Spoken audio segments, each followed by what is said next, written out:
Released 10 years ago as a dating simulator targeted at a female audience, but it ended up more popular among male players. It allowed players to play a variety of characters, starting from easy but very efficient characters, to the more complicated but inefficient characters. Amongst them was one trash character, especially known for his difficulty level and terrible features. There was only one pervert who played this character for 10 years, and that pervert was the player, Beak Yusial. An evening with the sky, colored orange from the setting sun, Yusial paused in front of his screen. He noticed new posts in the forum and wondered if there was a new update. He noticed a lot of complaints from other players and wondered if there was a final boss in a dating sim. He thought those kinds of games usually ended when players got together.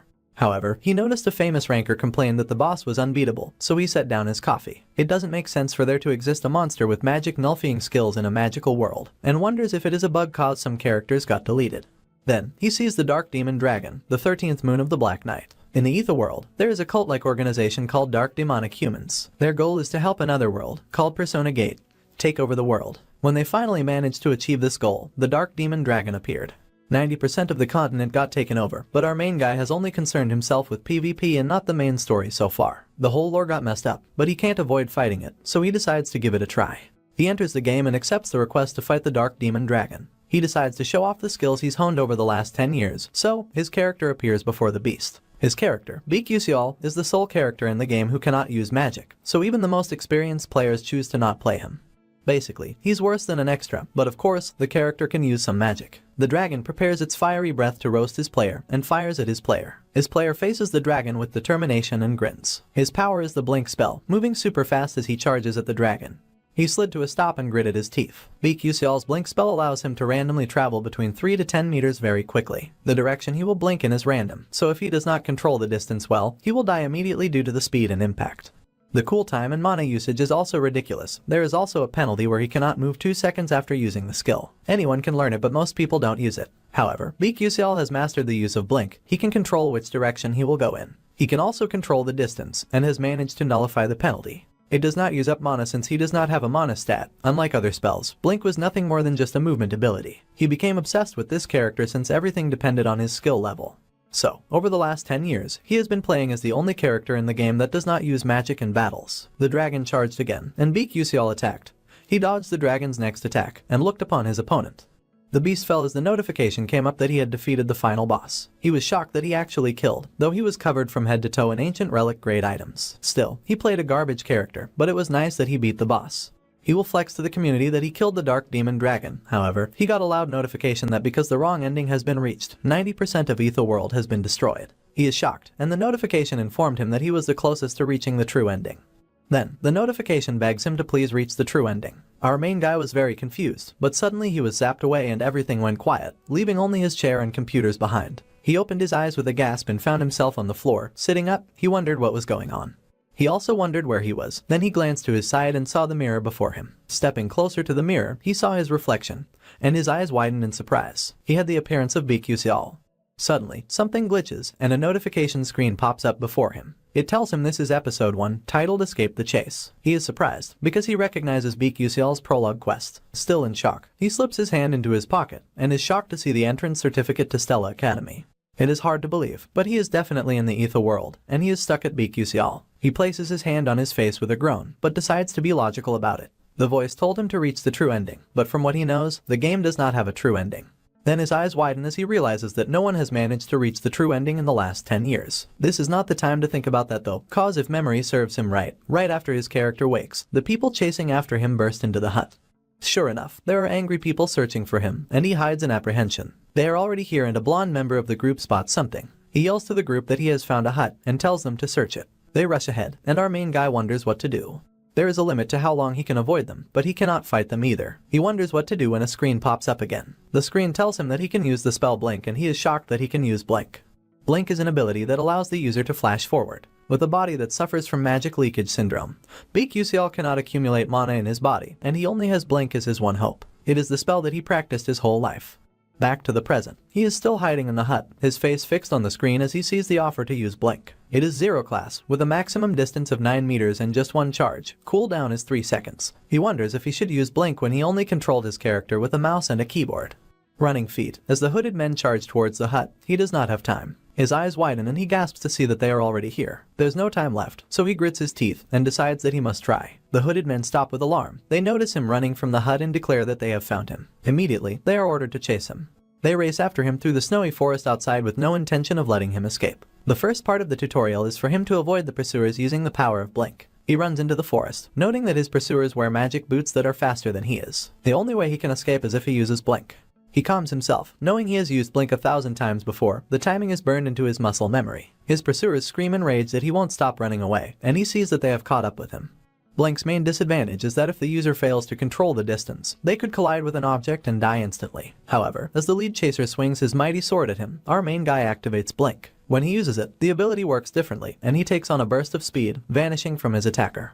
He is shocked but pleased that his execution of the ability was a success. His pursuers are shocked to see him use blink as they did not believe he was a mage. The lead blonde tells them not to falter, because blink has a rest period that paralyzes the user for 2 seconds. However, the lead is shocked to see that the main guy can still move, and is still running.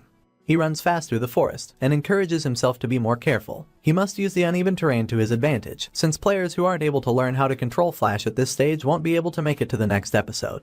In reality, 99% of players who played this character were unable to pass the tutorial, and even the 1% that passed were unable to surpass the wall of blink distance control and continuous blinking.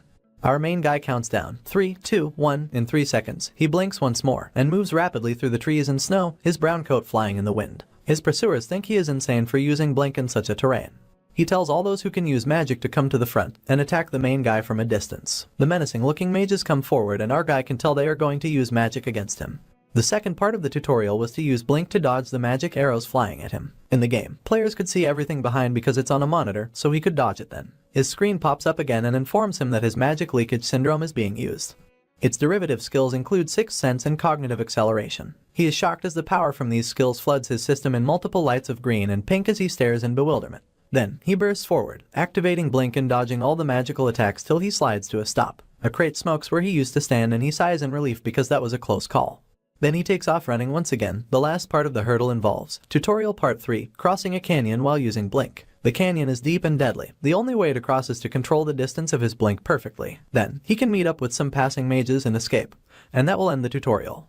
To pass this part, he has to cancel his blink spell, which occurs in 0.1 second at the perfect time. If he fails, he will die. There are about 20 floating boulders. Crossing them is a lot easier said than done. He wonders what jerk made the tutorial this difficult. However, being honest, it is just about doable. His pursuers once again catch up with him and shout out his location to their comrades. The problem with making this jump is that his pursuers are closer than expected. The distance between him and them is about 100 meters. Since his blink has a 3-second cooldown, that is not enough time to make it across. The likeliest method he can use now, for his survival, is to kill them all. The deadly snowy canyon is vast with many floating rocks, and our main guy hides underneath a snowy tree. Even he thinks it is crazy. How dare he think he can achieve this when he has never even been in a proper fight? If this were a game, the system would make it impossible to attack those who are chasing him. This is reality. No rule says that I have to blindly follow the game's system. The thought of killing someone doesn't bother him at all. This is not because those guys are his parents' enemies, according to the story. He glances behind him and sees that they are there. He believes that he can win. He stands with his knife in hand as his enemies appear before him. They shout out in anger and race to catch him. They charge at him, and his attacker laughs that he dares to fight them all alone, and that he is done for. His target is 8.7 meters away, so he activates blink. His attackers are confused when he suddenly charges forward. He appears before one attacker, suddenly appearing closer than the man expected him to get, and the attacker coughs blood that splatters on his face. Our main guy has stabbed him with the knife and he feels the blood running down his fingertips, yet he feels no sense of guilt at all. After all, he is only killing them to survive. So, he yanked out his knife from the dead man and smacked his body away. The man's corpse fell into the arms of his colleagues. The attackers become alarmed and see that he is getting away. They scream that he must not escape at any cost.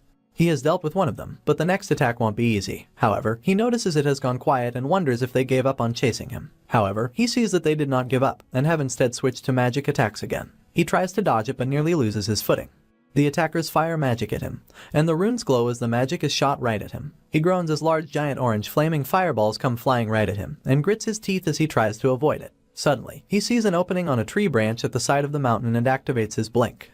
The fireballs hit the area where he'd previously been standing, and smoke covered up the area. The lead attacker says that it serves him right for being so cocky and acting up. However, the smoke clears and they can't see his body in the crater that was made. The lead attacker is shocked that he's not there, and our guy appears above him. The lead guy looks up just in time to make eye contact with him, and our main guy grits his teeth with determination. One of the peculiarities of Blink is that it maintains the same momentum before and after use. Using the ability, he stabs the lead attacker and the man screams in pain, leaving the other attackers confused and scared. They ask what happened, but blood has already been spilt, and our main guy has sliced through the lead attacker. The other attacker stares in shock as the man's body falls and our guy stands before his fallen corpse, covered in blood. He pauses to catch his breath. Only 2 are left within his range, and he needs to end it before the 2 who fell behind catch up. The other attacker thinks he is a weird guy with an uncanny reaction speed for a mage. He asks our guy who he is. His reaction time is admittedly faster than most professional gamers, but that is only when talking about games. He cannot keep dodging their attacks forever, especially at such a close range, so he shall end it as quickly as possible. However, the second attacker says that he has already figured out his fighting style. All this guy uses is blink and a dagger. As long as he protects his face and neck, then the dagger won't scratch him. The attacker raises his large sword as our guy runs at him. He tells him to bring him on and activates Ice Wave. Our guy activates Blink and the attacker slashes a wave of ice at him. He laughs that he has got our dude, and he will make his face wrinkle in pain. However, he is shocked to hear a gurgle beside him, and sees that our guy has slashed the neck of his companion. He is horrified to see our dude slice through the throat of his teammate. The attacker curses. Earlier, our guy was running like a rat who has never fought before, but now he is acting differently. He admits that he acted like that earlier, but he thanks the attacker for helping him get better at it. He curses that he is a little brat, just because they went easy on him. He will kill our guy this time. Our main guy charges once again with determination on his face.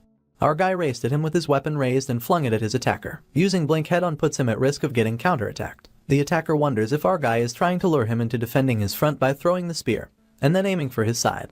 However, he won't let our guy have his way, and he slices through the weapon with his sword. Now all he has to do is attack our guy while he is beside him. That's what he thinks, but he is shocked to see that our guy is not at his side. He stares in shock, then realizes with horror that our guy came from the front and stabs him. He was planning on attacking from the front from the beginning. Episode 1, Escaping His Pursuers, is over. He is informed on a blue information screen that he has obtained EXP. He has been promised an additional reward for uniquely developing the story by the Constellation Project. He sits on the snowy floor with a sigh of relief and struggles to catch his breath. His blood hand shakily reaches for the bloody knife, and he glances at the corpses that lay beside him, covered in red.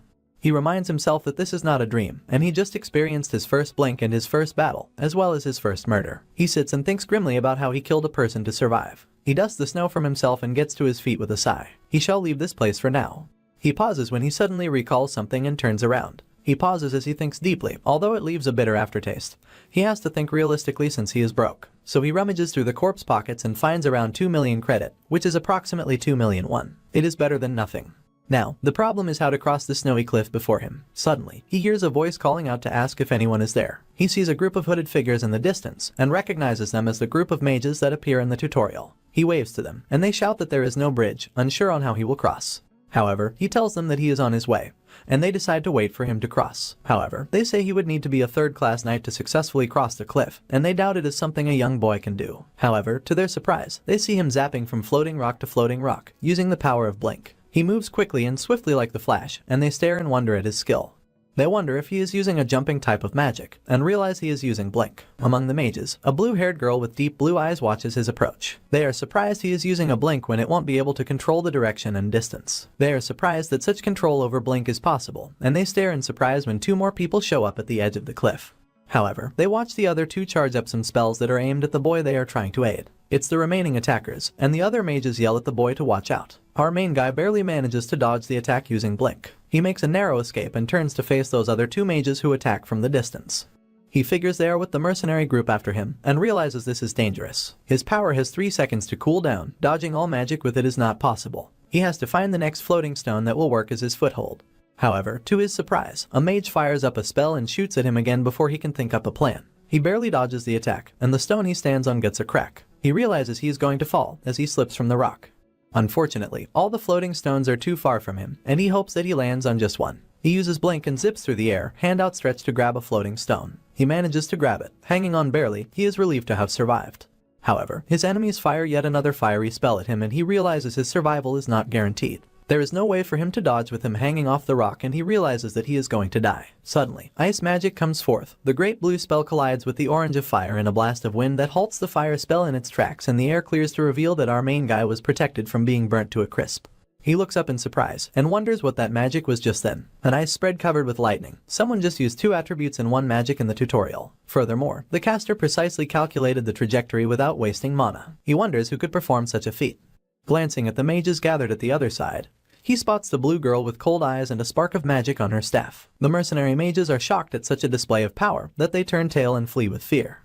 Our main dude watches them flee with relief and sighs in relief that he will survive after all. He manages to drag himself up and makes it to the mages who wait for him at the other side. However, his attention is on the hooded figure that saved his life. He thanks her for helping him, and she says that she did not do it to receive any gratitude. He thinks she has the prettiest voice he has ever heard in his life, but she seems difficult to approach. Anyway, although they are known as bandits who pillage nearby villages, in reality, most of such activities are carried out by the Dark Demon cult. However, even that ends here. The moment he escapes this cliff, he will enter the territory of the mages, and the dark demonic humans will no longer be able to pursue him, not to mention that they don't even know who he is. He is taken by surprise at the sudden appearance of another status window. It tells him to enroll in the Stella Academy, and he wonders if that is the start of the second episode. It does not sound like it will be hard, so he is not too worried. Suddenly, on seeing the academy's name, his face goes pale. He wonders how he can possibly go through school again at this day and age. A crescent moon stains the night sky as Baek is being transported via a carriage. The other mages escort him as they ride in silence. He, on the other hand, falls fast asleep from the tiredness of the day's battle. From slumber, he falls into a dream state, groaning as he sees a much younger version of Uciel calling for his mom. Whilst gripping her garments, he tells her that he will be a mage when he grows up. His mom just smiles and tells our hero that she believes in him. Uciel stares at the second-hand magic text that his parents worked very hard to get and then slits it open, promising to study very hard to make them happy. He crosses his legs as he makes use of the library until he later sleeps off on a desk nearby. His mother then shows up as she covers him up with a blanket. We're taken forward in time to a doctor's appointment where Uciel's mom asks the doctor if he's sure her son has mana leakage syndrome. Her tone is so distraught that our boy cannot even bring himself to react. He just stands there, expressionless, only freaking out in his mind. He refuses to believe it, telling himself that there's no way this could be his situation. This makes our hero wonder if they're his memories or Baek Uciel's. The little boy bursts into tears soon enough, every attempt to wipe his tears failing woefully. Our man wakes up in a frenzy, groaning as he grabs his head. Still dazed, he takes a look around and discovers that it's morning. The sun peeks out from the far mountains to confirm his conclusion. One of the mages, a redhead, exclaims that Uciel is finally up, adding that he was about to wake him. Our boy just stares at him as the mage announces that they're about to arrive in Lezoicha, the satellite city of Arcanium. The wheels of the carriage are brought to a stop amidst the 2-centimeter deep snow, and the mages reach a consensus to take a temporary break. They all step out of the carriage and Uciel stretches for a bit. His eyes widen and his expression perks up upon the sight of something. Of someone, more like. It was the blue-haired mage that saved him. She glares at him with lifeless blue eyes, leaving our hero more puzzled than ever. His attempt to greet her fails, mostly because she turns away before he can get to it. He grins to himself, admitting that that's a cold thing to do and gains solace in the fact that things are going well, compared to how worried he was before. Anyway, Uciel is also grateful that the era he found himself in is closer to the modern age rather than the Middle Ages. You see, although magic exists in the ether world, there are also trains, flying ships, and even warp holes set up in the safer cities. Also that long-distance travel can be more convenient. Uciel thinks to himself that they're about to head to Lezoicha to use a flying ship. As it seems, the city is en route to Arcanium, and that's where the second episode will actually begin. It's a beautiful city with tall buildings and captivating aesthetics. It's also called the City of Magic.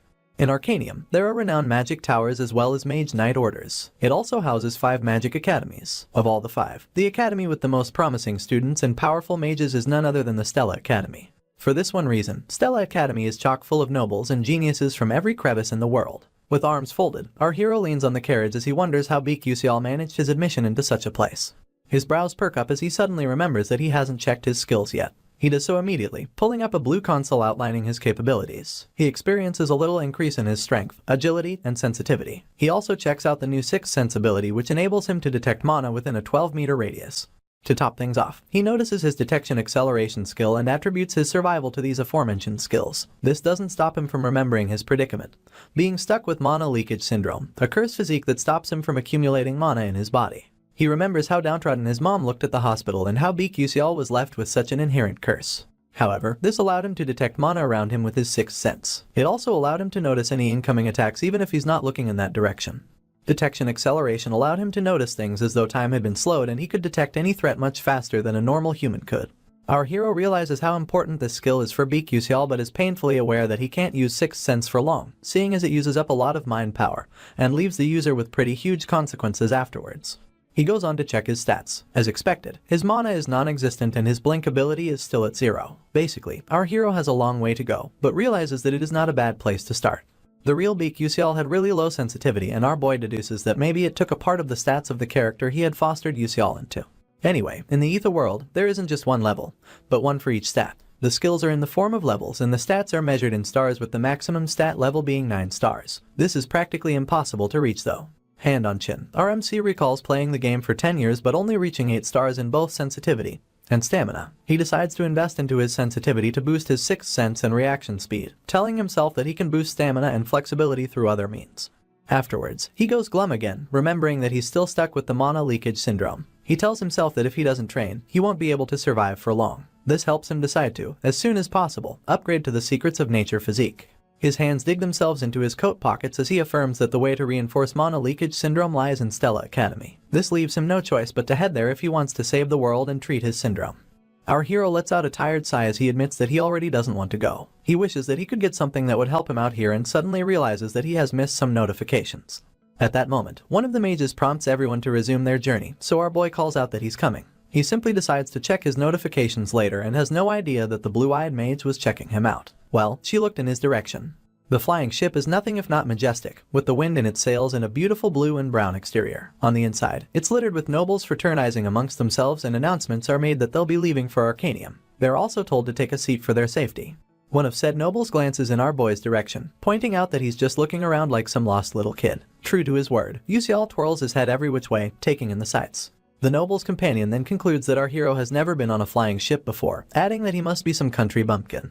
UCL overhears them regretting why Stella lets peasants into the academy, so he turns to see who's talking. The noble then doubles down, accompanied by 2 of his friends. He quips that the academy is supposed to be the most renowned in the world and adds that they're sullying the waters with lowly folks.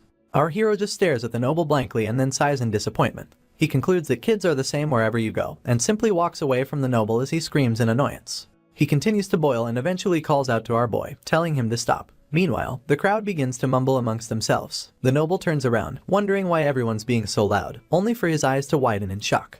Some lady with white luscious hair and a red bow on her blouse comes into view, and someone amongst the crowd calls her Princess Bion. This pulls our hero's attention, so much so that he has to double check if he heard the name right. Indeed, it is Princess Hong Bion Adalbert, the Princess of Adalbert Kingdom, in all of her glory. The crowd continues to mumble amongst themselves with every step that she takes. The troublesome noble immediately mellows down, placing his hand on his chest and referring to her as Your Highness. Princess Bion only stares at him through the corner of her eye, and it sends chills down this youngin's spine. His speech stutters, and before he can get any words out, the princess brushes past him and then brushes past UCL too. He watches her go and admits that she's the villainess of the Ether world. You see, Hong Bion is one of the main characters of this game. She and the main female protagonist always have arguments, but she dies in the end. No matter what route one chooses to take in the game, Bion never has a good ending. She's brutally murdered in some, and in others, she's bullied by the entire academy before getting expelled. In one of the routes, she goes through something so shameful that she never appears before the public again. Our boy deduces that the game developers must have something against the princess, seeing as they wanted her to suffer no matter what.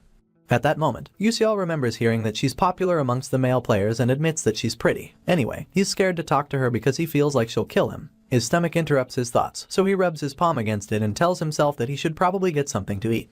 UCL heads upstairs to a cafeteria of aesthetically pleasing pastries and freaks out immediately. He sadly turns to leave, asking himself why everything there is so expensive. He decides to get some food when they arrive at Arcanium. Just then, the public address system buzzes to life and everyone listens attentively as an announcement comes. Apparently, they'll be arriving at Arcanium in 10 minutes and the captain wants everyone to head to the first floor. The princess, our blue-haired mage, some dark-haired maiden, and a regal prince all hear the information even as the captain repeats it. A grin creeps onto our boy's lips as he wonders if everything is finally starting. He finally accepts that this is now his reality and he plans to face it head-on.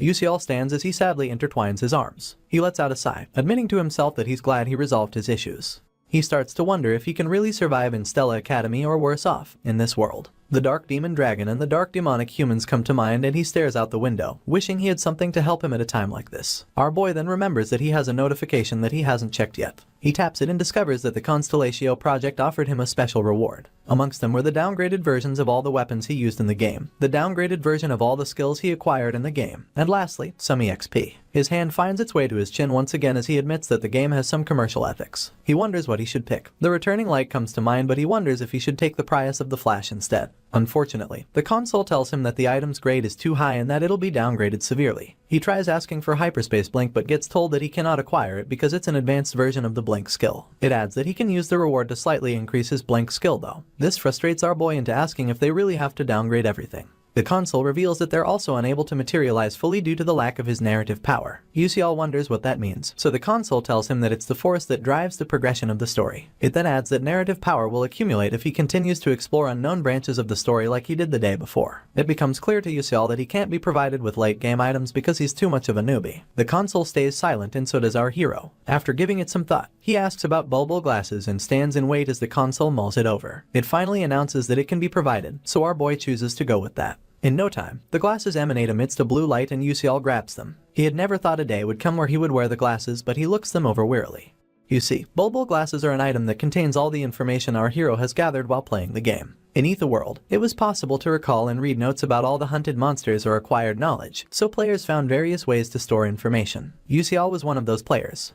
He tries on the spectacles with a grin on his face and waits for the information to load. He gets a description of the glasses and the option to either open a folder or seal information. He chooses to open the folder and waits once again as the console opens up 5 folders, namely Alchemy Materials, Hunting Grounds, Dungeons, Monsters, and Characters.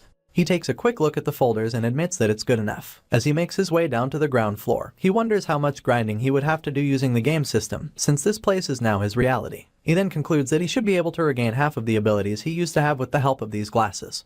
His thoughts get interrupted when someone asks if the blue-haired mage isn't Azel. The stranger goes on to refer to her as the eldest daughter of Dutch Malf the traitor. She just remains quiet, clasping her book against her chest.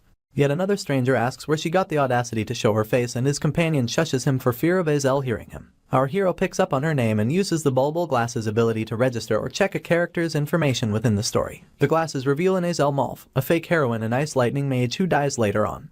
Yusial stares at her with surprise after realizing that she's a fake heroine. To understand Azel being a fake heroine, our hero clarifies something for us. Although he's currently in the Etherworld, the game was created based on Don't Love the Princess, an original romance fantasy novel.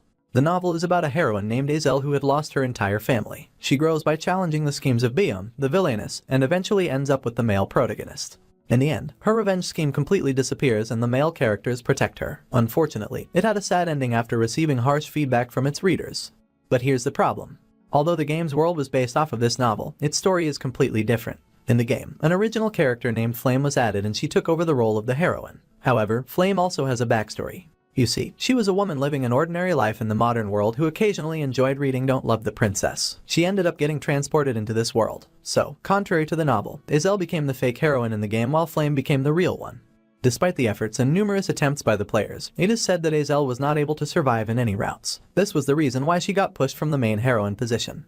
Our hero removes his glasses and shakes it off, admitting to himself that it has nothing to do with him. He still wonders if it's just his imagination or whether he has seen her somewhere before. The fake heroine continues to walk away and our boy concludes that it has to be his imagination. He then readies himself to hop off the boat. We're transported to Stella Academy, a place for geniuses, a place for nobility, a place for excellence. The students, well-dressed and attentive, listen to their headmaster as he states the obvious. He mentions that dark demonic humans are the mages who have embraced otherworldly powers and transformed into monsters. He goes on about how dark demonic humans continue their invasion even as they speak. They open persona gates and even liberate dungeons to encroach upon the magical world from the back world. He then makes it clear that their destiny as mages is to protect the world from the forces of darkness. One of the students secretly calls his speech boring and his mate concurs. Meanwhile, Yusial stands in the back, looking dapper in his new uniform. The headmaster announces that they'll be conducting an oath ceremony for the 4 students who were admitted based on their high scores as well as the freshman representative. He calls all 5 of them to the podium and our boy walks up alongside Princess Bion, Azel, and 2 others. He can't help but think that everyone's faces are shining, fitting their positions as main characters. However, the brightest one of them all is Ma Yuseong, the freshman representative. He happens to have entered with the highest score, leaving people wondering how he's so handsome and intelligent at the same time. Our hero just takes a glance at him, acknowledging that he's the famous Ma Yuseong. You see, Ma Yuseong is best described with a phrase throughout heaven and earth: I, alone, am the honored one. He possesses a mana status of 9 stars and potential close to the realm of deities. He's also a natural genius with the ability to control all the elements of this world. As our hero checks him out, he realizes that although he cannot reach the good endings, he'll aim to avoid the bad ones by bringing the class rep to the good side. However, that's completely up to Flame, the last but not the least of the 4 exceptionals. Yusial concludes that it all depends on how she acts from here on out. He concludes that it's a good idea to befriend her seeing as she's also from the same reality as him. He becomes worried about the possibility of things getting complicated if she considers him an enemy, and he faces rejection. Our hero concludes that he shouldn't risk anything since he has the upper hand in terms of information. It turns out that Flame is a romance fantasy novel possessor while he's a romance fantasy game possessor. While the oath goes on, our hero accepts the fact that his importance in the story can't even be compared to a shop NPC. His expression becomes glum once again, remembering that the heroine, Flame, in this case, has the special ability to cleanse the dark demonic humans. She also has an ability that enables her to weaken those around her, so Yusial admits that being near her will definitely affect him. His role is to support the main characters from a distance and to try his best not to get involved with them as much as possible. At this point in time, the headmaster declares that the entrance ceremony has been concluded and all the students clap in unison. Our hero then gets a notification that episode 2 has been completed. On to the next chapter, we witness the elegance of Stella Academy accentuated by the calming morning sun. Inside lies our hero and his mates, seated behind descending wooden desks. He admits to himself that it has been a while since he graduated college, so it feels quite weird for him to be a high schooler once again. He pulls out his pocket watch soon enough, seeing as he feels good having it. Apparently, a stellar pocket watch is proof that you're a student at the most prestigious magic academy. Anyone in possession of this pocket watch will be treated much better than even those with magic warrior licenses. Our boy begins to daydream about going out and using his pocket watch. Sightseeing will just be a side attraction. At that moment, the class door creaks opens and a man with quite the serious expression enters. He commands everyone to take their seats. Our hero stares quietly as this instructor mentions that they'll be beginning the exams. He asks that the students put away all their items other than writing supplies and announces that those using glasses will be examined prior to the exam. Yusial remains calm, although he's surprised that the entrance ceremony is accompanied by an exam. It becomes clear that Stella Academy's curriculum is more rigorous than any university in Korea, seeing as you take an exam on your first day. The instructor announces that the exam is for class placement and yells for everyone to begin. Our boy stares at his question paper and panics when he notices that he doesn't know what it says. Apparently, the class placement exam is not only unrelated to the entrance exam, but also notorious for its outstanding difficulty. Students are usually assigned to classes of through F and then S, pertaining to the results of this exam. Princess Bion just minds her work while our boy admits that most of these playable characters are going to end up in S class. On the other hand, characters like Beak Yusial, who entered the academy in last place amongst 1,141 applicants, can automatically be considered to be assigned to the F class. Dazed, our hero wonders if he can just turn in a blank page since he has already gotten in. He wonders what the odds could be that they'll expel him but gets distracted by a student not too far to his left, Ma Yusiang. That's right, the genius seems to be bored with the whole thing and even lets out a small yawn while he's at it. Yusial takes another glance in his direction and soon realizes that Yusiang is done with the exam. Our hero sighs sadly and now understands why living is boring for the genius. This reminds him that the nature of the character of Ma Yusiang was boredom. You see, he was born into the most powerful family in the world and seeking as he has the most intelligence and talent, everything was too easy for him. That was why his actions would either be decided as good or evil, depending on what the female lead did. It's obvious that the dark demonic humans will be very interested in Ma Yusiang. Instead of concentrating on his exam, our hero considers the genius's family to be his biggest issue. He then realizes that staring at Yusiang makes him compare himself even more.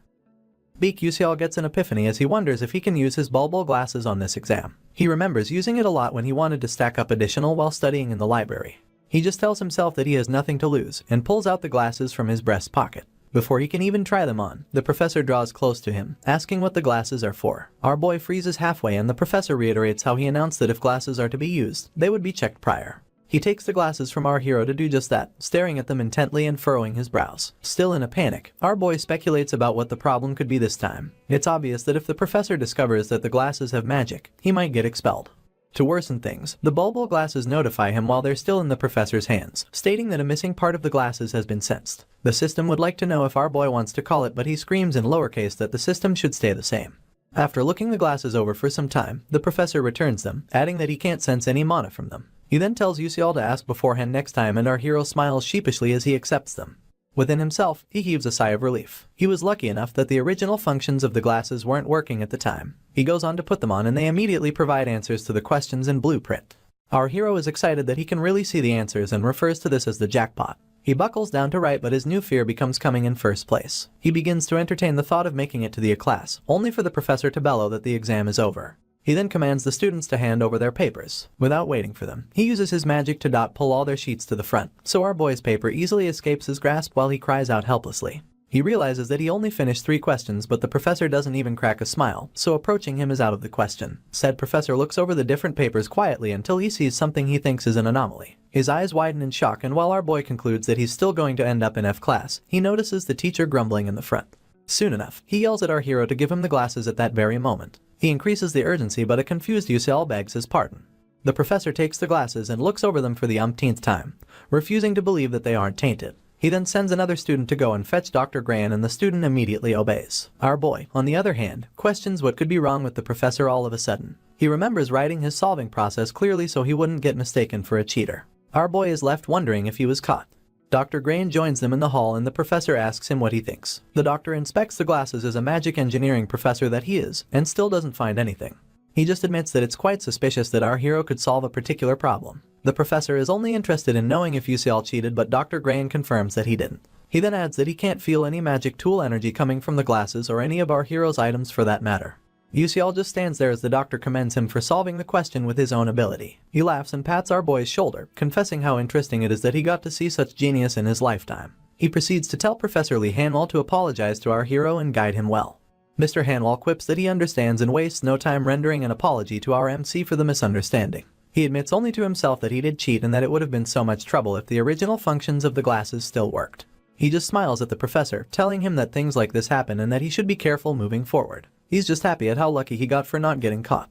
To say any part of Stella Academy is anything short of standard would be blasphemy. That afternoon, in the professor's lounge, Mr. Hanwell and his assistant go through the recently concluded exam papers. He's especially interested in Beak Yuseol's script, so he stares hard at it like a dyslexic man waiting for the letters to rearrange themselves. Just then, someone calls out to him from behind and then approaches him, asking if he's working on the exam papers for this year's freshmen. He stoically confirms this, but the lady is so full of life that she smiles from ear to ear, announcing that she heard about many interesting freshmen being admitted this year. She's Professor Edeltamen of the Stella Academy Council of Elders.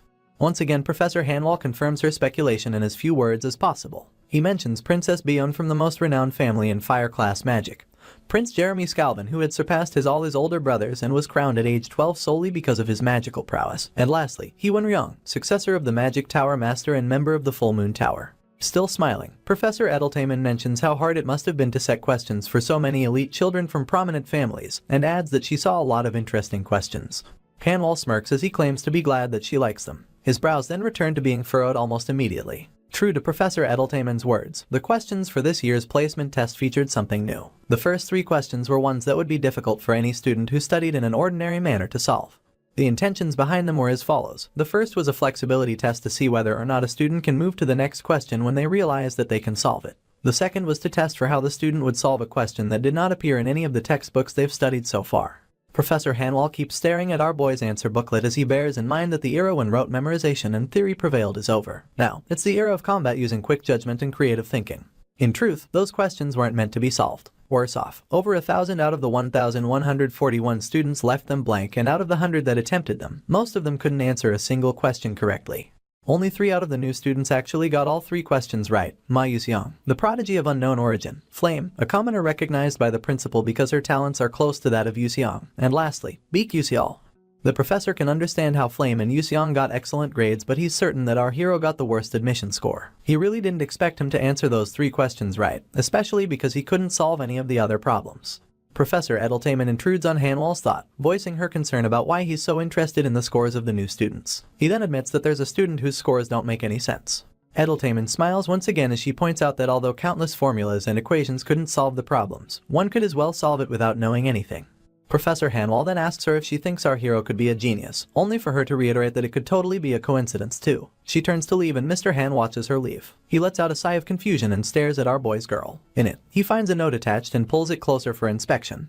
It turns out that Yuseol had been granted special admission because his control of Blink was held in high regard. Hanwell's features stay frowned as he acknowledges that the child granted admission by the principal is different. His lips finally curl into a small smile. He plans to find out soon enough whether our hero is special or it's just a coincidence. Some other students are busy murmuring amongst themselves and our boy returns to class to hear them talking about the results being posted on the bulletin board.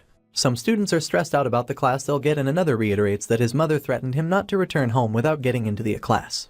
Meanwhile, all Yuseol is bothered by is the fact that he has to check his result in person. In the game, he could just check his result with one click. Anyway, on the bulletin board, the different classes are mounted in shiny purple columns as students gather round it to check. Our boy's arrival draws some attention and one of the other students asks if he's the one approaching. Another mentions that our hero got a 0 on the magic section of the entrance exam. Yuseol just states at the ground as they keep talking about how someone like him managed to get into Stella Academy. They even question the school's standards because of him. Our boy decides to swipe off their mindless comments and approaches the board to quickly check his new class and leave. He tells himself that it doesn't really matter and searches for his name in the F class. He's surprised to discover that it isn't there, and surprise soon turns into panic as he concludes that they might have failed him for answering only 3 questions. He begins to wonder if he's going to die now, only for a student to mention his name after seeing it on the board. Well, the student is more pissed than happy, declaring that it must have been a mistake. His colleague quickly agrees with him and they go on to talk about a certain Uslike from Marquis Checkbalin getting into class with rank 29. Yusiel stares in their direction from the side of his eye as they contemplate why someone like him would do well when Kyle came in 17th place and got out in a class. Our boy has to accept that something weird is going on over there, so he walks over to check it out for himself. His eyes grow wide with surprise and he freezes in place. For some reason, our hero's name got placed in the S class. Still in shock, he begins to ask himself why his name is up there. He refuses to believe it and wonders what is going on. Why would he get placed in S class, the most special grade that all students dream of? You see, Class S is a place where the most special students of the academy gather. It's different from the other grades with multiple classes per grade because Class S has only 41 students, and only one class. It still doesn't sit well with our hero that he's been placed in Class S. He closes his eyes and itches his head, all in about to understand. It even dawns on him that he'll run into the main characters of the game more often in Class S.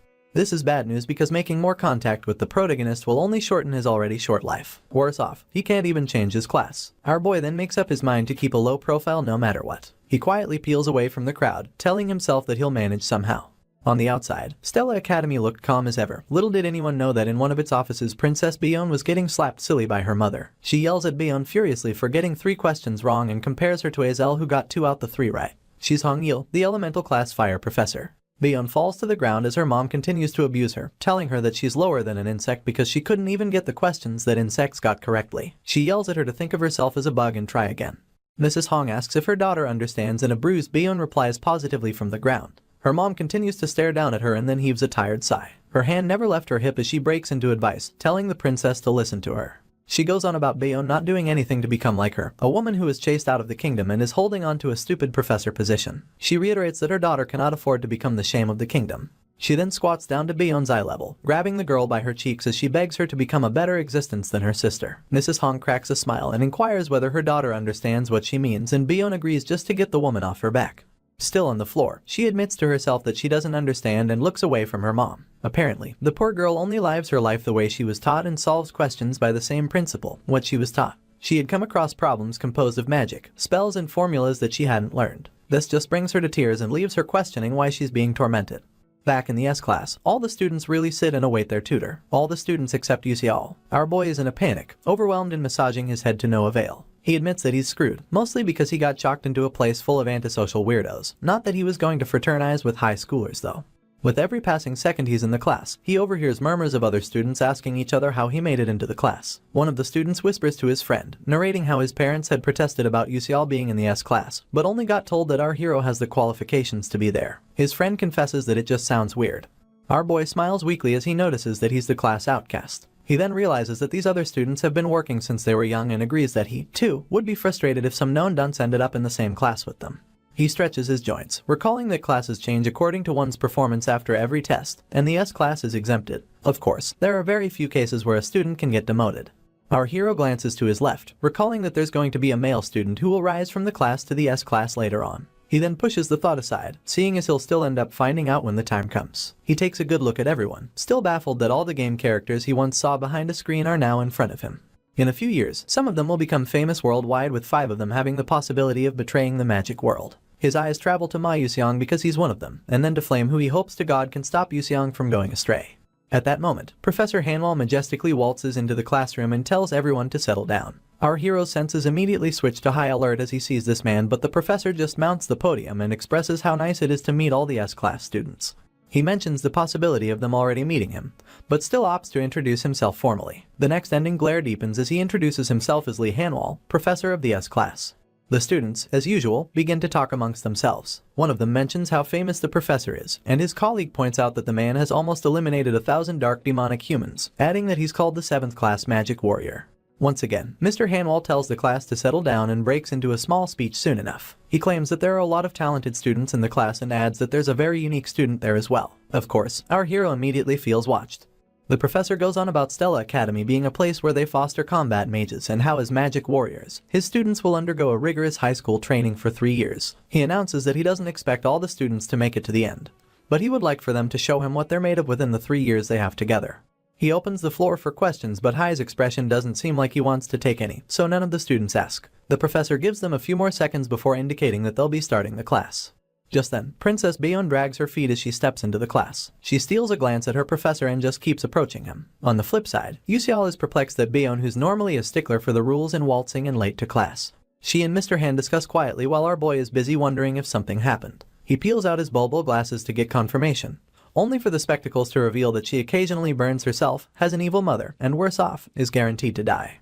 Our hero doesn't feel like he has the correct information. He resumes his signature pose of placing his hand on his chin, just so he can think about the whole guaranteed to die thing.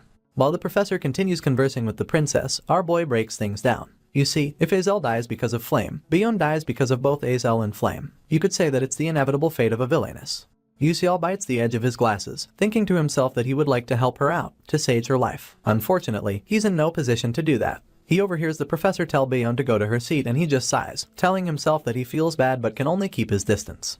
Trust the universe to put its spin on things. It all begins with a mild surprise. Our boy's expression perks up just a little. It then becomes clear that Bayon wants to sit next to him, seeing as she's standing next to him now. She stares down at him with her red eyes and bruised cheek, and of course, Yuseol breaks a sweat.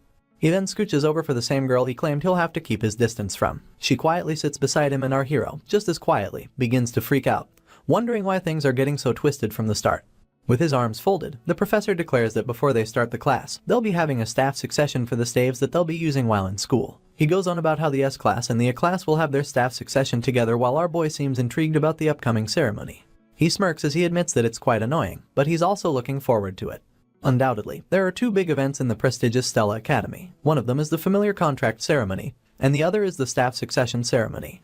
As expected from a special academy, its staff succession is equally special. The professor leads his students to a room made entirely of blue crystal and asks if everyone is present. Without waiting for confirmation, he points out that there are staves ranging from the lowest class to the middle-high class already prepared.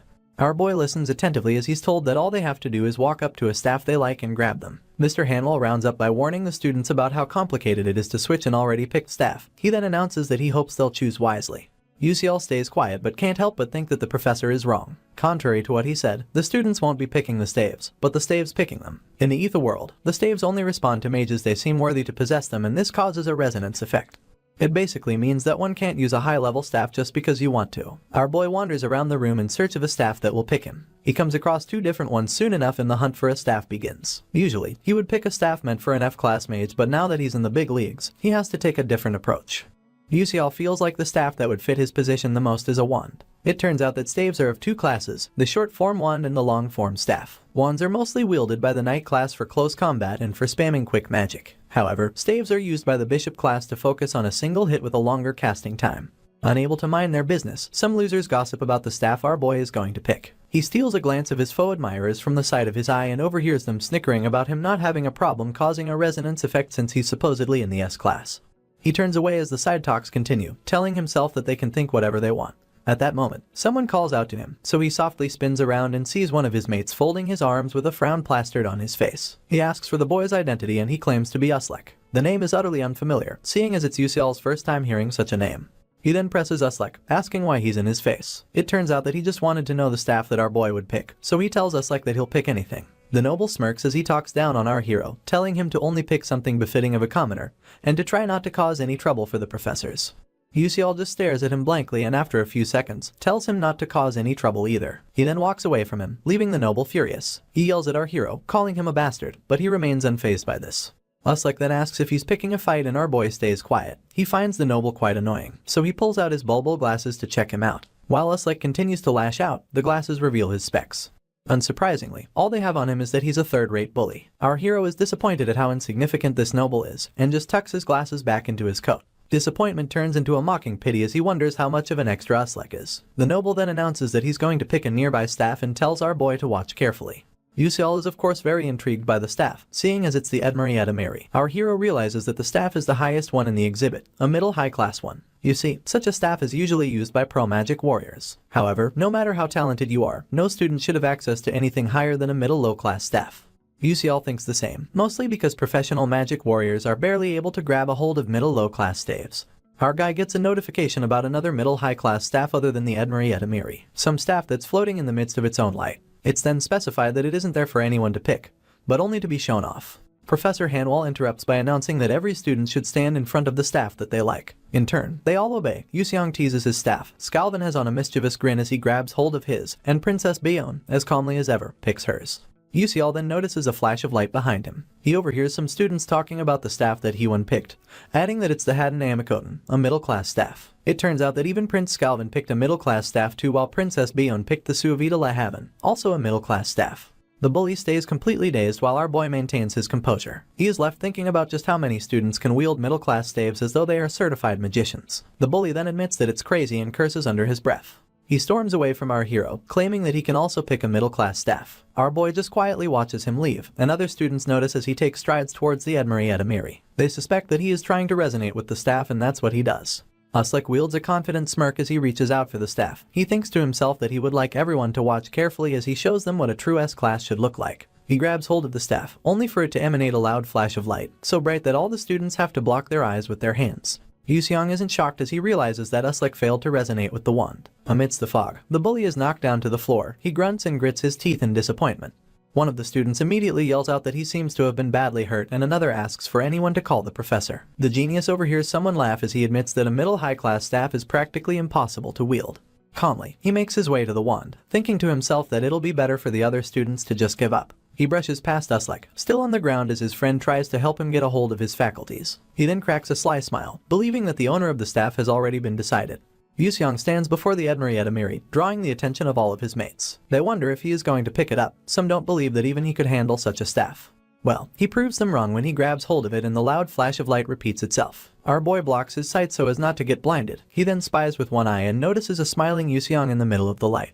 The brightness dies down and the genius is still standing, this time seamlessly wielding the Edmure Edamiri. The other students refuse to believe it. A student wielding a middle-high class staff is the last thing they anticipated.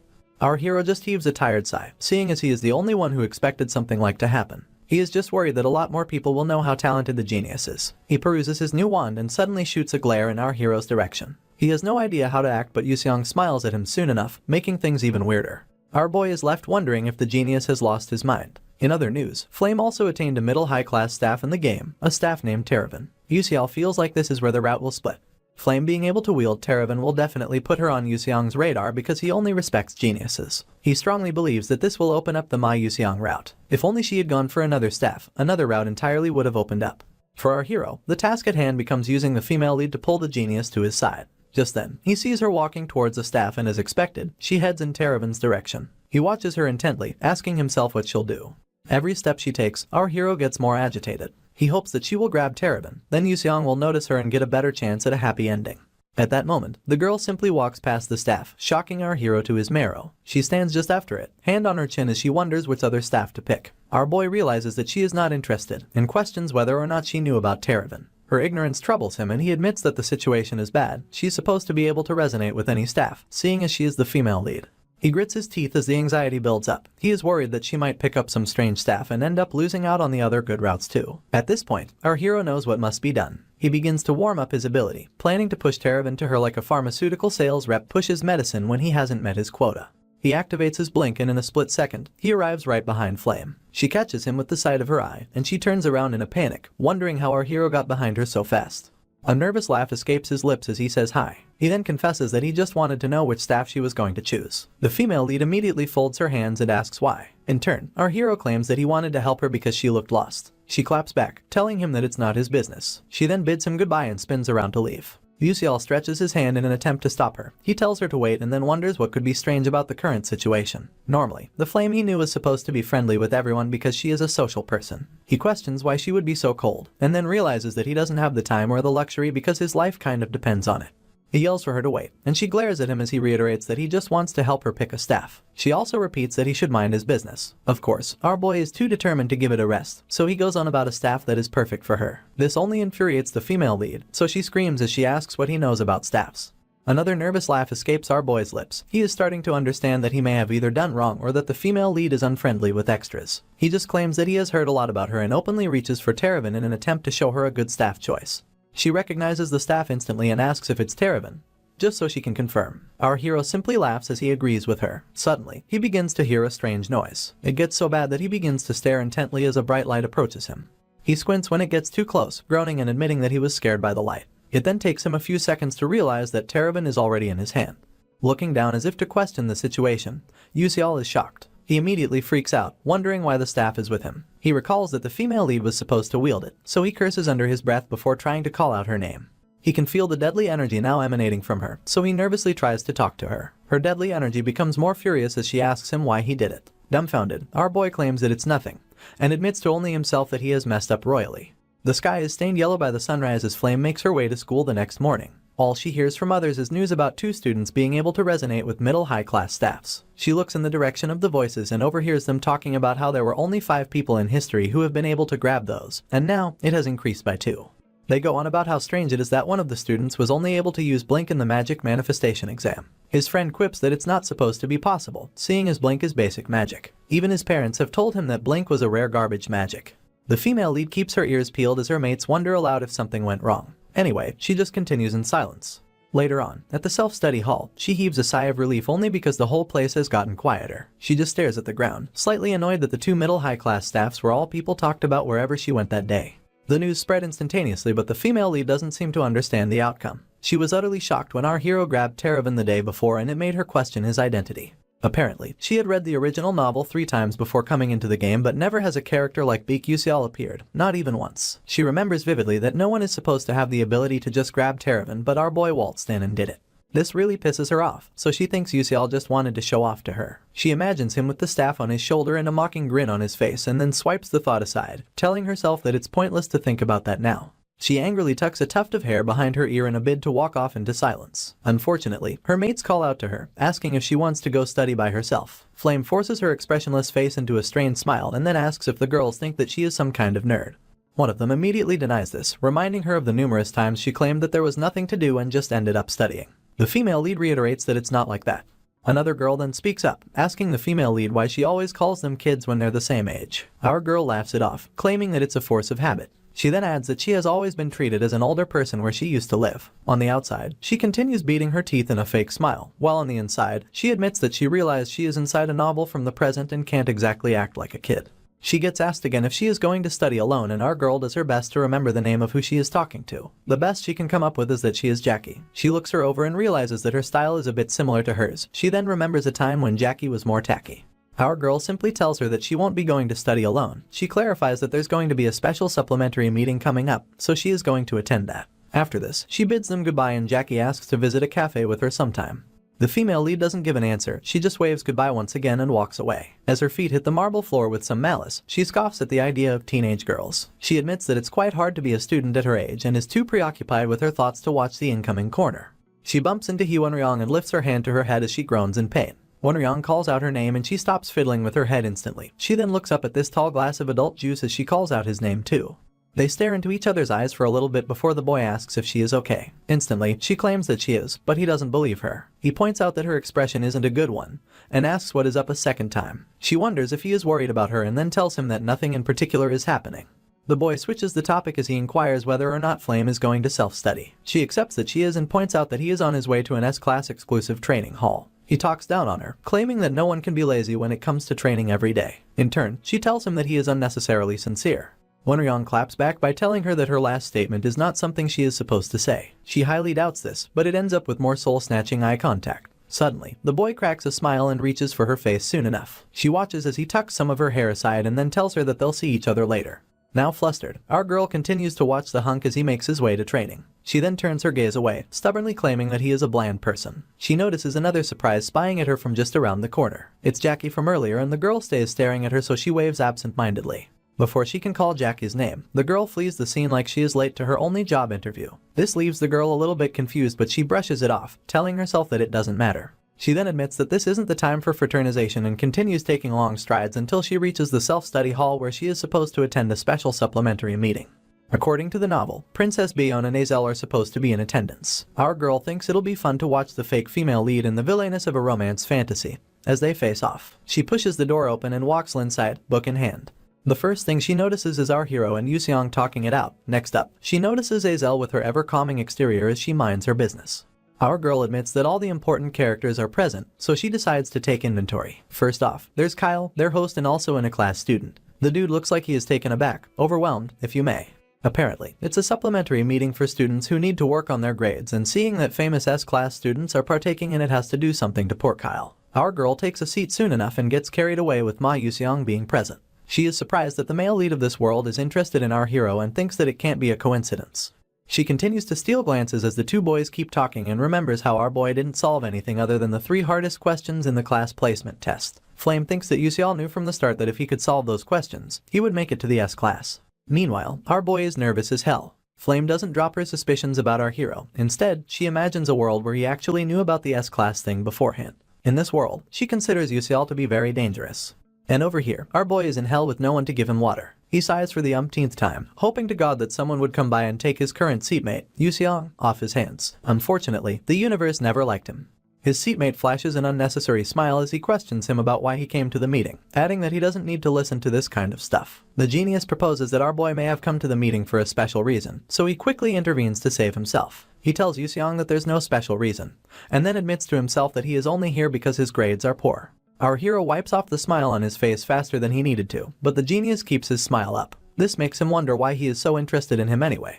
Kyle's voice filters into the crowd as he declares that they've had enough time for chit-chat. From the podium, he announces that they'll be looking over the pavement exam problems. He goes on about how the exam had problems with very high difficulty that the students nicknamed the 3 questions from hell. Princess Byeon keeps her eyes peeled on him. Of course, she wouldn't like to replay what happened with her mom the last time she failed.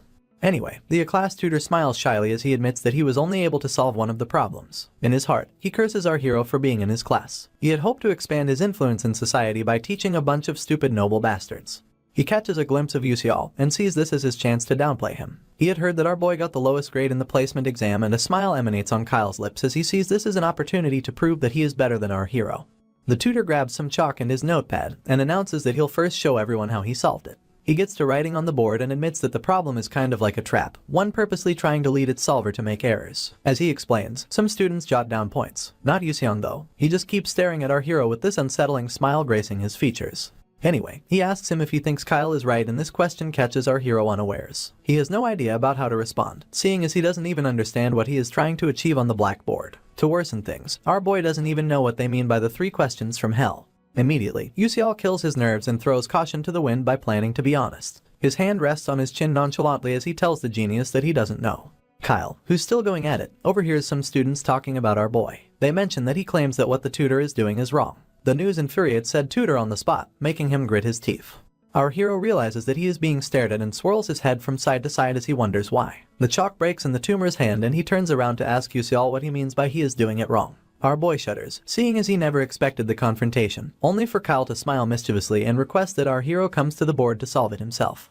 On the outside, our MC keeps his cool, but on the inside, he cannot freak out enough. He keeps wondering the type of trouble he has gotten himself into, only for him to glance at the genius sitting beside him and see him smiling. Yuseong encourages him that he can do it, and our boy realizes that he was setting him up from the start. He accepts his fate and begins his journey down the stairs, eyes pasted on the floor like he is looking for the dollar he lost. At that point, Flame also stares him down from her seat and Byeon steals a glance as he walks by hers. Upon reaching the board, he stands beside the tutor and pulls out his bulbul glasses. He puts them on and realizes that the 3 questions from hell are kind of like a pun quiz. Take an earth spell for example. Say a sorcerer cast a spell willing the earth to shed tears and there was double the amount of dirt than before. Why would that be? Our hero believes the answer is simple. He believes that if the dirt cries, it's in a state of decomposture. When this thought comes, our boy feels like a pun king, so he flashes a smile. He soon feels stupid when he realizes how ridiculous the question actually is. It even makes him wonder who came up with them. Anyway, he swipes away the feeling as he stares at Kyle, who now has a frown on his face and his hands folded as he awaits our boy's failure. Meanwhile, Yuseong just thinks about how the dude solved the problem with math, talking about the soil splitting when it cries. That aside, our hero acknowledges that the tutor's method was wrong, but he came to the answer via a stroke of luck. He knows full well that if a similar question were presented to him, he would get it wrong. After looking the question over, our hero declares that he can't really show Kyle how to solve it, but he can show him where he is wrong. The tutor is perplexed, but our boy goes on. He explains that the problem mentioned earth and asks what would happen if it were wind or water, whether his method would still work then. The tutor loses his composure and stutters that he'll just use another method then. Our hero counterattacks by telling him that he'll have to do everything differently in that scenario, and this makes the tutor grit his teeth. Yuseong makes it clear that he only got it 8 due to dumb luck and adds that it was not what the test maker intended him to do. Kyle tries to defend himself, but the words don't come out. He ends up admitting that our hero is right, making him hope that he didn't kill his colleague's confidence that much. He then returns to solving the problem, explaining how things should be. As he explains, the tutor takes notes, even the students jot down his words anxiously. Only Flame is shocked at the outcome. Her eyes grow wide as she wonders how this is possible. She doesn't understand why the other kids are writing down our boy's explanation, nor does she get why Azel and Bion haven't stopped to correct him. She then realizes that both girls are too distracted by the problem to care about something so petty. The girl returns her gaze to the board, wondering if things are okay. The next chapter starts with the evening time in Stella Academy. The lights in different rooms have been turned on, and they leak out through the windows. In one of them, Yuseong flashes our MC a big smile as he hopes to see him tomorrow. He then waves him goodbye, so Yuseong lifts his hand, returning the gesture. Immediately after the genius leaves, our boy buries his face in his palm, already regretting what life will be like if he gets involved with someone like him. He doesn't even want to see the genius tomorrow or ever again. Our hero peels off his hand from his face and heaves a tired sigh. He stares at his palm, wondering if it's because of the Terravan. Anyway, he complains about not even being able to use it at the moment but still catching Yuseong's attention. He keeps getting troubled, wondering why the genius is interested in him. In the game, there weren't any instances where other characters, other than Flame, used the staff. Our boy makes his way to the exit and catches a glimpse of Princess Bion by the door. She just stands there quietly, and it makes our boy deduce that she must be waiting for someone. He instantly shrugs it off, seeing as it has nothing to do with him. Our hero simply watches the ground as he walks past her, only to hear her mention his name. This stops him in his tracks, and he turns to his side, as if to confirm whether or not she really called him. It turns out she did, because she immediately tells him that she has something to ask. Our boy doesn't believe that the great Bion wants his help. On the outside, he stays collected as he asks what she wants from him. She goes on to inquire why he didn't explain the solution earlier. Our hero freezes in place, thinking to himself that there was no way for him to explain a nonsensical quiz. He fidgets for a few seconds, rubbing his neck nervously, as he realizes that the princess must have misunderstood him. He simply reiterates that he had nothing to say, and Bion just as quickly claims to understand. She thinks that he didn't want to expose his process at a place like that. Our boy knows that she is absolutely wrong, but he stays quiet. With her arms folded, the princess offers to compensate him. Yuseol tries to confirm what she said, so she repeats it, adding that she'll compensate him fairly. In turn, he is going to explain whatever it is he has in his mind to her. Her expressionless face remains the same, but our hero freaks out. The lights in the self-study come alive as Bion and our boy sit beneath one of them. The princess already handed him the test questions, but they lie helpless on the table. Our sympathetic hero reaches for them and examines them, wondering aloud why the princess would pay just to understand 3 problems from the placement test. She remains cold about it, stating that she has her reasons, and commanding our boy to just tell her what he knows. He wastes no time concurring with her majesty. After looking over her test, he points out that she only failed those 3 questions and got all others correctly. He then asks whether she doesn't feel embarrassed coming to him, who failed every other question, for help. She vehemently disagrees, but you can't tell because she lacks emotion. Anyway, she explains that the only thing embarrassing is that she still doesn't know the solution to the problems. The princess admits that she is willing to do anything if it'll help her find answers. Our hero just stares in awe, committing it to memory that she seems to be a model student. He then inquires why she approached him specifically, sharing his gaze between her and the answer booklet, pointing out that she is supposed to have many helpers at her disposal because she is a princess. She leans against her table before revealing that out of all the 1141 freshmen, only 3 students, including Yuseol, actually got the 3 questions from hell right. Our hero's jaw literally drops as he asks what the princess is talking about. In turn, she tucks her hair away and admits that the questions were trick ones, meant to be unsolvable. She adds that only Yuseong, Flame, and himself managed to solve them. Apparently, this put her in a tough spot. Our MC's hands begin to tremble as he grips the sheet. He soon explodes into a nerve-wracking mess as he stands to his feet and screams to confirm the whole trick question debacle. While he is freaking out, the princess quietly asks if he didn't figure that out while he was solving them. Defeated, he sits back down, ripping the paper as he tells himself that the academy is insane. He now understands why he got into S-class. He stares blankly into space as it dawns on him that it's also why Flame held him back. It turns out that he didn't know all the details involved in building the ether world. He didn't even know about the trick questions existing. With this, he realizes that Flame is different. You see, she has read the entire novel, so even if she doesn't know the game's story, she must be painfully aware of the way things should go in the story. Things like the 3 trick questions, not an extra who wasn't in the original story butting his head in. Since it already happened, our hero admits that Flame had no choice but to acknowledge the existence of Beak Yuseol. He buries his face in his hand yet again, his dilemma unable to hide itself. He now gets why the female lead was cold to him earlier on. Just then, Princess Bion intrudes his thoughts, asking why he looks downcast. He tells her not to worry about it but goes on to worry himself. He then reminds the princess of their deal, which binds her to listening to any request of his after he teaches her the answers. She immediately concurs, so our hero asks her to alter his sword and turn it into a magic sword, adding that the blacksmiths of her kingdom can easily get it done. The princess objects to this, pointing out that only low-level mercenaries use those kinds of weapons. She asks why he would use such a weapon when he is a mage. Our hero cuts her off as he reinforces that it fits his style. In truth, he just doesn't feel like explaining how powerless he really is. With a steady exterior, he asks whether the princess is going to get it done or not. Bayon takes a moment to mull it over and then announces that it should be easy enough. A small smile visits our hero's features as he admits how nice that is. Afterwards, he points towards her answer booklet and tells her that he'll begin with how to solve the first question. He then plainly states that the way to solve it is through a change of perspective. The princess does not know what he means, so she asks again, only for our boy to repeat his answer. You see, Hong Bayon's weakness is that she uses textbook magic strictly, and the girl is also stuck in a rut. Unfortunately, according to the game sequence, she only discovers this in her second year after losing to Flame in a significant way. For these reasons, our boy believes that he can't give her significant insight at this moment, but he feels he can push her in the right direction. He asks her if she knows what a nonsense quiz is by any chance, leaning in. Bayon's eyes finally open wide enough to show her slight surprise. She then admits that she thinks she has. Our boy offers to give an example, asking her what's between a knee and a knee. The princess is left to think it through, and the best she can come up with is the back of the knee. He then tells her that she is wrong. Apparently, the answer isn't. She still doesn't get it, so she requests an explanation. Our boy tries breaking it down with a smile, reiterating that it is literally between both words. The princess is still blank.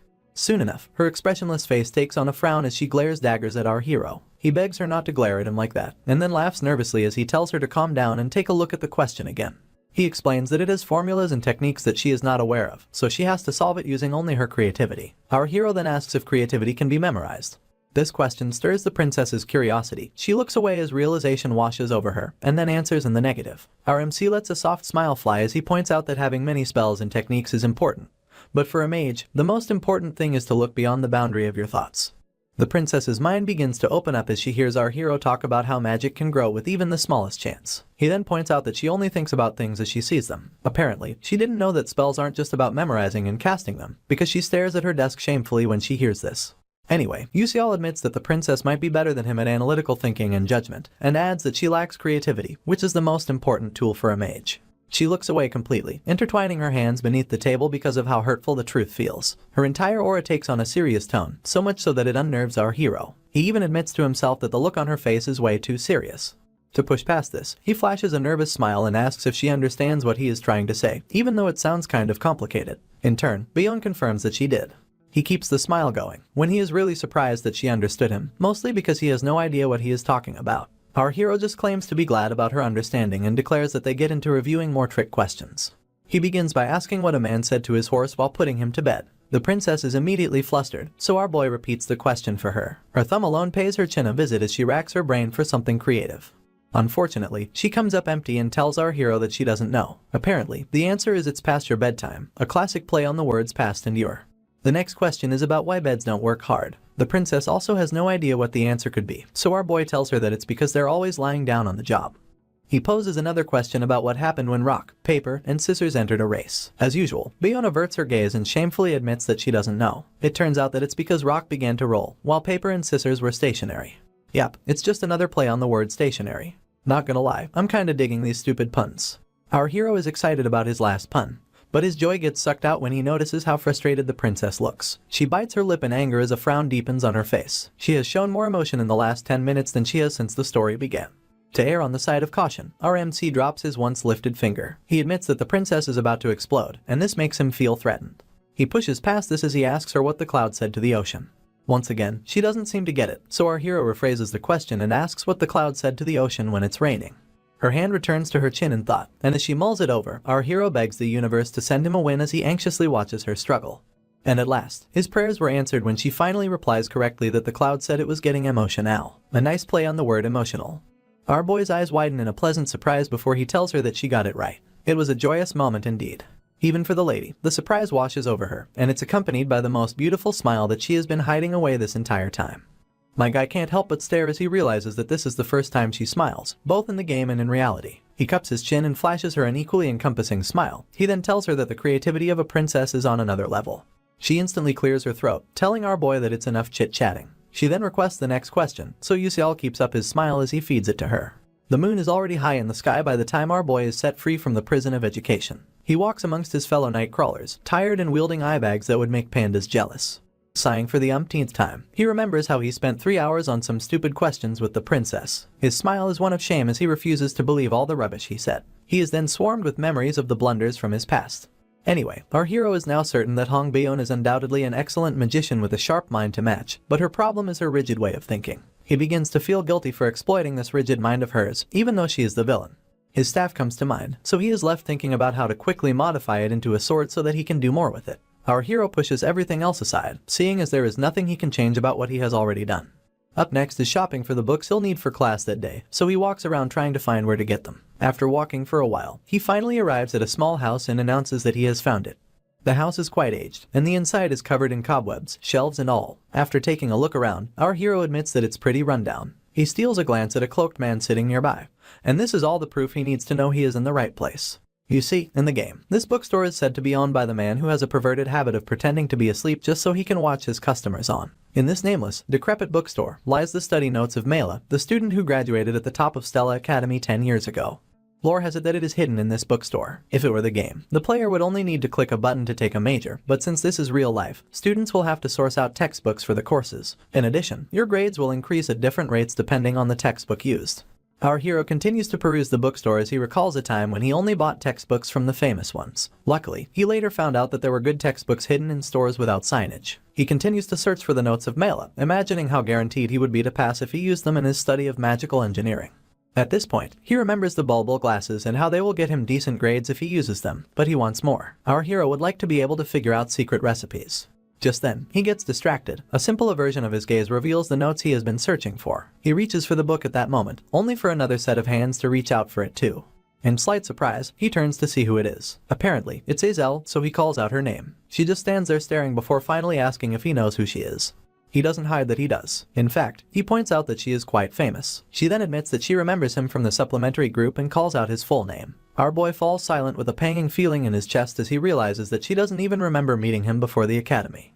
She innocently continues talking about enjoying his debate in class and adds that it was a shame that he couldn't finish explaining. This reminds our boy that Azel also couldn't finish all 3 questions from hell. She interrupts his thoughts with a farewell and turns around to leave. Yusial reaches for Mela's notes as he watches Azel leave. He then thanks God that she didn't take it. Holding what he came searching for, he is left wondering why the fake heroine would be in an unnamed bookstore. He watches as she picks up a book, stares at the price tag of 78,000, and then quietly returns it after heaving a sigh. His mind begins to run scenarios through his head, but the most likely would be that she is broke. The bookstore is known to sell used books, so the students that come to it are the poor ones, just like our hero.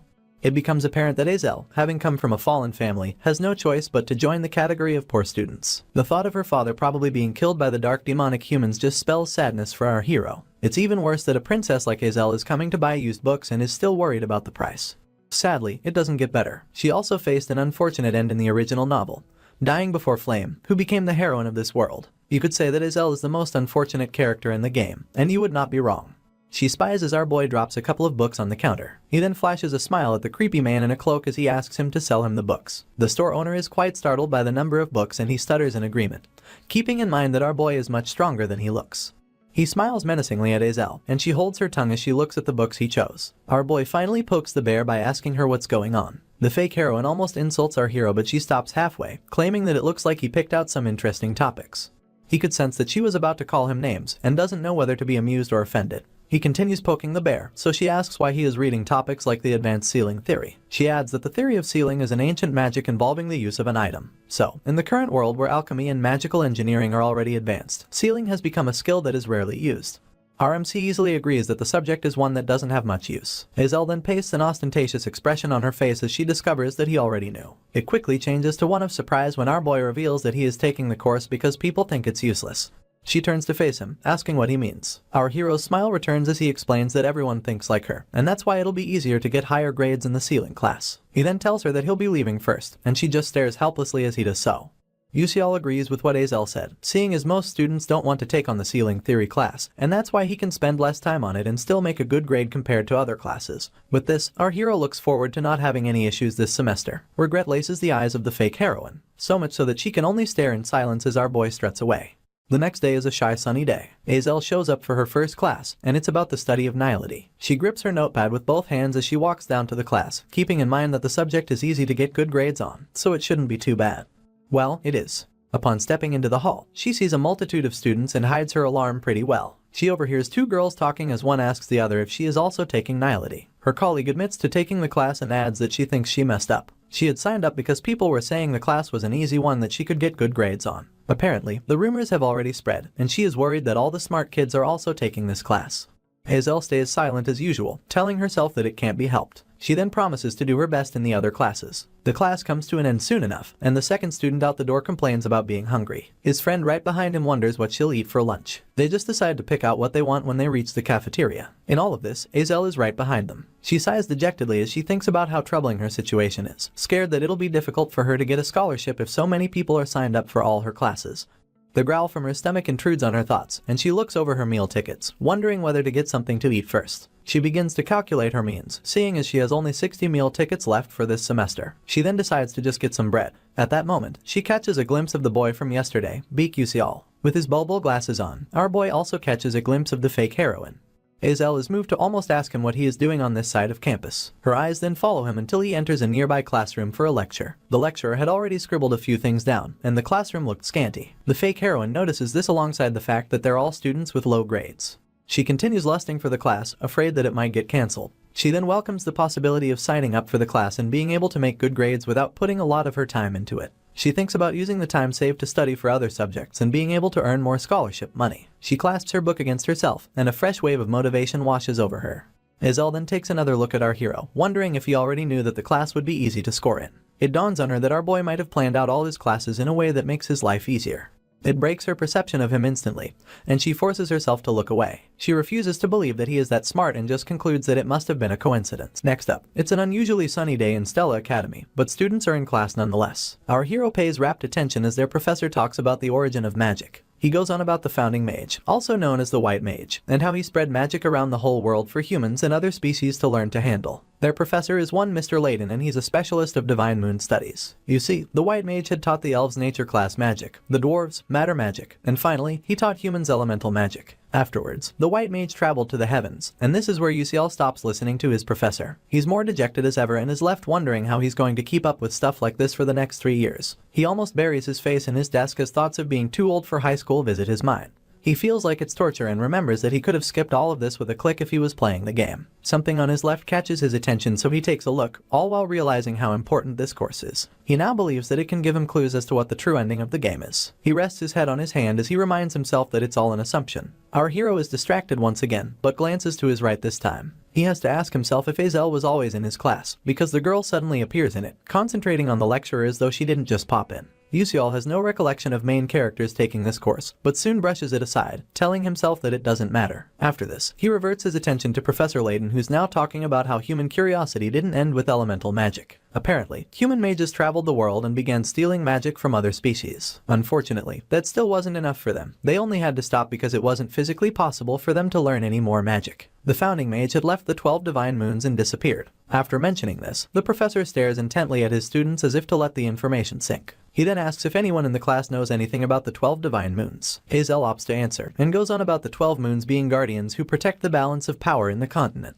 It turns out that they were scattered all over the continent, carrying out their duties until 1,000 years ago. The professor takes over and waves his wand around in agreement. He mentions how the 12 moons have their own special powers used to protect the continent, and even gives examples. For starters, the divine moon that symbolized summer, also known as the 6th moon of the red summer, wielded a red flame. It is said that those flames never died out. Professor Layden then proposes that whoever goes to the deep sea of Alamanca can still see the red flames. He adds that any curious student can go take a look. The class falls silent after his lame attempt at a joke. Even UCL feels bad for the professor. This doesn't stop him from recounting the actions of Alamanca, king of the seas, and how humans would die if they step into his domain. The professor points at one of 2 drawings of the sea he had up on the wall. He announces that it's called Levian's Coast and that a great whirlpool that appeared in the middle of the ocean has been frozen solid by the 12th moon of the blue winter. Apparently, each moon possesses a particular power, and it's said that a miracle will happen if you gather all 12 of them. One of the students raises his hand as he interrupts the professor with a question about what type of miracle will happen. Mr. Layden's posture slumps as both his hands rest on the table. He then admits that he has no idea because all the moons fell asleep 1,000 years ago. Our hero immediately agrees with the professor's assessment, seeing as he recalls meeting some of the divine moon while playing the game. Strangely, he had met only 5 out of 12, and it was through limited time events. This was only possible because our boy stayed peeled to his computer as he gathered information from various layers in the community. At the end of the day, there weren't any other players who met as many divine moons as our MC did.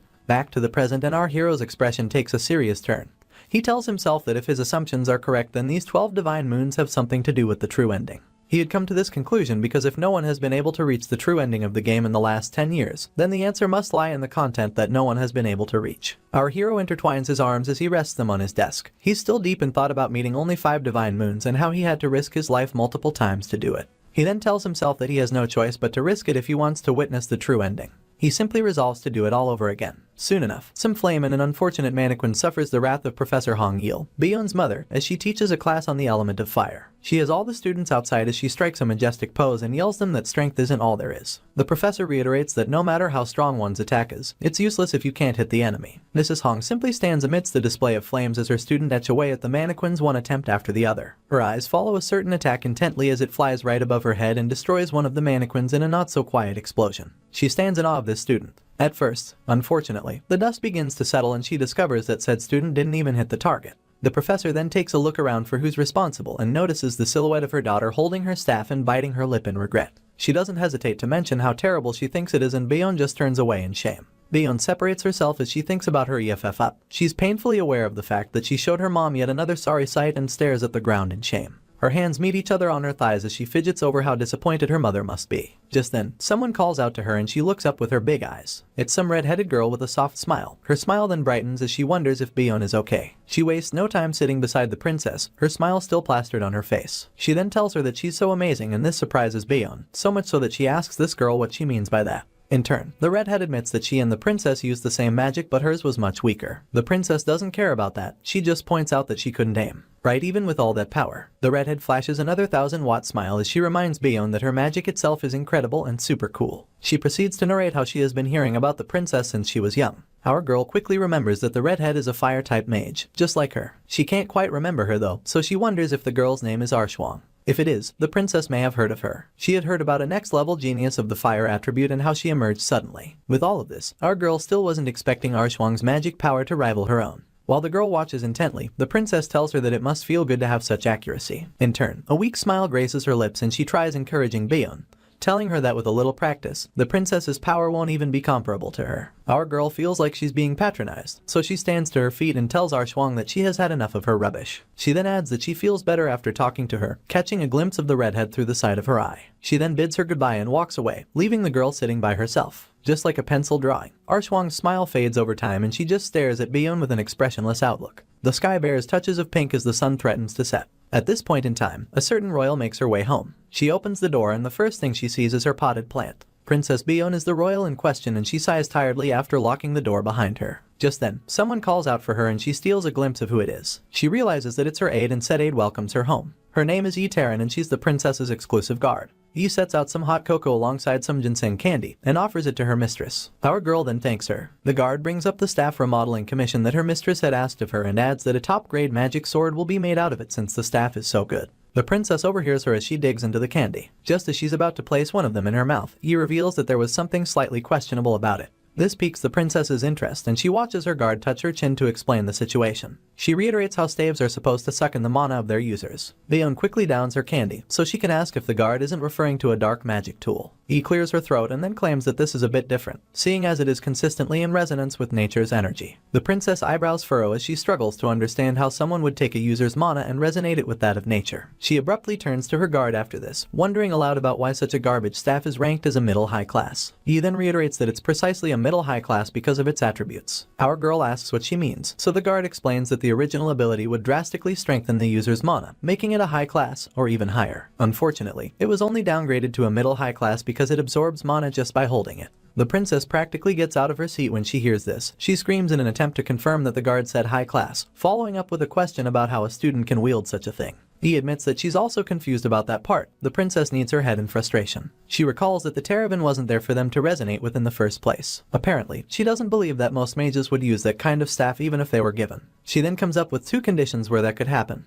One would be where a mage had too much magic, and the other, he would have none at all. The princess expresses her confusion to Yi and declares that she's sure our hero will figure things out. After shrugging it off, she takes a sip of her tea and admits that our boy is quite unique. A few days have passed since the semester began. It's now a beautiful morning with clear skies and an almost bald professor teaching our hero's class. Yusial has on his bulbul glasses as he pays rapt attention to the lecturer. He overhears him mention how attack magic needs to be manipulated in more detail than any other type of magic. This is why mana orbitory class is important. The professor's name is Carlime, by the way. Azel is also laser focused as the professor declares that for the PvP battles, all students will be learning orbitology with a focus on shooting, which means exuding magic from one's body, and target, which entails creating magic with a fixed target. The professor draws something on the board and announces that they're going to discuss the orbital formula. He poses a question concerning the orbit and predicted observed distance covered needed to hit a mage using water-type magic. Mr. Carlime then opens the floor for the students to attempt it. Instead, they immediately start to complain. One of them wonders why the professor had to pick water out of all the available attributes. His colleague even adds that someone who isn't a water attribute major can't handle such a question. All this while, our hero stays quietly seated, overhearing his mates thinking about whether or not the professor is trying to bother them. A yawn comes along soon enough, indicating how bored our hero is with the class. Just as he wonders why these classes are harder than Korean, the professor locks eyes with him and his bored expression. Well, the expression becomes one of caution, but it doesn't help his case. Mr. Carlime calls our hero out to solve the problem. He panics on the inside, regretting that he got caught.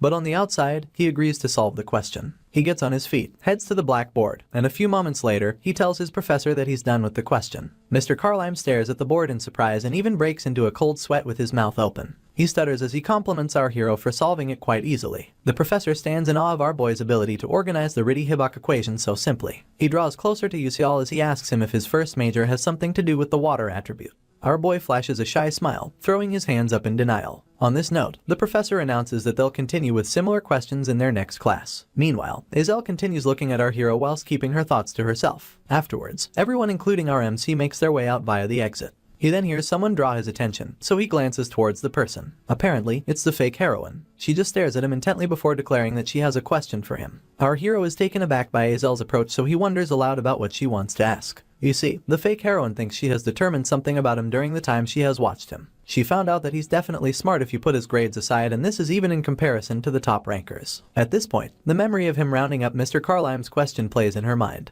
How she was shocked that he did it when she was certain that the question was one that only professors can solve. She had troubled herself thinking about Beak Yusial's identity, even if she was told that Stella Academy is a place where geniuses gather. At first, Stella had brushed a possibility concerning our hero aside, but now she's certain that he has a course registration strategy. On this note, the fake heroine gathers the courage to ask our boy what his next class is going to be, determination heavy in her voice as she promises herself that she must get the information. Once again, Yusial is left in shock, not knowing how to respond. He simply asks her why she wants to know and whether she's interested in him or something. This immediately pisses her off and she wastes no time telling him how gross he sounded. In turn, our hero admits that he was more grossed out by saying it. He centers himself, running his neck and reminding himself that he's actually an adult. He then repeats his question about why she wants to know. Azel opens up about all the research she did about the classes our boy is taking, and she reveals that they all seem like classes where students can easily get high grades. A mix of surprise and amusement shows on our hero's face as she goes on. The fake heroine promises to be straight with him, so she asks where he learned his strategy from, passing that it's really important to her. Yusial puts up a false front after finally learning what she wanted to ask. He then laughs at the whole strategy talk and claims that it was all a coincidence. He doesn't give her a chance to think it over and announces that he'll be on his way if she doesn't have any other questions. He turns to leave while Azel is left gathering her thoughts. He has already gone a few ways down the hall when she tells him to wait. She's not audible enough, so our hero doesn't hear her. The fake heroine just stands there contemplating what to do next. She stares helplessly until she can force herself to move. She then yells for our boy to wait up, and this time, he hears her and averts his gaze to her. She covers the gap, clasping her book tighter than ever as she tells him to hold on for a second.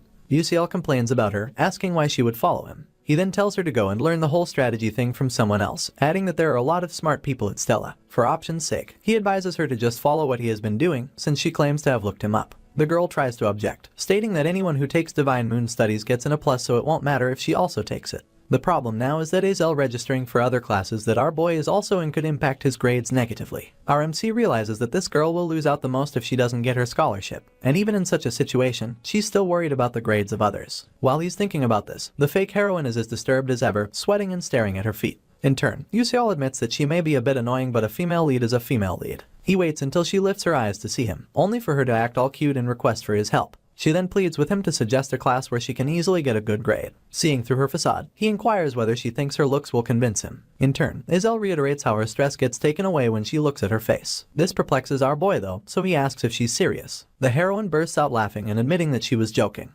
Apparently, she expected our hero to be wound tight, so she prepared some compensation. Upon hearing this, our boy gets thrown off balance. He wonders why most of these kids offer compensation, and is also disturbed by why they're all so snobbish. Hazel interrupts his thoughts as she asks whether he knows about the ghost story of the seventh tower. Yuseol's eyes widen in surprise before he admits that he knows. Even the heroine didn't expect a positive answer, so she points out that there aren't many people who know the story. Anyway, she mentions that it's an abandoned building that disappeared and that it has a bunch of barriers preventing people from even getting close to where the building used to be. She's about to continue when our hero stops her. She looks at him to beg his pardon but ends up asking if everything is alright after seeing our boy grab his head. G admits only to himself that he might go insane. You see, he perceives this to be big news, seeing as this information can help Flame greatly increase her affection with the male protagonist. The fact that Flame knows this also means that Hazel must have known it in the original novel. Worse off, the fake heroine is supposed to give this information to the male protagonist, not some extra like Beak Yuseol. To cut her off, he mentions that the story is a scary one, so he doesn't want to hear it and thinks it's not interesting.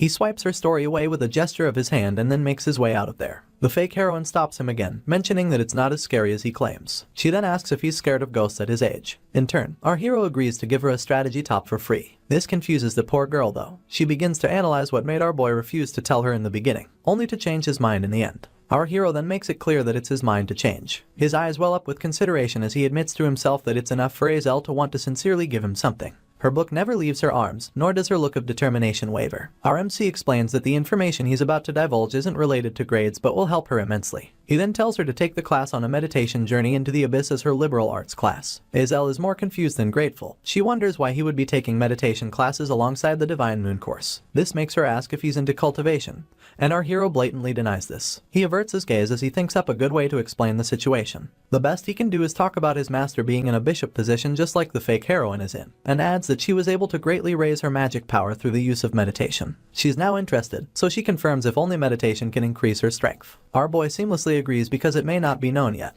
But in reality, bishops who wield large-scale destruction magic find meditation to be extremely important. You see, precise casting comes from formulas and equations, but it ultimately comes from your mind, which moves mana. Our hero announces that he doesn't usually give out such information but claims that Hazel is an exception because she's cute. Her expression is as deadpan as it can ever be as she reminds our boy about calling her ugly just moments ago. She then lets a small smile fly and thanks him for the help even if it won't improve her grades. She bid him goodbye and they parted ways. Our hero watches her leave, only to be in his feelings about the information he gave could change the future. The other option would be to leave her be, but this would make the girl die a tragic death in this life as well. Our boy hopes that meditation will be helpful to her. At that moment, he remembers that he's also a mage and wonders why he never thought of training until now. The Beak Yuseol in the game trains his body strictly, awakens his magic revelation delay physique, and grows immensely. He remembers how one could gain experience by clicking a button in the game, but now he can do it directly. Unfortunately, it's been quiet for ages, and our hero hasn't gathered any experience, so he simply smiles and admits that he should be grateful to Hazel.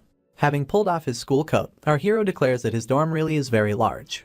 In Stella, all the students reside in the dorms. The dormitory system was a fun addition to the game so that players can decorate their rooms as a little extra content. But for Beak Yuseol, it was his only home because his village burned down. Anyway, the dorms are assigned according to the class you are in, and although the size of the rooms are the same, the number of students sharing them differs depending on the class. Of course, the S classes get the highest floor to themselves. Our hero sits on his bed, folding his arms as he remembers feeling a bit lonely in his room. Now, he's just glad that he can use the silence for good.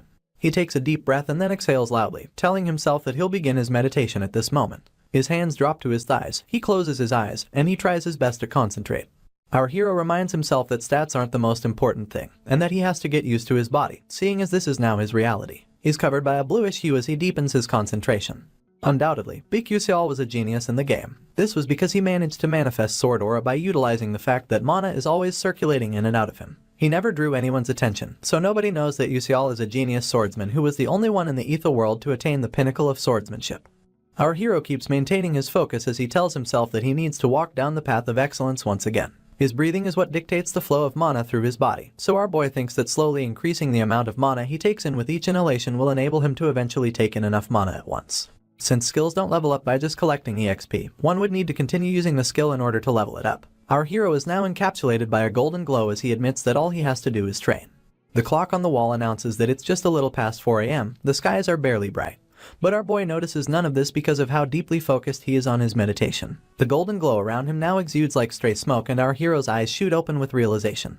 He stares at his hands in awe as he realizes that this must have been the way Beak Yusial felt in the game, like a strange essence is moving in and out of him. This is what someone who had accepted the mana leakage syndrome as part of him at a young age would feel. The feeling wasn't far from base because at that moment, his console pops up, notifying our hero that his mana leakage syndrome skill has been leveled up. That, and his blink skill too. Our boy just watches with excitement until the upgrade is complete. He then yells out in celebration, loud enough for the whole dorm to hear. Anyway, he balls his fist in determination, accepting that he's now a step closer to fulfilling his mission. With this, he promises to find the true end of the game no matter what. Later that day, the wind blows stray leaves in every direction, and students gather beneath the bright sky, including a scheming flame. Well, that's what it would seem like to outsiders.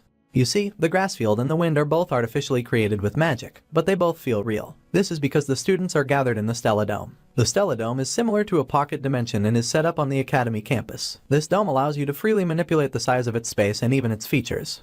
For this reason, almost all Academy events are held there, including sports, dungeons, gates, and monster training. Meanwhile, a total of 141 students gather under instruction, 50 each from Class A1 and A2, and 41 from the S class. The female lead thinks that if this was anything like the novel, it would have been 39 students from S class. She expected it to be 40, including herself, and never expected another student to be added last minute. This gets her thinking about where Beak UCL came from. Apparently, there were only 1,140 students in the first year. With the addition of the lead, it became 1,141. This only reveals that UCL was in the original novel too. Instead of admitting confusion, Flame promises to slowly figure things out, reassuring herself that she can do it. She then reminds herself that she's the only person in the Ether world who knows the novel, so she balls her fist in solidarity. Afterwards, she gets a sense that the class will be starting soon, so she covers the gap between herself and the group. Upon arrival, she overhears someone asking a certain Master Jeremy if he's done with class registrations. This instantly piques her interest and she watches as Jeremy answers positively. A nearby student then adds that they signed up for soft magic research just because they heard that the young master will be taking it too. Jeremy smiles with all of his teeth as he tells the student that they'll have fun together. Meanwhile, Flame keeps checking him out like he's food on the stove. She remembers Prince Jeremy from the novel. Unfortunately, he was in love with Azel, obsessed even, but she never loved him back. This became the villain arc that nobody wanted. The female lead realizes that the young master looks kind. She also remembers that each of his actions are carefully calculated. For this reason, she plans to watch out and not get close to him. At this point, Jeremy catches a glimpse of her, so he turns to face her, smiling ear to ear and waving like she's his long-lost love. In turn, Flame smiles and waves too, pretending not to be cautious of him. She does admit that he's good-looking though, and adds that she understands why he has so many people sucking up to him. The young master goes back to talking with his friends and the female lead concludes that his clique is the most conspicuous in Stella Academy. She walks away from him soon enough, reminding herself to get her act together. Since this world is her reality now, she realizes the need to prepare for her future. Jeremy watches her go and a smile creeps onto his lips as he thinks about her. At that moment, a tutor calls the attention of all the students. This is none other than Professor Hanwall. He then announces that they'll begin with simple training before moving to the lesson of the day, adding that he needs to know the skill level of the students so he can teach them properly. With his usual stoic demeanor, he goes on about being the one to direct their training and yells that if no one likes it, they should keep it to themselves. He makes it known that as a professor, he reserves the right to add to or subtract from the points of any student, and reminds them that they'll be expelled if they fall below a certain number. The professor finally announces that he'll explain the nature of the training. Apparently, it's going to be a mock dungeon, so Mr. Hanwall alerts everyone that he'll be using phenomena that occur in real dungeons, as well as traps and monsters, to test each and every student. Anyone who takes down a risk level 1 monster will get 4 points, and 8 points will go to whoever eliminates a level 2. The professor tosses a short golden stick around called the point stick, and whoever can catch it will get a whopping 20 points. It turns out that the top 5 students will get a small reward, alongside shop privileges, but those who score 0 will have their points taken from them. The professor adds that whoever is scared of failing or taking up the challenge alone will have the courtesy of forming teams. Unfortunately, points will be divided amongst team members. Here's the dicey part. Whoever is able to defeat their fellow student gets to take all their points. With this, the professor bids all of them good luck and disappears into thin air. Soon enough, the Stella Dome begins to manifest. The ground begins to tremble and the students begin to panic. In no time, giant trees begin to shoot out from the ground, causing even more panic amongst the kids. Flame easily recognizes the dungeon they've been put in and refers to it as the Jack and the Beanstalk map. As the name implies, a ginormous beanstalk emanates from the center of the dome and grows until it touches the sky. Its vines spread out to cover the whole area, and they're much bigger than the average person. All the students are left in the heart of it, including the female lead. She immediately summons her staff and resolves to get going. She has all but taken one step when she hears someone call her name. Flame turns around to answer, only to see Jackie asking if she's going to be alone throughout the practical training. Our girl remembers her from their first meeting, but takes some time to think over Jackie's question. You see, she does the math and concludes that working alone is much better than teaming up, because one can get more points that way. She then apologizes to Jackie, explaining that she's going to try being on her own this time. Weirdly, the girl just smiles and tells Flame that she understands. She adds that it can't be helped because of the point distribution system. The female lead stutters as she concurs with Jackie. She then wonders to herself if the girl was trying to be sarcastic. Swiping the thought aside, she smiles and tells her colleague that they'll go together next time. In turn, the girl agrees and goes on her merry way. Our female lead is left riddled with questions. She's not sure, but it seems to her like that Jackie girl keeps trying to mimic her. She brushes this under the rug soon enough, telling herself that it could just be a phase that the girl is going through. An hour has passed since the practical began, and our girl is busy shooting down monsters. She admits that it's quite exhausting and tugs her collar to combat the heat. She's left wondering when the practical training is going to end, only for something weird to draw her attention. She immediately becomes alert as a bunch of hefty vines makes their way towards her with the speed Hermes would envy. In turn, she lifts her staff and activates a defense spell which helps her push back the vines. After this, the vines retreat and the girl is left standing with a sizzling staff. She's taken aback that the field also attacks, so she gives kudos to Stella Academy for making it impossible to underestimate even the dungeon practical training. So far, Flame has collected 18 points, but she's unimpressed because someone could easily surpass her by finding 1 point stick. She decides to continue moving forward, so she puts one leg in front of the other carefully. In no time, she stops in her tracks, her senses picking up a certain presence in the distance. She first mistakes it for that of a monster before realizing that it belongs to a person. She becomes worried at this point and grips her staff with everything in her, seeing as she has never encountered someone who could hide their presence to this extent. She continues to stay quiet until she comforts herself that everything will be okay. Apparently, she's also hiding her presence using the one with nature skill. With specialties like bind, destruction, defense, and healing, it would be an okay choice for Flame to ambush an opponent. She hides behind a vine, using it as shade as she spies on this opponent. She soon realizes that he's holding a stick and it dawns on her that he's actually Bikusial. In turn, our hero feels a presence nearby, so he turns around in search of it. Meanwhile, Flame wonders if he's also going around alone. She crouches as she recalls hearing that many students tried to team up with our hero but he rejected all of them. Just as she admits that she's uncertain about what our boy is thinking, her eyes pick out the point stick in his hand, surprising her that he already obtained one. She takes a few moments to think it through and then concludes that this is the perfect chance. She spies on Usial once again and resolves that she's going to test him. Our girl then summons a light cluster using her staff and as instructed, the lights begin to gather around it. She quickly calculates that our hero is just 15 meters from her current location. Seeing as his back is turned at the moment, she concludes that there's no way he can perform a defensive tactic from such a distance. Just then, the female lead expands her spell, steadies herself, and finally releases a light bullet. Said bullet bolts through the once quiet air in a burst of gold. It comes close to our hero, so close that he only sees it via the corner of his eye. He activates his blink skill last minute and does some bolting of his own.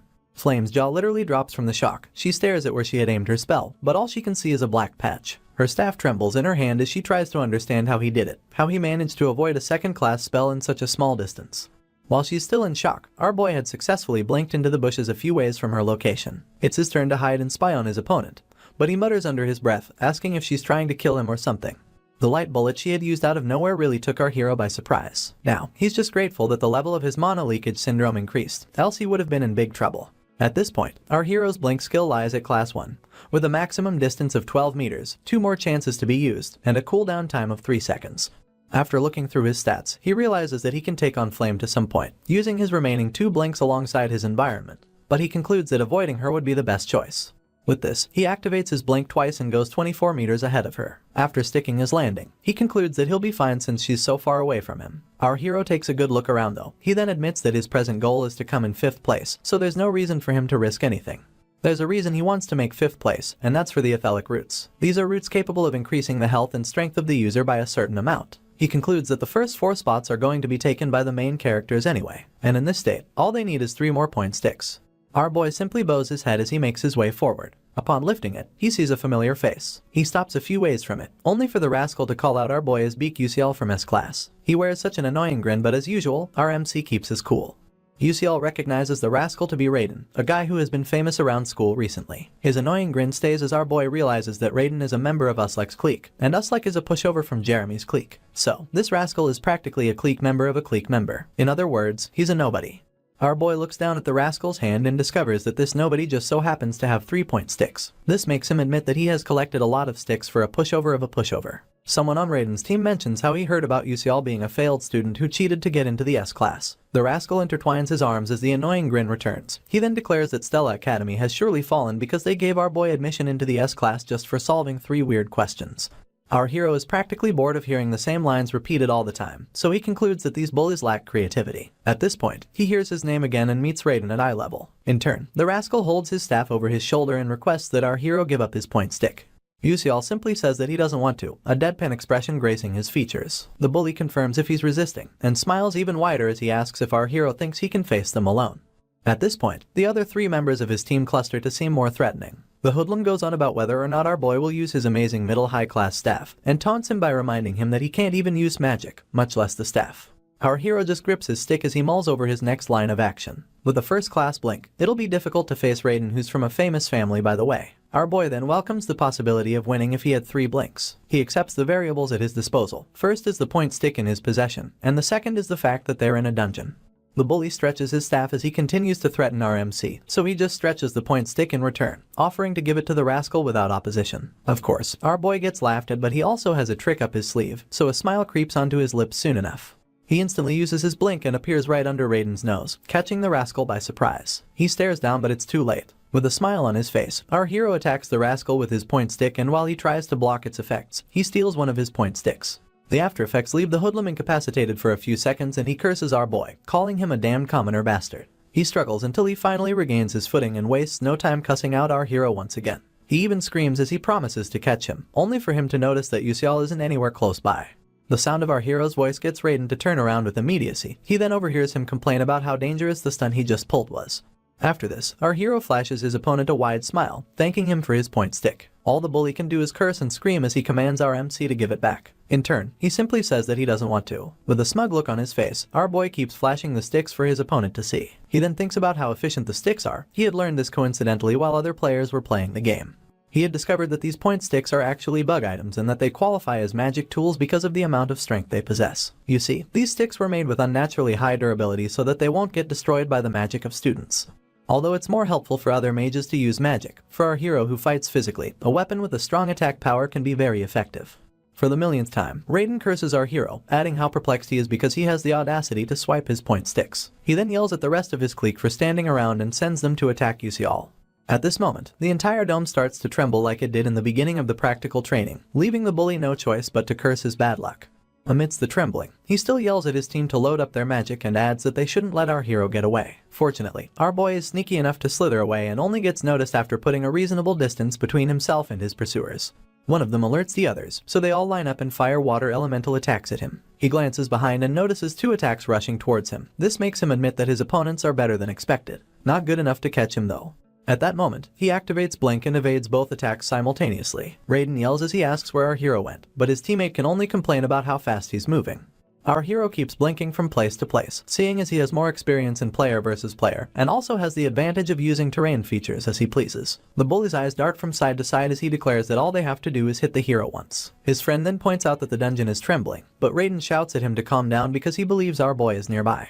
He instructs his friends to wait until the terrain stops trembling, and to attack our MC together if they see him. He then warns them to be careful about the magic rebound in case their magic fails. Once again, the hero appears beneath Raiden's nose, only to smack him silly using the point stick. The rest of his team lament behind him while he groans in pain. Unfortunately, our boy's disturbance messes up his opposition's magic and a magic rebound ensues. The rascal is the first to curse as his staff emanates cackles of blue lightning. Soon enough, the lightning increases and falls down on him and his team from multiple locations. All they can do is lift their hands to shield themselves. Meanwhile, our hero successfully darts out of harm's way and declares that it's over. After Raiden and his clique groan and complain, our hero announces that he'll be taking another point stick. He then flashes them for his opponents to see. To make things worse, he jokes about giving one of them to his girlfriend, should he ever have one. Our boy just keeps smiling as the bully yells at him to give the point sticks back. He's considerate enough to leave the last one with the rascal and then bids him goodbye. Before Raiden can complain, our hero blinks himself out of there, leaving his opponent to scream curses into thin air. All this while, a mystery girl has been watching everything unfold.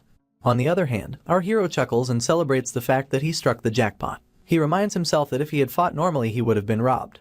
But since this is a dungeon, things are different.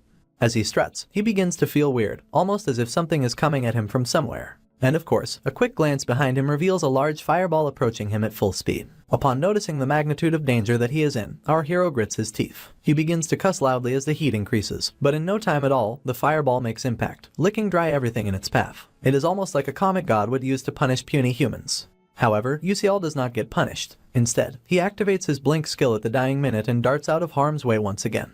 He admits that he came really close to death and can still feel the heat from 12 meters away. Gripping his 3-point sticks, he stares at the aftermath of the fireball and announces to no one that it was almost trouble. The once vibrant vines are nothing but char at the moment, and our hero has a sense of who to thank. As though summoned, Princess Baeon's silhouette forges its way out of the smoke until she comes face to face with Yuseol. She then yells at him, referring to him as a commoner. In turn, our hero grants her audience. She then continues yelling at him for leaving 1-point stick with the riffraffs from earlier, revealing that she is indeed our mystery girl. Her brows furrow even deeper as she puts him on the spot, and her staff stays ready to attack if he does anything stupid. He does not. Our hero just looks her over and wonders why she is in front of him. They stay staring at each other for a few seconds before our boy declares that there must be a misunderstanding. He adds that he did want to take the last point stick, but couldn't do it. Our boy then follows up by questioning Baeon about how it is her business whose point stick he leaves or takes. This immediately shuts her up and the silence becomes deafening. It is as if our hero uses this moment to realize what's going on, because soon enough, he gets an epiphany. He goes on to point a finger at the princess, accusing her of lying in wait for him to collect all the point sticks, just so she can collect them all from him. He even reminds her of how he taught her before and asks how she could do such a thing to him. All this while, the princess stays quiet and stares at him like he is a 4-year-old struggling to make a full sentence. In a response devoid of remorse, she only claims to be royal blood, adding that if our boy is aware of her scheme, he should come at her. This startles Yuseol a bit, but he keeps his composure. Meanwhile, the princess proceeds to challenge him outright, claiming that taking objects from a commoner is undignified of a royal. She then promises to defeat him and collect the point sticks fairly. Our hero is perplexed by her little speech, so he tells her that there is nothing dignified about robbing a weakling. The last word really gets to Baeon, so she reiterates how she saw our boy joking around with the riffraffs from earlier. All our hero can do is stare at her as she makes her case. She proceeds to accuse him of not even facing his opponents with any real magic. You see, during the training, the princess walked around almost aimlessly, thinking to herself that she has to hurriedly find a point stick if she does not want to get into any trouble with her mother. At that moment, her attention got drawn by some voices in the distance. She looked in the direction of the voices and saw some riffraffs. They were yelling that Yuseol was getting away, and cussing him out as they asked where he was going. Meanwhile, she stayed hidden behind a vine close by. From there, she realized who was being chased by seeing nothing but a silhouette speeding through space-time. Of course, it was our hero being chased by Raiden's crew. Just then, she stared at her staff, wondering if she should attack. She soon realized that taking on 6 people would prove difficult even for an S-class student. In turn, she settled for lying in wait until all of their stamina dwindled and then collecting all the point sticks in one fell swoop. Unfortunately, she witnessed a surprising feat from Yuseol, him beating the crap out of Raiden using only a point stick. She was somewhere between annoyed and impressed as she watched the commoner use nothing but his blink skill and a point stick to overpower 4 opponents at a go. Still hidden, she admitted that the opponents are much weaker than her, but they still grew up as elites in different families of mages. This made her conclude that if our boy is good enough to joke around with those riffraffs, then she must burn him down with her full power. This brings us back to the present, and use her full power, she did. Princess Baeon begins to launch a myriad of fireballs towards our dainty hero, consuming everything in her path in the reddish yellow of her flames. Our boy seems overwhelmed at the moment, but he holds fast his point sticks and blinks himself to safety in a heartbeat. Well, that's what he thought. Unfortunately, 12 meters ahead, Baeon also sends another myriad of fire attacks. He catches a glimpse of it through a side glance and caution falls upon him. The fireball seems to grow bigger with every passing second, so our boy has to activate a double blink to dodge. He almost falls on his ass but crouches down to stick the landing.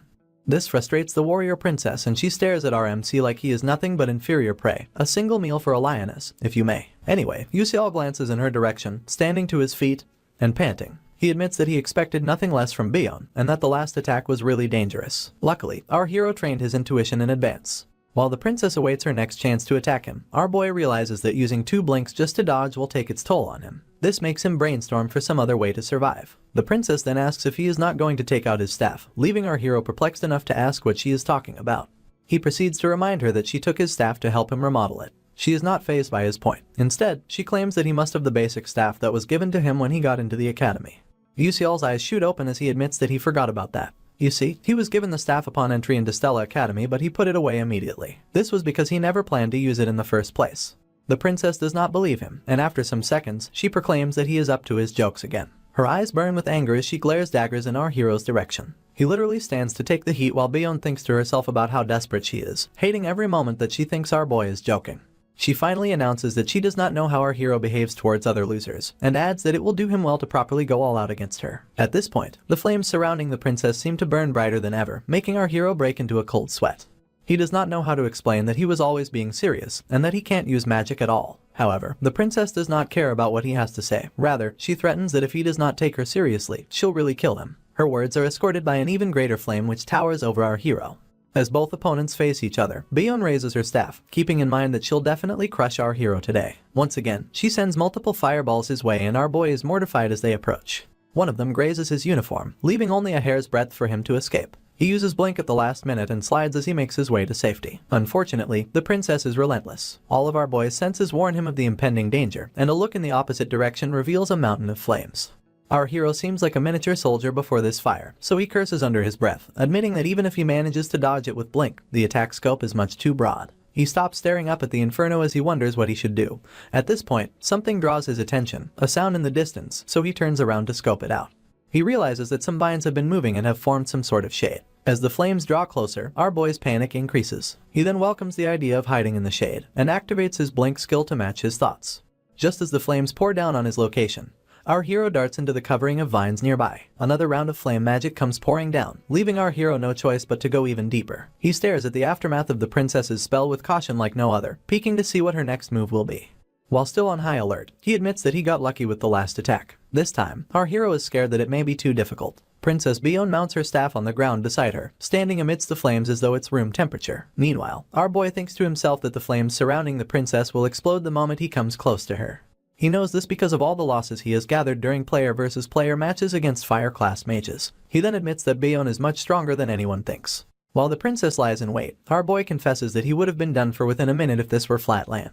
Just then, she catches a glimpse of our hero and instantly readies her staff to attack him, as she sends more fireballs in his direction. Our boy realizes that it wouldn't even be a fair fight in the first place. About 10 fireballs come face to face with him, but this time, he does not flinch. He clenches his point sticks as he births a plan to turn things around, asking the princess if she thinks he'll just stand there and do nothing. As usual, he blinks away from the flames at the last minute, leaving a massive explosion in his wake. He then tears through a narrow opening with flames on every side and more fireballs coming at him like homing missiles. At this point, his sixth sense activates and he begins to exude a bright blue essence. Even the approaching flames look blue in his eyes as they seem to slow down. This makes it easier for him to see them.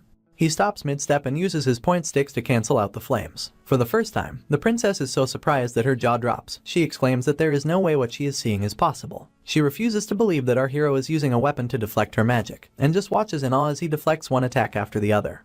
Meanwhile, Yuseol is in the zone, but only he knows that his senses are fading as more time passes. With every swing of his arm, with every application of his sixth sense, he can tell that this feeling of facing a mage and moving his body is much too realistic compared to just clicking a keyboard and moving a mouse around.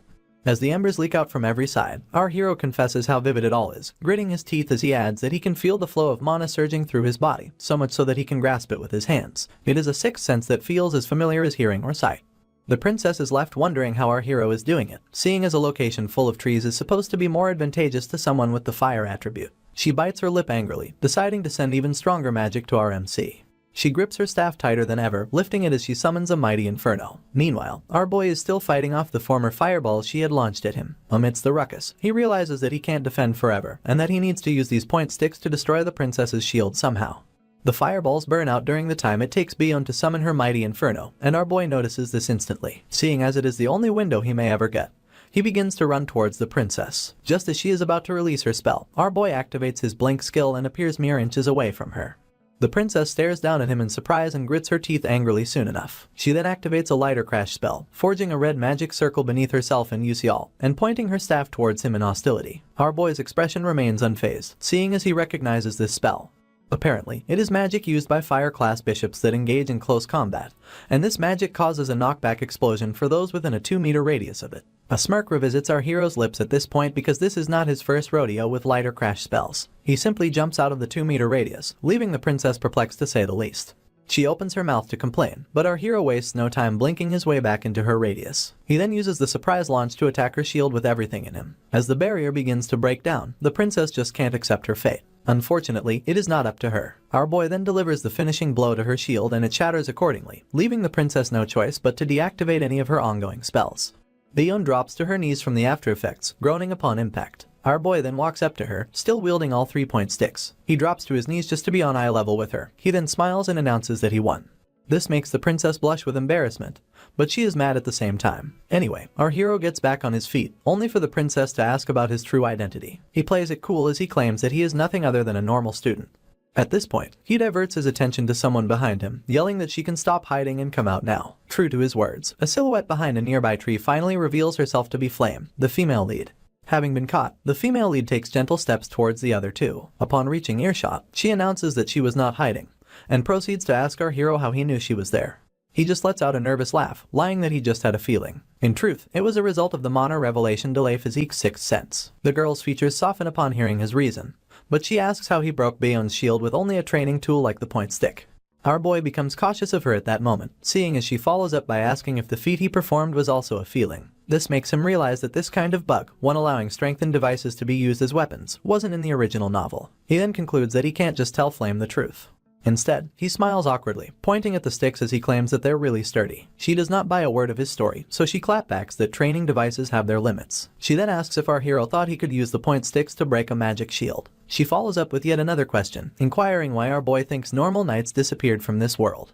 Her questions strike a chord in Yuseol, making him admit to himself that the female lead is right. Worse off, he does not know how to respond to any of her questions. Flame goes on about always thinking he was weird, but now, all she is interested in is knowing who our hero really is. Princess Baeon also stares quietly from behind, awaiting our boy's answer. Drops of sweat make their way down his face as he realizes that he is in a tough spot. The bad part is that it hasn't even been a month since he arrived in the game.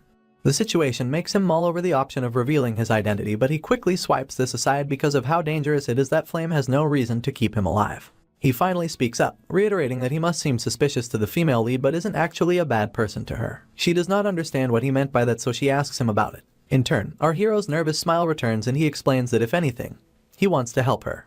This does not clear up her suspicions, but just as she is about to ask our boy who he is for the second time, he takes it as his cue to make an exit. He lies that he would like to tell her more but does not have the time. In that vein, he waves the girls goodbye and they watch him leave. Baeon's eyes are still full of malice, so as our boy celebrates internally about his escape, she throws all 3 of her point sticks at him, causing him a great deal of pain. She is surprised that they actually hit him and our hero turns around, trying to soothe his pain by rubbing the spots she hit. He then laments that she should have used her words if she had any complaints. In turn, she admits that she thought he would catch them, and asks how he can't catch point sticks but can dodge other types of traps and magic. Our hero is still nursing his head as he thinks about the Manhwa Revelation Delay Physique having a limit. He says nothing about it to the girls, and only laments about how much his head hurts. You see, how long our hero can sustain the sixth sense solely depends on his mind power, and since his mind power has bottomed out, his migraines are now very severe. Yuseol proceeds to question Baeon about why she threw the sticks at him. She only claims that she lost their tiff and adds that they're now his. Our hero wonders if it is the princess's pride talking and fears that his ranking will rise too much if he accepts the point sticks. Worse off, the other prizes are worthless to him. After thinking it through, our hero squats and picks up just 1 point stick. He then flashes Baeon a smile as he tells her that he is fine with the one, and adds that she can keep the others. With this, he turns to leave and waves them goodbye for the second time. He is so moved by how cool he is, seeing as he is now a man who shows kindness to the opponent he beat. Our boy even blushes a bit as he heads out with this new sense of self. Meanwhile, both ladies are unimpressed. Flame asks the princess if Yuseol is an idiot and she thinks he could be. The princess just blames his lack of common sense on the fact that he is a commoner. She then stares into the abyss, still worried about our boy's identity. Meanwhile, a magic device placed in a boardroom reveals the location of every student taking part in the practical training, representing them with nothing but red dots on a screen. From time to time, each student takes center stage as they battle whichever opponent comes their way. In the boardroom, Professor Hanwha looks back, half disgusted, as his superior declares that the S-class students are incredible this year. This superior is none other than Elder Telix of the Magic Council of Elders. He even admits that the training was worth coming to watch. Beside him stands Jarina Aeon of the Blue Mage Tower Board of Directors, and she also concurs that it was fun, adding that she was more impressive when she was younger though. Mr. Hanwha can only stay quiet in the midst of so many superiors, seeing as so many big shots have come just to watch the new students in a practical exercise. His eyebrows stay furrowed as he realizes that they have to come if they want to recruit new talent, and concludes that most of the other professors are also watching the exercise. His attention is drawn to the screen when 2 high-ranking students come face to face. The professor curses under his breath, seeing as these students are Ma Yuseong and Hee Wonryong respectively. Both boys then prepare their staves as soon as they lock eyes, but Wonryong is the first to attack. He sends a streak of blue lightning after his opponent, only for Yuseong to dodge it with some magic of his own. The genius practically phases out of harm's way, but it is nothing like our hero's blink skill. It is more like a trio of spells that allow him jump from one air pocket to another. Jarina calls it a third-rank power jump activated in succession, and Elder Telex is impressed that the genius can do that at the age of 17. As usual, the professor stays quiet, thinking to himself about how a normal mage would generally have to be in their mid to late 20s to be able to master third-rank magic, but here Yuseong is, using it freely at 17. As they continue to watch the altercation, another member of the Magic Council of Elders expresses his disbelief and points out to everyone that both boys have 3 elements each. Yuseong controls earth, lightning, and fire magic, while Wonryong possesses wind, water, and fire magic as well. The professor watches them go and realizes that most mages have only 1 element. Most of them only gain 2 after vigorous training, so by all ramifications, 3 elements and above is considered to be talent. Meanwhile, the genius, using fire as his major element, continues to face off Wonryong, who uses water as his, and these two have possessed their talents from birth. For the first time, Mr. Hanwall's expression switches from stoicism to panic as he hears a loud cawing sound. At this point, he and all the other visitors witness a large winged beast with flaming blue eyes and talons the size of 2 children as it lands in the middle of Yuseong's battle. The professor refers to it as a hidden boss, and said beast lets out a loud cry as it begins to descend. Both students watch with caution as the bird continues to fall, and soon enough, it thumps against the ground in defeat. Out of the blue, Azel asks if both boys were in the middle of a fight, and they soon realize that she's standing on top of the hidden boss. The fake heroine quickly apologizes for the interruption, and it becomes clear to Professor Hanwall that she took down the beast. You see, a hidden boss is a type of hidden event that only appears when a mage has abilities to a certain amount. Not only are they hard to find, but it is also difficult to defeat them. Azel makes her way down from the corpse of the hidden boss, leaving the professor in awe of the fact that she took it down by herself. One of the elders present refers to her as the eldest daughter of the traitor Grand Duke Malf, and Elder Telex adds that it is unfortunate that her talent will not bloom like it is supposed to because of her father. His attention is drawn to the screen soon enough, and he witnesses our hero going up against the Adalbert princess in a battle of flames. He and the other elders watch with rapt attention, but his hand makes its way to his chin as he wonders who the princess is up against, stating that he has never seen the person before. At that moment, our boy uses his signature spell and the elder's eyes open in shock. He is left wondering if he just witnessed a blink spell. It turns out that multiple mages and countless scholars have been trying to control the blink skill for hundreds of years, but everyone failed, either dying or becoming crippled from the after effects. Because of this, scholars ended up giving up. It is established to be an impossible spell to control, so you can understand Elder Telex's shock as he witnesses a student who can control blink effortlessly as though it is in his hands and feet. The more our hero combats Bion's attacks with his point sticks, the more the elders ask who he is. Professor Hanwall has no choice but to introduce him, mentioning that our boy's name is Bikusial. The elder turns to listen to him, so he goes on about how our boy is a unique student whose specialty is using the blink skill. The other scouts begin to talk amongst themselves after hearing this, adding that this is a completely different league from Yuseong, Wonryong, and even Azel's overwhelming power. On the other hand, Elder Telex asks the professor why our hero does not use any other type of magic, and instead just jokes around. He then reiterates that our boy could have ended his battle long ago, if only he used magic. This leaves the elder quite confused. Suddenly, a voice from behind announces that our hero is actually fighting with all seriousness. They turn around and witness as a cloaked young man makes his way into the boardroom at this point. The other elders then refer to him as Eltman Eltwin, and the young man smiles softly towards them. He continues to defend our boy, telling everyone gathered that he has been fighting seriously from the start, and asks if it does not seem that way to all of them. A disappointed smile comes to his lips as he declares that their ignorance is interesting. He then goes on about our hero's fighting style, reminding him of the chivalry that once existed in the old generations. His words are taken literally, and even Elder Telex inquires whether he is referring to the same chivalry that disappeared alongside the old weapons.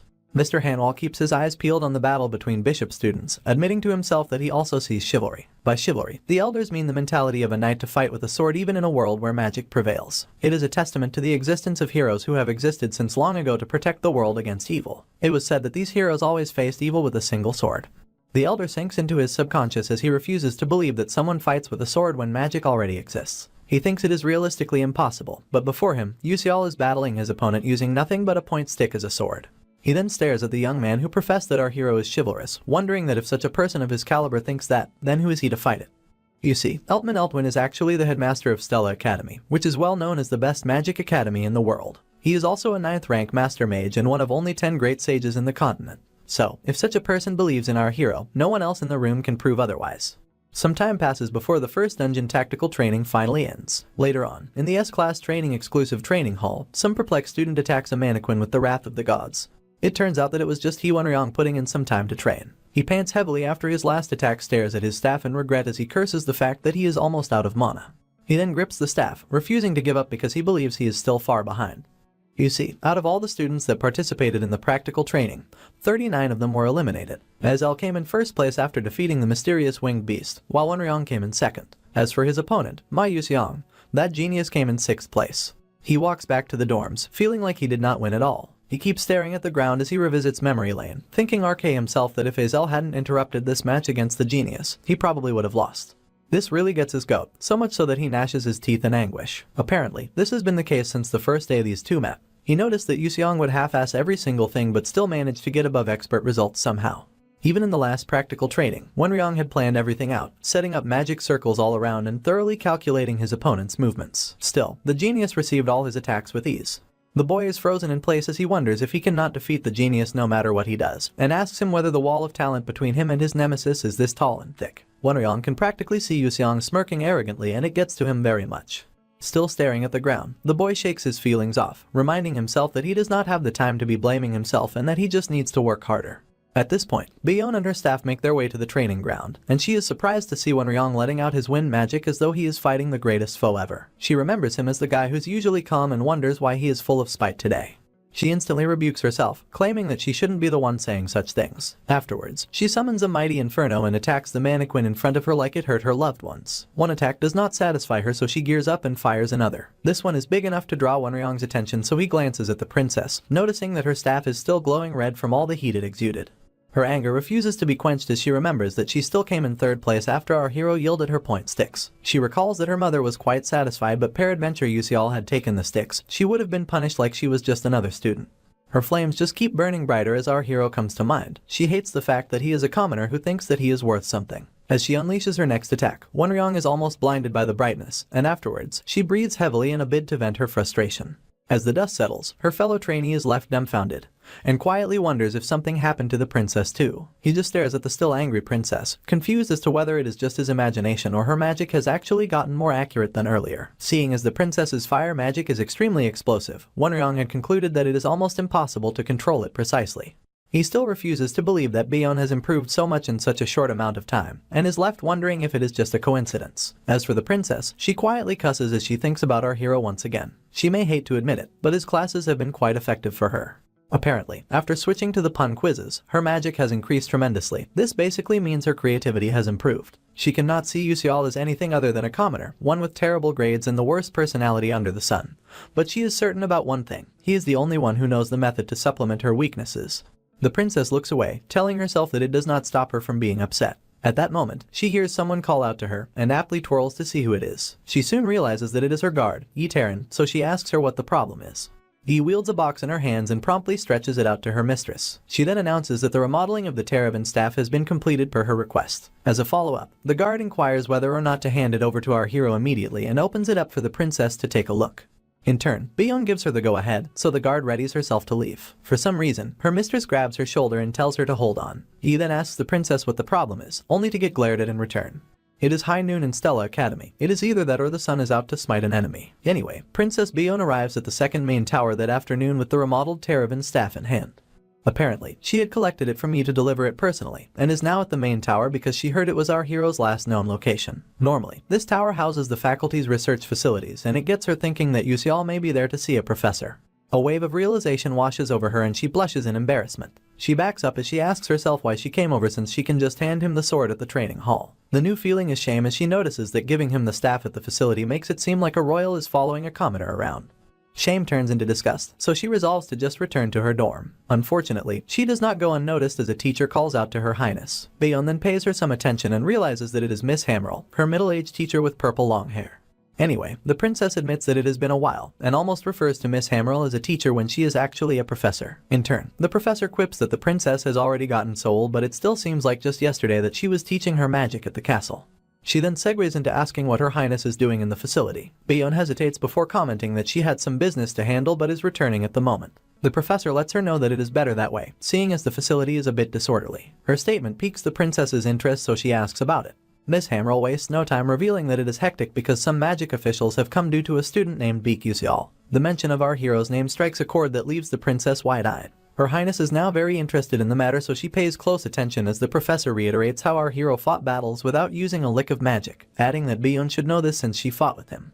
Her highness averts her gaze to the ground shamefully, realizing that her former mentor watched her fail. She regrets showing something so unsightly to the teacher she respects the most. The professor notices this almost immediately, so she tells her student that she does not need to blame herself, adding that her opponent tried his best.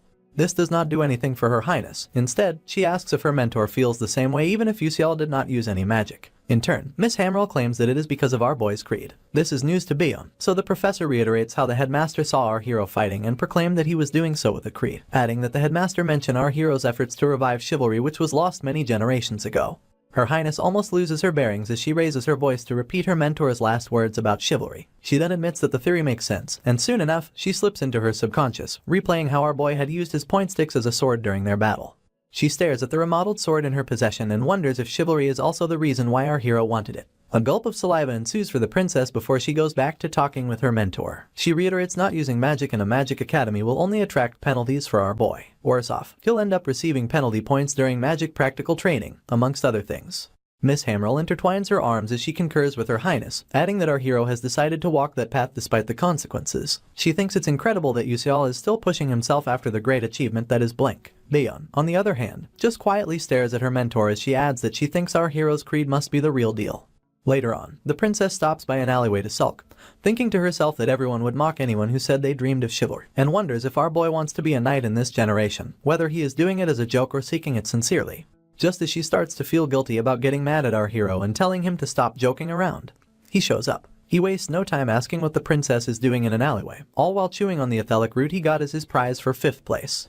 Bion's cheeks stain red from embarrassment and she quickly clarifies that she's not there because of him. Confused, our hero also makes it clear that he never said she was. It becomes a stalemate as the princess stares daggers at our hero and he shoots her a dumbfounded look in return. She just gives up, looks away, and stretches his remodeled staff at him, yelling at him to take it. Our boy gets excited immediately and thanks the princess for it. His eyes cannot hide his intrigue as he pops the box open to reveal his staff. He discovers that it is a shapeless sword, but just swipes the thought aside seeing as the people of Adalbert have excellent craftsmanship. At this point, our hero bears no regret over helping the princess. Riding the wave of his excitement, he asks Bion if he can keep the box, mostly because he thinks he can fetch a good price if he sells it. She just shuts her eyes and tells him to do as he pleases. In turn, our hero does a small dance to celebrate the free money coming his way. The princess isn't the least bit surprised by our boy's commoner behavior. A sort of sadness finds its way into her eyes soon enough, and she calls out Yusiel's name. Our boy replies to her excitedly, only to get asked if he really isn't going to use other magic. The question takes him by surprise, so he stares the princess straight in the eyes, making her blush some more and hate every moment of it. She bites her lip in regret and immediately tells him not to bother. She then spins around, announcing that she'll be leaving. Still confused, all our hero can do is watch her go. After a few seconds, he also turns to leave, trying to decipher what she meant by other magic, especially because Professor Hanwall said something similar earlier. Our hero revisits the memory of his professor gripping his shoulder and claiming that he has chosen a difficult path. The man had told our boy that he understood his intentions, adding that he would respect his creed or some nonsense like that. Bottom line is that the entire thing confused our hero, but he accepts that what's good is good. For now, he grips his sword, knowing full well that as long as he has it, he'll be safe enough for the next episode. Up next, he decides to give it a proper look. The sunset stains a now empty training ground and our hero arrives there just in time to test his new sword without the prying eyes of the public. He wields it soon enough, asking himself if all he needs to do is channel his mana into the staff. Upon gripping it, a golden hue begins to surround the wand, and the more mana he pours into it, the more it transforms into a sword so sleek it would give gladiators a run for their money. The glint in our hero's eyes cannot be compared to anything. He is just really excited at how cool his sword turned out to be, seeing as it turned out much better than he expected. He lifts the blade towards the dimming sun and it still shines. His demeanor then drops once again as he thinks about Flame being the one who's supposed to wield the Terravan. You see, the female lead is quite special. Even though she is human, she can wield elf, angel, and even dwarf magic. As for the Terravan, it turns out that the staff cannot be used by just anyone because it continually absorbs the user's mana. But Flame has the ability to recover her mana using the energy of nature, and uses the Terravan as her lethal move in the game. On the other hand, our hero does not have any mana to begin with, seeing as it cannot accumulate in his body even if he continuously absorbs it. The mana just gets directed to the mana revelation delay physique. In simpler terms, the concentration of mana in our hero's breathing is used as the output of the staff. He becomes excited again, this time, because he seeks to check his stat window. The blue notification bar pops up in accordance and reveals that our boy's strength has gone up by a small %. His mana revelation has also become a level 2. Yusiel looks everything over and confirms that the ethelic roots he won from the practical training is the reason for the strength increase. A small smile graces his features as he acknowledges that he now has a weapon that he can use to directly increase his strength and other factors, rather than do it by using EXP. Up next, our MC resolves to try using the sword, so he fires it up, telling himself that he'll be busy from now on. Days pass, and the students gather for a mandatory class where the lecturer announces that they're going to learn actual magic. The students just line up a small ways from him and listen as he yells at them to spread out and hold their staves. This professor is none other than Virion, the magic defense lecturer. Mr. Virion does laps around the training ground as the kids practice their magic shields. A quick glance around makes him admit that there are quite a lot of talented students in his current group. He's even happier because he lined them up according to their ranks. At this point, something sticks out like a sore thumb and the lecturer shoots questioning looks in its direction. It's our hero, Beak Yusial, and the lecturer wonders if he's the infamous S-class that everyone is talking about. He only sees our boy as a commoner who managed to resonate with the middle-high class staff and got 5th place in the dungeon practical training. After concluding that he doesn't like Yusial, the lecturer approaches him and asks why he isn't doing anything. Our hero nervously picks his face as he explains that he doesn't need to learn basic magic because he's learning a different defensive technique. A forced smile comes to Mr. Virion's lips as he feigns interest in our hero's methods. In truth, he finds our boy to be arrogant and practically hates him for not, at least, learning the succession magic of Adalbert like Princess Bayonne. On second thought, the lecturer concludes that a commoner like our hero couldn't learn something like that. He heard that our boy can't use any magic other than blink, and for this reason, Mr. Virion puts him on the spot, asking him to show the other students an example of this incredible defensive technique that he's talking about. Our hero remains silent as the lecturer scans the room for a suitable opponent, and finally, the man chooses Morso from B class. In response, the brown-haired scrawny kid flashes our boy an arrogant smirk. You see, Professor Virion believes that connections are important for a magic defense lecturer like himself to stay at Stella Academy, and Morso Dordan, who's from the Scalvan Empire, will prove to be useful if the lecturer leaves a good impression on him. In turn, he asks our boy what he thinks about the duel whilst mulling over how good it'll be if Morso shows impressive magic against an S-class student. Yusial doesn't see any reason not to duel the boy, so the professor tells both contenders to step onto a platform. They obey almost immediately and stand face to face while the other students watch from down below. Some rascals in the crowd yell at Morso, telling him to kick our hero's butt, and another rascal announces that he should embarrass our boy publicly. A smile visits the noble's face as he assures his friends that he will. This little show of classlessness opens our boy's eyes to the fact that his opponent is part of Uslak and Raiden's crew. None of this dissuades him. In fact, he thinks it's good. It turns out that our hero is only taking the class because it's mandatory, and there was nothing to do since he can't use magic. A glance in Mr. Virion's direction reminds our boy that the lecturer has been notorious since the first year episode. Anyway, he flashes a soft smile and resolves to check the results of all his training up until this moment. As Morso wields his staff in preparation, the professor declares that the duel will be based on attack and defense turns, and adds that the contenders cannot use any magic outside of the two. The noble gets the first pick and his friends begin to talk among themselves. One confirms from the other if Morso will win, adding that he may be good at defense, but has also learned offensive Earth-class magic. In response, the other boy admits that it'll be difficult to defend against that. Jeremy just stays smiling as he eavesdrops on their conversation. At this point, Mr. Virion asks if both sides are ready, and then indicates the beginning of the duel. Morso instantly uses offensive earth magic and his classmates recognize it to be second rank. Yet another classmate announces that it's the unspoken rule to only use first rank magic during a basic magic practical, leaving him wondering whether UCL will be okay. Meanwhile, our hero seems unfazed by his opponent's theatrics but stays vigilant nonetheless. The noble thinks of him as an arrogant S-class and then attacks him with the Dordan Stone Pierce technique. This sends a big rock encapsulated by the lime green essence of his magic towards our hero. UCL watches as it covers the distance, grips his staff-turned sword, and cuts the rock into two. As the remnants disintegrate on either side of our boy, Professor Virion is left in shock. Jeremy stays as quiet as he's always been. But Morso twitches as he refuses to believe his eyes. The fact that his magic disappeared just doesn't sit right with him, but our hero stands there awaiting his opponent's next move. The same students who talked smack about him begin to analyze the situation. One of the girls proclaims that our boy cut his competitor's magic with his sword, and her friend wonders if such a thing should make magic disappear. The professor who had overheard them thinks to himself that it would make no sense for magic to just disappear from a slash, but it's exactly what happened. Apparently, all magic has a path of mana, and in a case where you accurately cut that path, the magic will be extinguished. It baffles the professor so much that he still asks himself if our hero did that. Afterwards, UCL stares at his sword with hints of excitement, admitting that it works better than he thought. Although he can barely manage to cut through third-rank magic now, he feels like it was good that he practiced in the training hall for a few days without rest. With the vigor from his first defense, he now feels like he might actually win the match. Morse's features turn red in annoyance as he asks how a mere commoner would have the audacity to cut his magic. As he continues to grit his teeth, the professor is worried on the sidelines because it'll also be annoying for him if the noble loses. For this reason, he speaks up, telling our hero that his defense is good, and adding that there's a limit to just hitting aside everything one by one. He gives an instance using an abundant attack, and this strikes a chord in Morso, bringing a smile of mischief to his lips. Our hero easily deduces that the professor just gave his opponent a tip, and it really annoys him. In turn, he stares down the Dordan as he prepares multiple attacks simultaneously. The mischievous smile has come to stay and the noble raises his staff in retaliation. The cackles from his attack seem to be increasing, making the bystanding students worry that he's doing too much. Some even fear that he'll hurt our hero at this rate, and wonder why the professor isn't stopping the duel. After concluding that his spell will end things, the rascal finally unleashes the Ballier Stone Pierce, sending multiple magic-infused rocks towards our hero at full speed.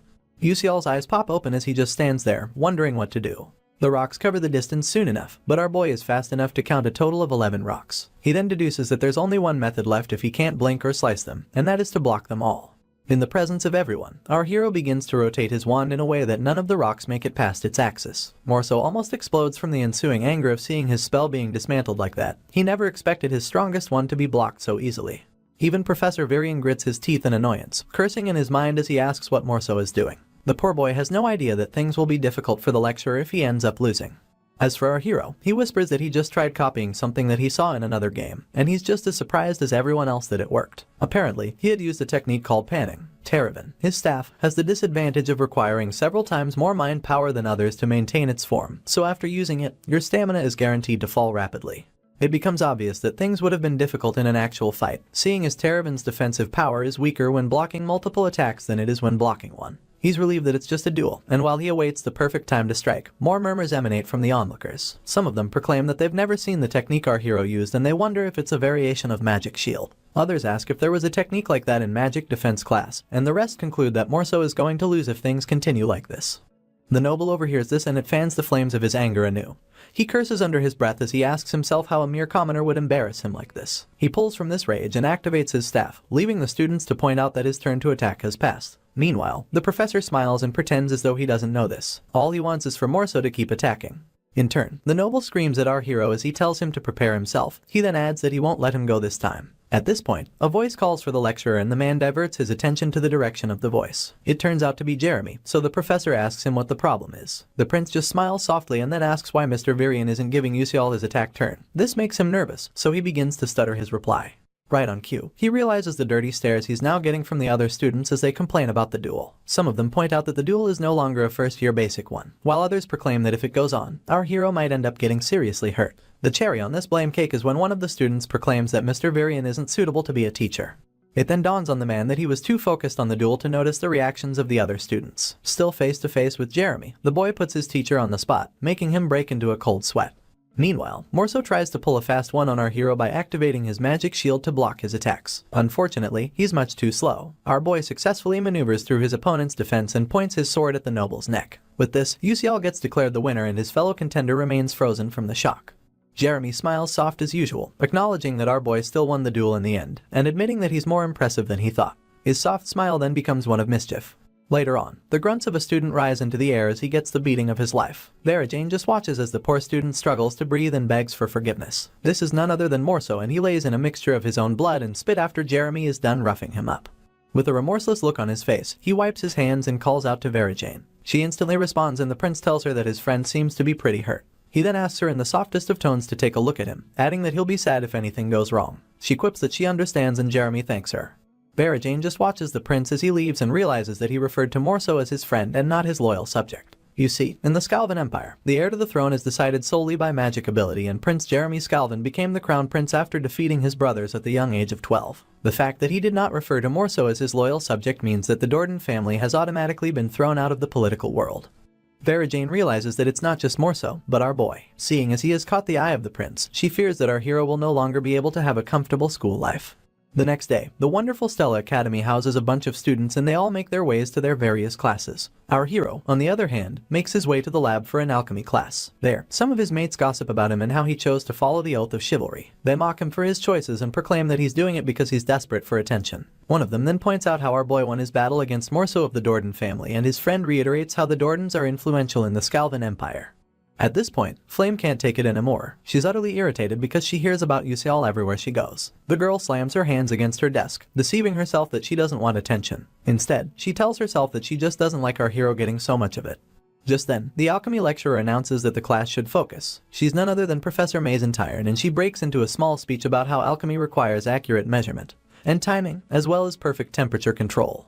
The experiment for the day involves practicing the Tyrant Fatigue Recovery Potion, one of the professor's original concoctions. She once again asks them to focus, but Flame seems worried. Apparently, she finds the practical annoying because everything will go wrong if she messes one thing up. Still wielding a tube of purple liquid, she admits to herself that she tries to avoid alchemy because it's particular and difficult. She stares slyly at the professor as she yells at someone called Atleisha, telling her that what she's doing is too dangerous. It turns out that Atleisha is just another unfortunate student and the professor spares no expense correcting her. In turn, the student bows her head and apologizes. Flame, who has been watching the whole thing ensue, acknowledges that Professor Mason will one day blacken and go out of control. For her to prevent this canon event, she will have to keep taking the alchemy class. On the other hand, the girl remembers that she needs more ingredients, but before she can head up to get them, she overhears someone laughing like a maniac in the corner. A quick glance in the direction of the laughter reveals Yusial wielding a tube of liquid and smiling into a concoction as he declares that he has gotten it right. Flame becomes uneasy as she watches our boy work. She had thought that he took the class to get close to Azel, but now she thinks that he might just be sick in the head. She simply exhales in a bid to brush aside what she just witnessed, and resolves to go get her ingredients. Later on, she rounds up making 2 vials of the recovery potion and wipes the sweat off her forehead as she acknowledges that she finally got it. She then gives kudos to the fact that her host body's academic achievement is high and attributes the swift creation of the potion to it. Soon enough, she glances in Azel's direction, wondering what the girl is doing. She sees her going about the experiment at her own pace and mumbling the instructions to herself. This makes Flame conclude that the girl seems decently good at it. Some seconds pass before it hits her that in the original novel, Azel coincidentally comes across Mela's magic engineering books. She even recalls that the girl created a high-rank compatible product to the Tyrant Fatigue Recovery Potion in this very class. This leaves her wondering why Azel is making the potion the normal way this time. Her hand stays on her chin as she glances in our hero's direction once again. She then questions how he knew to change the experiment ingredients as he wished. Flame can overhear our boy conversing with Professor Mason and telling her that the way he made the potion is much more effective. The professor asks if she requested for a different result, and points out that it's different from the Tyrant Fatigue Recovery Potion that she ordered him to make. These words strike a chord in the heroine and she welcomes the possibility that our hero made the quality potion that Azel was supposed to make in the original story. The heroine senses that something is strange and stays on the premise that our hero made the potion Azel was supposed to. As she eavesdrops on his conversation with the professor, she overhears her scolding our boy for not listening to her and for having a bad attitude. She massages her forehead to ease the annoyance and proclaims that this is why commoners just don't make the cut.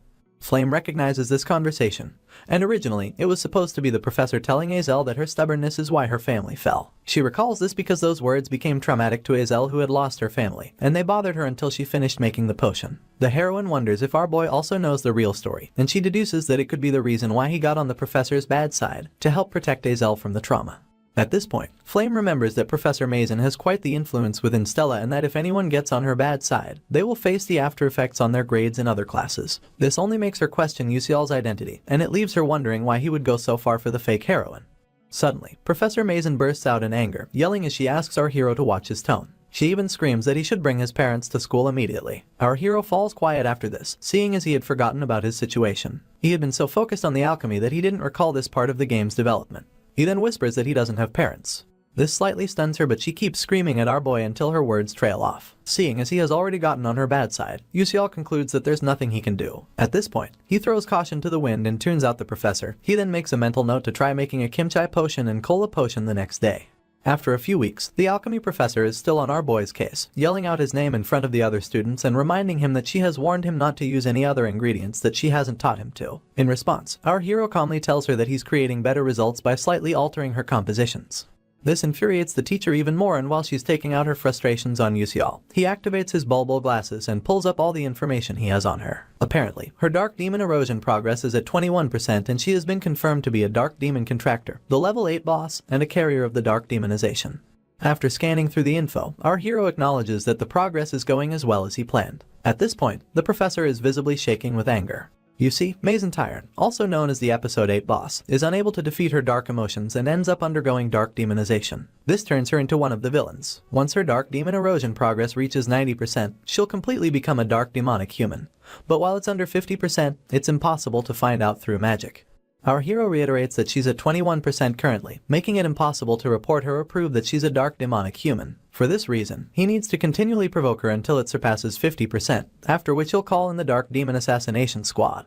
For a typical dark demon, there would have been a way to overturn it before she completely underwent the transformation. Unfortunately, Mazen Tyron is a dark contractor who willingly underwent a contract with a dark demonic human, and their seeds are already blossoming inside of her, making it impossible to reverse. Back to the present, our hero glares at his professor, acknowledging that the 4th episode hasn't even started yet, and that he has to prepare beforehand because she's a very strong boss. If he doesn't prepare, the professor will turn other students into dark demonic humans and also threaten Stella. In turn, Miss Mason intertwines her arms as she reiterates that our hero's attitude is still the same as ever. She then tells him not to expect a good mark in alchemy. He remains unfazed, and it's evident in his expression. He even thinks this is better, seeing as there won't be any additional damage if he continues to receive attention. He then resolves to focus on building his muscles rather than doing assignments. Sadly, he gets blindsided when he discovers that the practical exams are going to be a group project. Worse off, that he's stuck with Azel and 2 other awkward boys in his group. Both boys just stare at each other in silence, and Azel staring at the desk doesn't help matters either. The atmosphere feels like someone died, so our hero takes initiative and introduces himself to the group.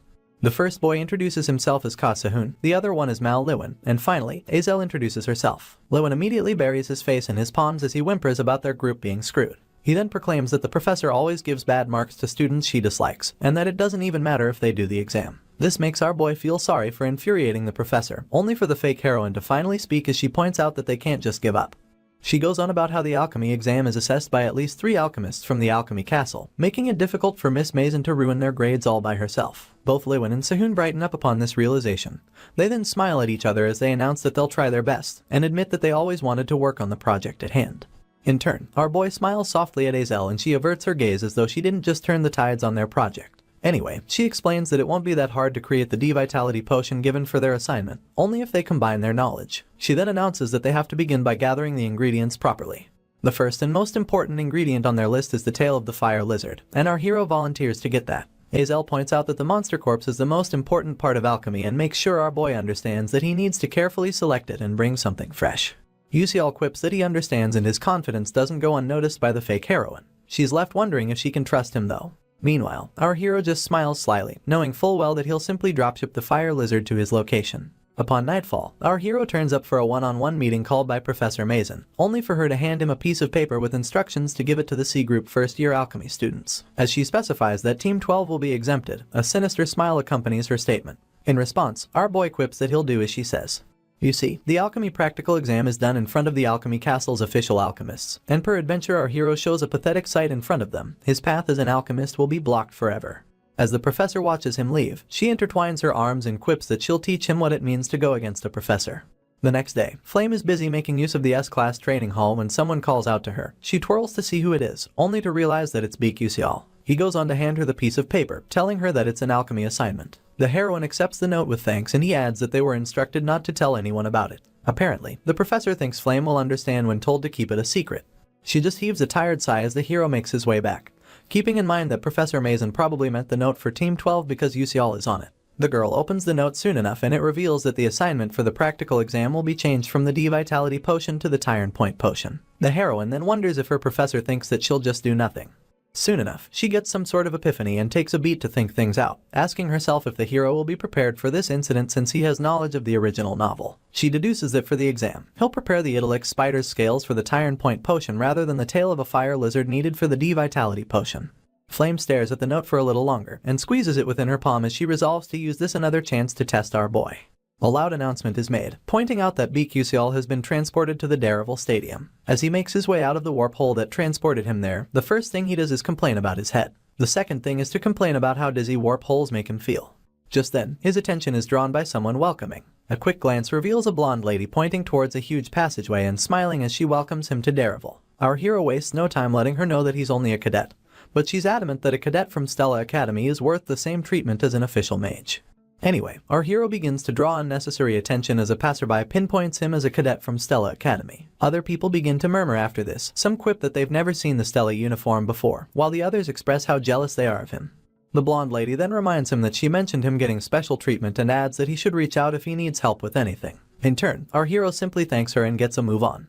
He thinks to himself that as long as he has a pass and a Stella pocket watch, he'll get treated as an official mage no matter where he goes. A soft smile then crosses his lips as he admits that his academy sure is nice. In addition, he gets to use a warp hole for free when it would cost 100,000 credits on a normal day. Thanks to this advantage, our hero has been using the warp hole every weekend to go around the city, and has confirmed that the information he has is mostly the same.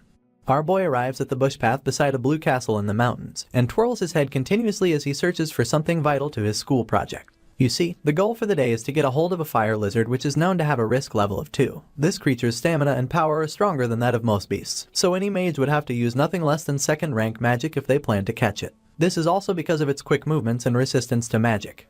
At this point, our boy recalls how easy it was when he tried catching risk level 1 monsters, and quips that a risk level 2 should be pretty cut and dry. In no distant future, he feels the presence of this beast and instantly takes his battle pose as he peels out Verizon. Our hero takes a beat as the monster continues to linger in the shadows, only for it to speed up in an attempt to attack him from behind. Luckily, his 6th sense activates just in time and Yusial turns around. The fire lizard gets stabbed in the neck just as quickly as it tries to attack our hero. After this, the beast coughs up a sizable amount of blood and continues to shriek as life seeps out of it. Soon enough, the shrieking stops and the monster falls to the ground in defeat.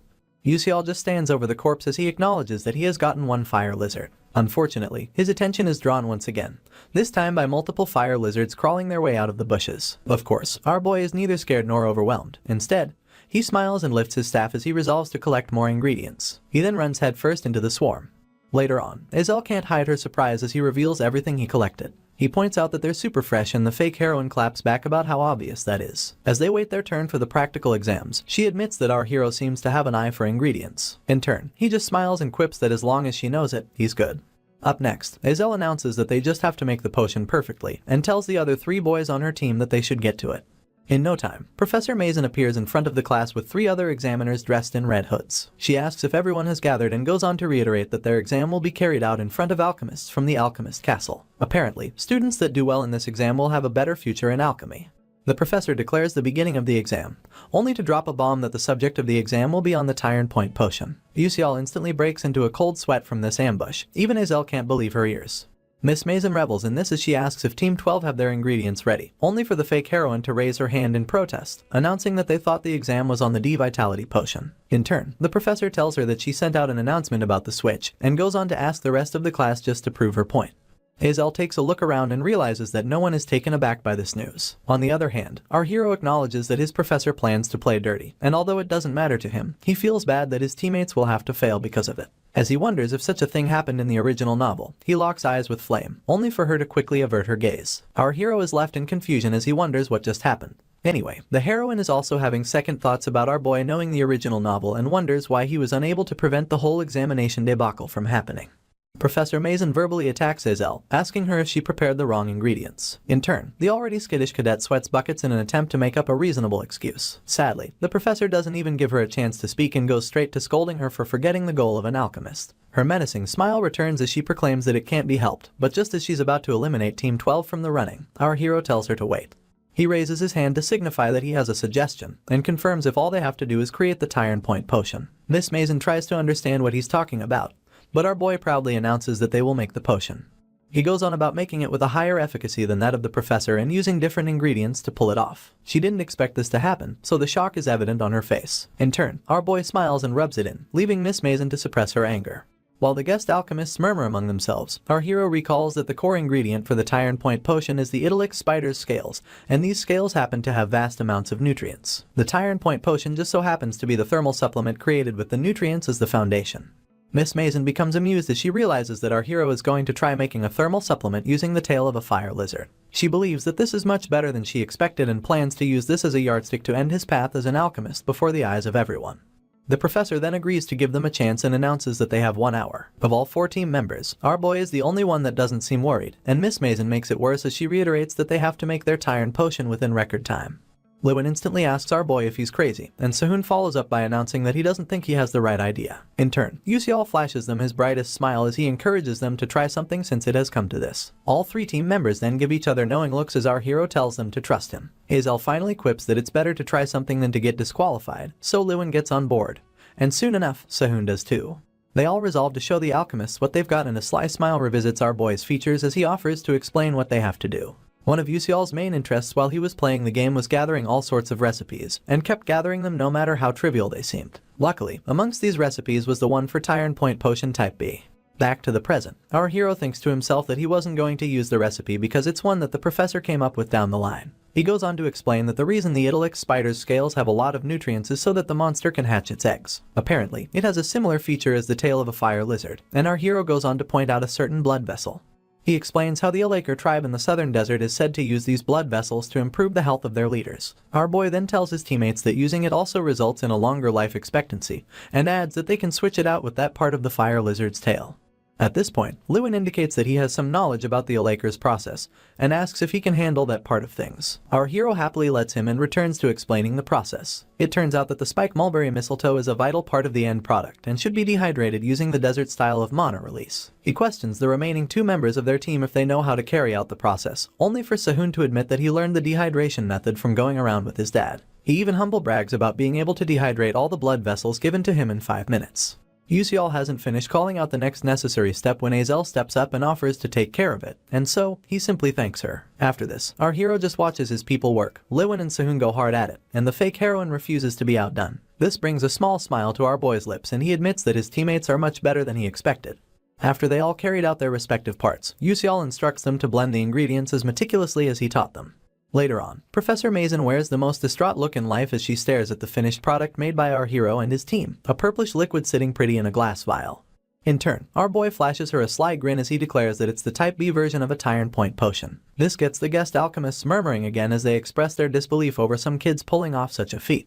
The professor is nothing if not bitter and furrows her eyebrows as she concludes that the kids before her must be clowns. She goes on about preparing her Tyrant Point potion after years of research and refuses to believe that these kids completed theirs this easily. At this moment, one of the guest alchemists steps up and offers to confirm the potency of the potion. She stretches out her hand for an over-the-vial test, only for a bunch of blossoms to surround the potion. This leaves the alchemist pleasantly surprised, and when asked what the problem is, she reveals that even though the potion is incomplete, with some ingredients added excessively, it's more effective than that of Professor Mason.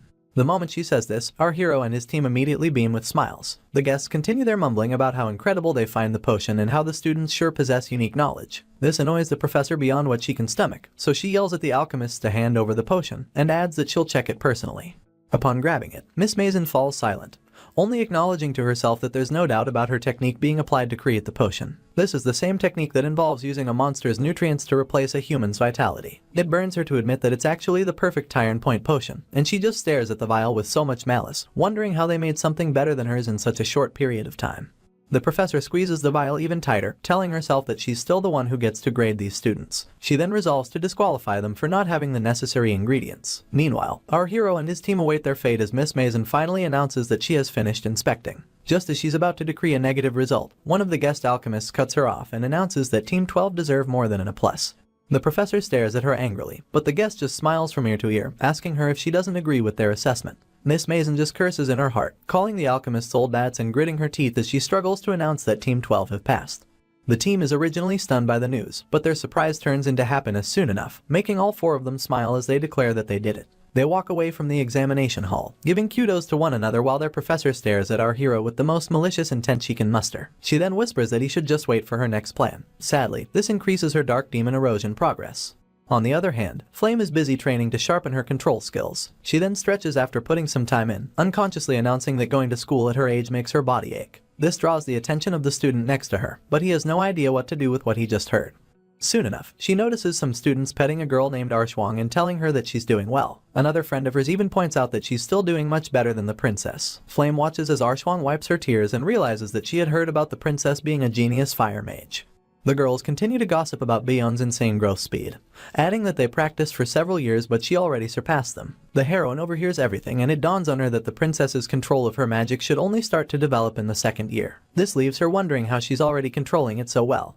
As Arshwang and her friends make their way out of the training room, Flame wonders if Bion's growth is thanks to Beak Yuseol. The strangeness of the alchemy practical exam revisits her mind at this moment, seeing as the Type B Tyrant Point potion was a recipe that the future Azel was supposed to find. Unfortunately, Professor Mason would steal and complete it for herself. The heroine scratches her chin as she wonders how our hero could know a recipe that didn't even appear in the original novel. She recalls that he didn't seem to know about the switching of exam subjects, and she gets another epiphany as she realizes that our boy knows things about the future, but not things from the original novel.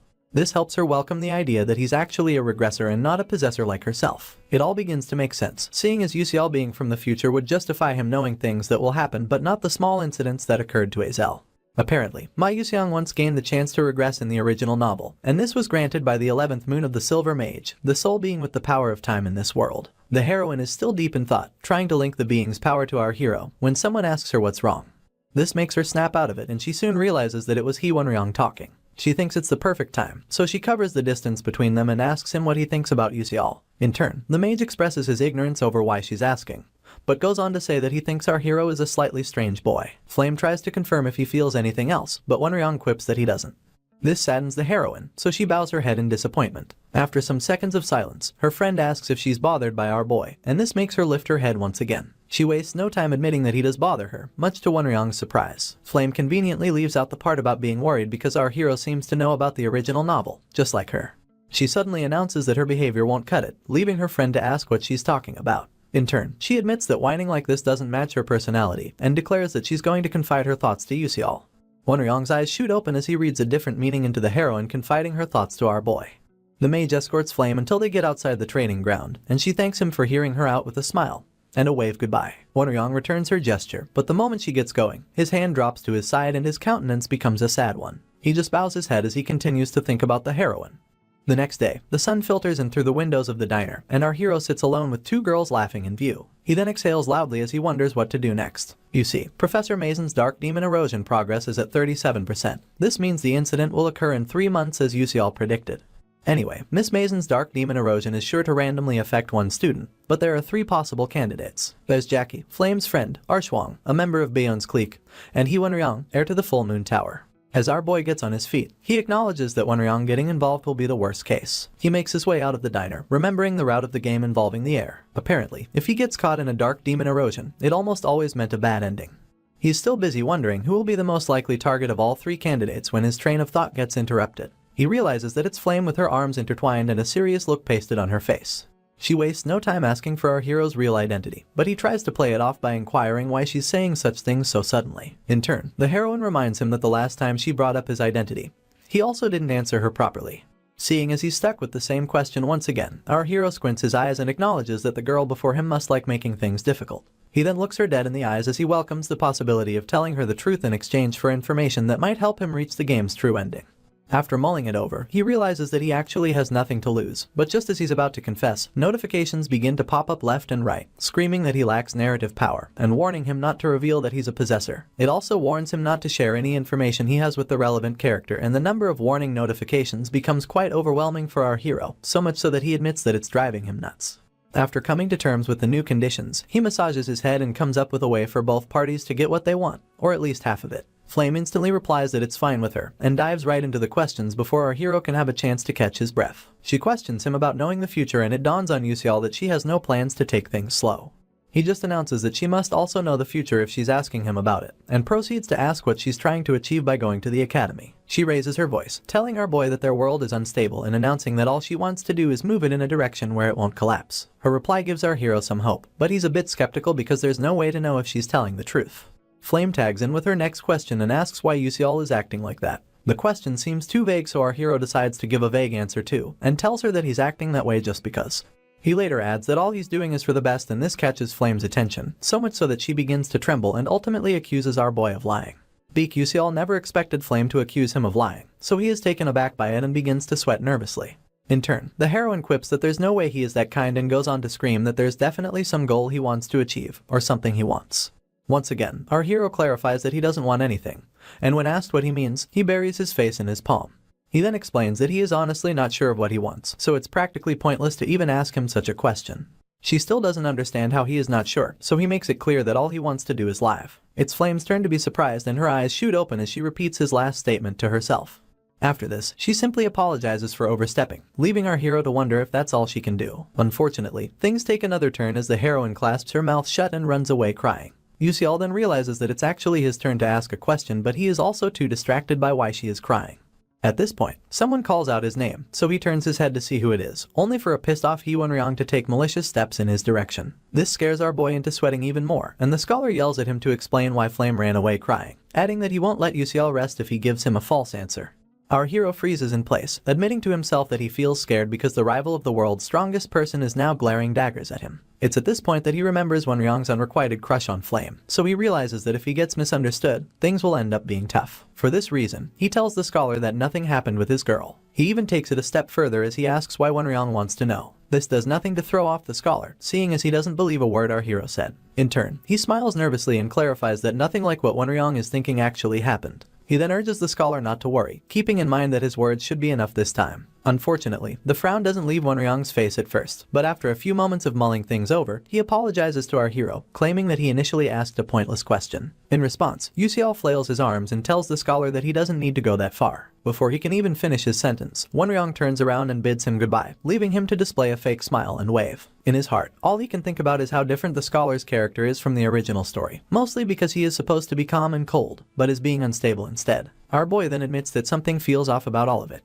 Nightfall arrives in the blink of an eye, with lights leaking from various rooms in the academy. In one of them, Azel picks out a book and places it on the table in front of her. She goes on to close her eyes in a bid to regain her focus, but it just doesn't work, so she calmly opens her eyes once again. Just then, a memory from her near past comes visiting, one where she asked Yuseol for a chance to question him about something. In response, our hero wanted to know what it was, so Azel asked if the alternative mixing method he came up with during their test was a spur-of-the-moment thing. He continued to stare at her and then revealed that the first part of it was. This left the fake heroine in a daze, and it followed her for the rest of the day. You see, she was used to thinking of herself as a genius, and had planned to keep on going until she was strong enough to defeat Bayon's mother. Right now, she doesn't feel like she is worth anything, and groans as she questions her identity. She goes on to ball her fist as she realizes that if she continues going at this rate, she'll never be able to avenge her father. Apparently, the Adelbits, who are a dirty and mucky lot, were the ones responsible for framing Azel's father and causing his death. The fake heroine then claps her cheeks as she tries to regain composure, and announces to no one that she can't just let things remain the same. With this, she resolves to work even harder. On the other hand, Flame lies in bed, trying and failing in her attempt to get some sleep. She is too busy regretting why she chose to stay in a room that could house 4 people rather than choosing an exclusive S-class room for one. Since sleep refuses to come, she opens her eyes and revisits the matter of Beak Yuseol. He definitely said that he didn't have a goal he wanted to achieve, and Flame believes this is proof enough that he regressed. Apparently, in the last part of the original novel, the 11th moon of the Silver Age said specific words to Ma Yuseong, revealing that turning back time is possible. The only problem is that it'll come with the price of losing most of his memories, not to mention the fact that he'll simply cease to exist after fulfilling his mission. To make things worse, no one will remember that he saved the world, and all his loved ones will come to forget him. After the 11th moon told him all of this, he went on to inquire if he would still go back in time. Battered and bruised, the hero still smiled and announced that he will do it if that's his fate. This was when Azel, the heroine of the original novel, came out to stop him, claiming that she would rather go to ruin while remembering him than live in a world where he doesn't exist. She then hugged him and ended up convincing him to give up on the world. For this reason, he no longer regressed and the world was destroyed. Or so went the epilogue of the original novel. Flame sits up in bed to critically analyze the situation, welcoming the possibility of this world being different from that of the novel, and Beak Yuseol being the one who regressed using the power of the 11th moon. With this, she concludes that after fulfilling his mission, our hero will disappear and his existence will be totally erased from history. The heroine then stares at nothing in particular as she realizes that RMC, who's supposed to have lost all his memories and be left with only his mission, has decided that he just wants to live. She grabs her sheets even tighter as this fact unsettles her, but before she can finish collecting her thoughts, someone draws her attention. It's her redhead friend, Jackie, and she rushes in, bearing news of Wonryong coming to see the heroine. The moment the redhead announces that the visitor is waiting on the first floor, Flame buries herself under her sheets and tells the girl to lie to Wonryong that she is not around. Jackie tries to object to this, but the heroine pays her no mind and simply announces that she is going back to sleep. This leaves the redheaded with no choice but to stare helplessly and swallow her saliva alongside any other opinions she might have about the matter. Soon enough, she heads to the first floor to address Wonryong and meets him waiting with arms folded. She had quickly put on a coat before heading down, and upon coming within earshot of the scholar, she shyly called out to him. In turn, he looks her over and asks her to identify herself. The blushing redhead is disappointed but does well to hide it by asking what he means. Wonryong then responds by only inquiring about Flame's location, so she stutters as she reveals that the heroine is sleeping due to her sickness. The scholar immediately registers this as Yuseol's fault and concludes that she is feeling down because she confessed her feelings to RMC and got rejected. With this, he simply tells Jackie that he'll be going back to his quarters, and walks away without hearing her response. She just stands there alone, with the wind blowing her coat as she watches him leave. The redhead then admits that she likes him so much, but he doesn't even remember her name. Apparently, it has always been this way, seeing as Flame has always been the one with outstanding abilities and somehow always got everyone's attention. Meanwhile, all Jackie could do was watch from a distance as the heroine seamlessly got Wonryong's heart without even wanting it. At the moment, she just stares into nothingness in the middle of the lot and balls her fist as she admits how annoying the whole thing is. The next day, Professor Mason is summoned to the first main tower by Mr. Ikehaden, the academy's vice principal. He points out that she got embarrassed by a student, only for her to bow her head and admit how ashamed it makes her feel. In turn, the vice principal turns around to take a good look at her, simultaneously reminding the professor that they have high expectations for her. She had been researching the random sequence convergence technique with the Moon Shadow Order doctors, so Mr. Ikehaden would like to know if it's going well. Professor Mason's expression brightens upon hearing this, and she wastes no time giving an affirmative response, even adding that she'll not disappoint the vice principal. Afterwards, he gently grabs her shoulder and admits that he'll trust her. She then tells him to leave it to her and makes her way out of his office. The VP just watches her leave, only to call her an idiot when she goes out of earshot. Apparently, he calls her that because she is so blinded by glory that she has no idea that she is being used because. To make things worse, it turns out that Mr. Ikehaden is a dark demonic human, so he silently mocks the professor for working for him when her mission as a mage is to fight against his kind. With his hands behind him, he quips that he can't wait for the day alchemic magic engineering will be complete. On the other hand, Altalicia, Miss Mason's assistant, is struggling to keep a stack of papers from falling over, and the other students just watch her as she complains about not being able to see in front of her. Luckily, Beak Uciel turns up just in time to pick up half of the stack. He then flashes the assistant a smile as he asks if she is okay. They end up in the professor's storage space where they lay the stack of papers to rest, and Altalicia thanks our hero for his help, pointing out that she would have gotten into trouble with her boss if it wasn't for him. He simply brushes her compliments aside as he quips that it's nothing. Just then, he twirls his head to take a look around the storage room, and soon realizes that the place is chaotic to say the least, with crumpled papers littering every nook. His eyes shoot open the moment he notices the drawings on the chalkboard, so the assistant reveals that it's a formula that Miss Mason is researching with other doctors. She calls it the random sequence research technique, and this makes our hero visibly jolt out of surprise. He takes another look at the technique and recalls that it's the first formula of alchemic magic engineering.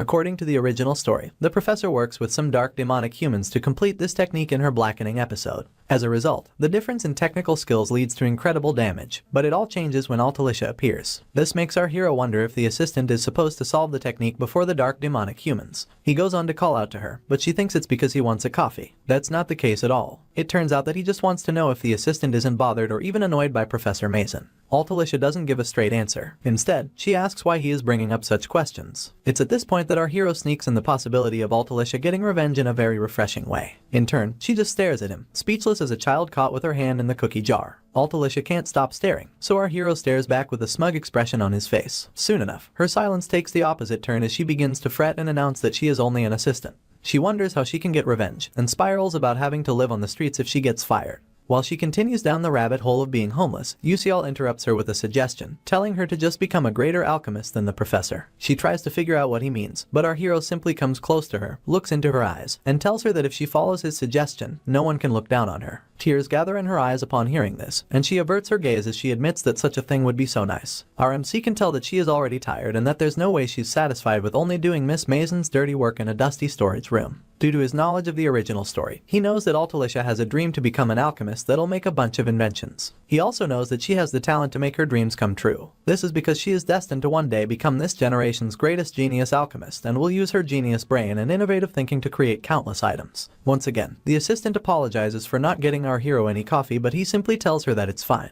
He realizes that the lady before him has been discouraged by reality and had to put her dreams aside. For this reason, he resolves to help her make them come true as soon as possible. Some time passes and so does the first round of Stella exams, after which Uciel pays constant visits to Altalicia. Their most recent meeting is going on at the moment, and the assistant is overjoyed as she listens to our hero's opinion of her latest idea. She then tells him that she was thinking of adding a function where the user could change the color of a pen just by pressing a button. In response, our MC chuckles and suggests that she adds an eraser while she is at it. Altalicia easily buys into the idea, seeing as she thinks a mechanical pencil would be perfect. She goes on to scribble in her notepad after this, leaving Uciel to admit to himself that her inventions are now moving along smoothly. The only problem lies in her formulaic solutions, which are unfortunately lacking. As Uciel makes his way down the hallway, he keeps telling himself that he needs to lead the Altalicia to the answer before Professor Mason reaches it. Sadly, it's not as easy as it sounds. Just then, someone calls him an old man and asks what he is spacing out for. He soon realizes that it's Flame, but it doesn't stop her from telling him that he'll bump into something if he continues to space out while walking.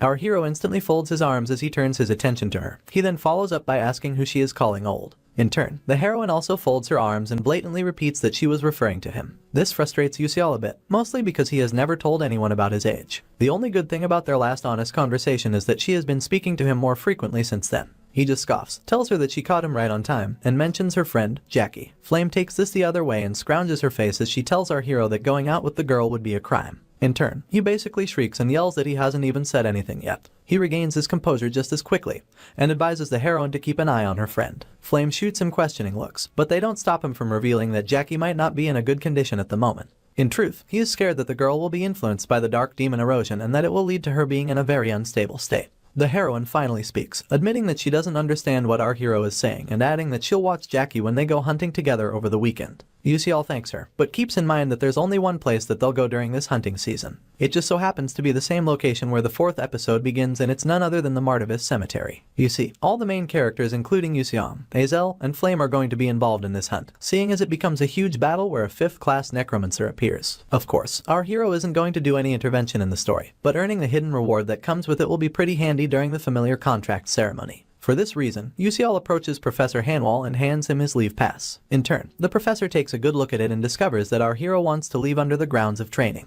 He then quips that it's not like the boy can learn anything about swordsmanship or chivalry at Stella Academy. Our hero begs the professor's pardon, but he quickly clears his throat and acts like he didn't say anything. After this, Yusial notices something on Mr. Hanwall's desk, and upon closer inspection, realizes that it's Yusiang's leave request. He then decides to bring up the topic to see what the professor will say. Our MC starts by mentioning that there are many students requesting leaves to go hunt, and without looking up, Professor Hanwall reiterates that they are all heading to the Martivus Cemetery for club activities, or to try and win points. In response, the hero points out that he was right, adding that although Yusiang and Wenryong have high marks, they're still proving their diligence by going hunting for points. This gets the professor to look up from the documents he was checking out, and he tells our hero that Yusiang is actually heading home. As it turns out, Wenryong is only going because of Flame. Yusial's brows shoot up as worry begins to consume him. This is because he is certain that the others won't be able to defeat the necromancer's attacks without the help of Yusiang. To make things worse, our hero knows that the scholar wouldn't head home without a specific incident, and is now left wondering what has gotten into him this time. Once again, he recalls that the current members of the team will definitely not stand a chance against a 5th class necromancer. His fingers make their way to his chin as he asks himself what he can do at a time like this. It's bad enough that he can't request for support without concrete evidence, but he also can't tell anyone any proper information because of narrative power. At this point, he balls his fist and admits that he can't just let them die. He then centers himself as he comes to a conclusion that he has to solve the problem himself. A few days later, the students arrive at the Martivus Cemetery as planned, and the place is as gloomy as they come.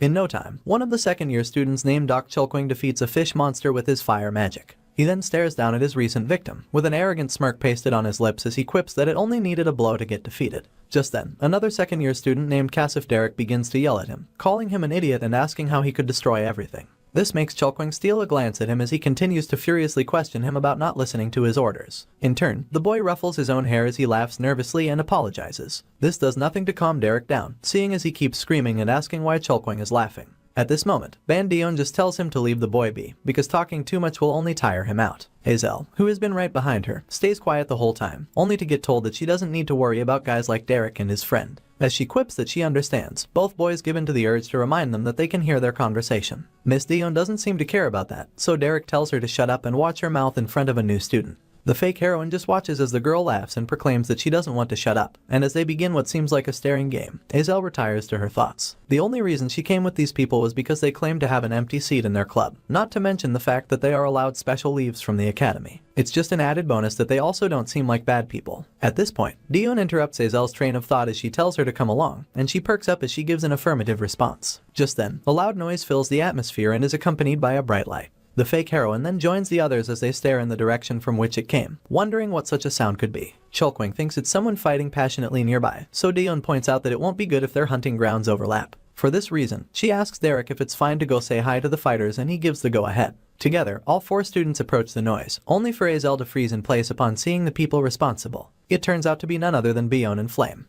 Flame and Bion are still on each other's throats when the others arrive, and Hazel just watches as they go on about who caught the predate fish first. She acknowledges that the predate fish is pretty big and that it's of a difficulty level of 3. In fact, it has become obvious that they're in a battle to raise more points, but she says nothing on the matter because it'll only complicate things some more, not to mention the fact that it'll make her speak with the younger sister of the enemy who took her father's life. She plans to leave rather quickly, but Derek interrupts Flame and Bion, calling them his juniors and asking that they express their concerns to him, seeing as he's their senior.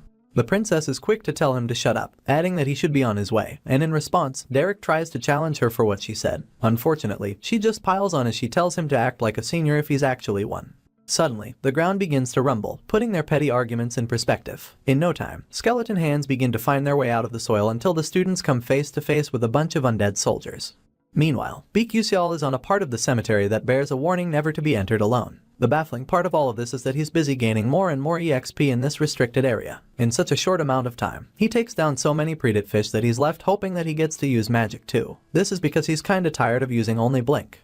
While he keeps looking for something special, his attention is drawn to the part of the cemetery where the others are facing off skeletons. He acknowledges that he has found them, keeping in mind that he doesn't have any opus skills or overwhelming power to sweep away the skeletons like Ma Yuseong does. For this reason, our hero tells himself that he has to fight in a way that only players can. With this, the fourth arc of the game begins, the Necromancer's attack. Without wasting time, the skeleton general makes a run at Yuseol with its murderous eyes and red essence escorting it. Its job is to lead hundreds of other skeletons, and our boy knows for certain that it's one of 3 semi-boss ranked skeleton generals in this arc. He's also certain that he would die immediately if he were to fight against it using his current ability, so he has no plan to face the beast normally. Just as the general makes his way out of the soil, Yuseol knocks its head with the hilt of his blade multiple times, and continues doing so despite the golden rule to just watch when a monster is transforming or being summoned. This is because he believes that ignoring such a monster won't help with dealing with it. After attacking this skeleton general ferociously, it turns into a spine staff which our hero wields seamlessly. This spine staff automatically gives him the same authority that the skeleton general possessed. With this, he seeks to enter the midst of the other skeletons. At the same time, Chulkwing and the others are getting surrounded by more skeletons. Flame had almost forgotten that this was the Necromancer's arc, but is now well aware. Worse off, she feels like something feels strange about it because it was Ma Yuseong that resolved the trouble in the original novel. This time, Azel is with the juniors instead of him, leaving Flame to wonder about Yuseong's whereabouts and whether or not they have to fight off the 5th class Necromancer with the low-ranking members they have. She squeezes her staff ever so tightly, until she hears from Derek that he sent a rescue request to Stella Academy using his pocket watch. He then adds that they just have to fight off the skeletons until help comes. Chulkwing also believes that their professors will show up if they can continue fighting for long enough, and Dion brings up the possibility of escaping if they can't fight off their foes. The Fire Princess doesn't think this is the time to be talking about something like that, seeing as the longer they wait, the more the number of attacking skeletons will increase. True to her words, more skeletons make their way towards fresh prey, leaving Bion to advise that they hurry up and return to base camp. One of the skeletons launches itself at a very scared Jackie, and Azel rushes to her rescue by engulfing it in blue flames. She then asks after the well-being of the girl, leaving Chulkwing to call her a newbie and admit that she's pretty good. Azel doesn't even let the compliment land before announcing that their necromancer must be thoroughly prepared. She thinks that there's a possibility a pose vessel was created. This is a technique which involves a necromancer continuously injecting and storing one's mana. You see, even necromancers have a limit to the amount of mana they can use, and if they were to summon skeletons, they would tire out after summoning a dozen 3rd to 4th class skeletons. It becomes obvious to Azel that the necromancer who's controlling a domain this large must have plans to turn them into skeleton mages. Amidst the chaos, Chulkwing can't help but complain about the ever-increasing number of enemies, adding that this must have been planned a long time in advance. On the other hand, Derek feels the need to show some initiative as the leader, so he resolves to use strong magic to sweep away the skeletons in one go. Sadly, one of said skeletons shoots out from the ground beneath him and grabs him by the leg, thus catching him by surprise. Chulkwing fires a spell to get the skeleton off of his friend, but Derek, who did not finish his spell, begins to feel the effects of its rebound. His friend notices that he was mid-cast and warns everyone else to duck. Azel and Dion just stare in shock while the princess is worried about them also being in danger if Derek's spell explodes. Unfortunately, this doesn't stop it from going off. As a result of the explosion, some students are down bad and the survivors, much like Flame, are at their limit. Our heroine takes a quick look around and realizes that most of her colleagues are curled up on the floor, leaving her with barely any mana and not enough time to recover. The worst part of it all is that more skeletons keep popping up. They launch themselves towards her almost immediately, and Flame panics as she wonders if this is how she dies. Her opponents are mere inches away from her now and she grips her staff like her life depends on it, only for them to stop just before they can attack her. This leaves the heroine more surprised than ever, and when she looks past the skeletons, she notices Beak Yuseol in all his glory. The moment she asks herself how he pulled it off, she notices the skeleton general's spine staff in his hand. If Flame's memory serves her, the skeleton general is much stronger than a normal one and should have an elite skeleton guarding it. This makes it all the more impressive that Yuseol defeated it by himself. Despite finding it difficult to believe, Flame is actually relieved that she might get to live now. Afterwards, everyone gets back on their feet and Chulkwing thanks our hero, telling him that they survived because of him. He brushes this aside as nothing, only for Azel to question him about how he got his hands on a skeleton general's head. As usual, he trivializes the issue, smiling and claiming that he got it from some bone soup. In truth, he doesn't want anyone to know that he was waiting at the very spot where the general was summoned, and this leaves Azel unimpressed. Of course, our boy forges forward anyway, clearing his throat and announcing that they should quickly set up some plans. He warns them of how annoying things will get when the necromancer begins to ignore the general to control the skeletons by himself. Chulkwing asks for his plan, so our hero explains that it's impossible to get past this siege. Apparently, he saw that the necromancer had taken control near the base camp and declares that the only way out of this situation is to get the boss. Everyone stares at him as if to find out whether he's serious or not, and after they discover that he is, they begin to complain and scream in revolt, asking if our boy is out of his mind. In turn, UCL brings up what they learned in school, reminding the others that although necromancers wield the strongest form of necromancy, their body itself is nothing to write home about. Dion points out that the necromancer must have countless guards near them only for our hero to tell her that they can't escape if they don't go for it.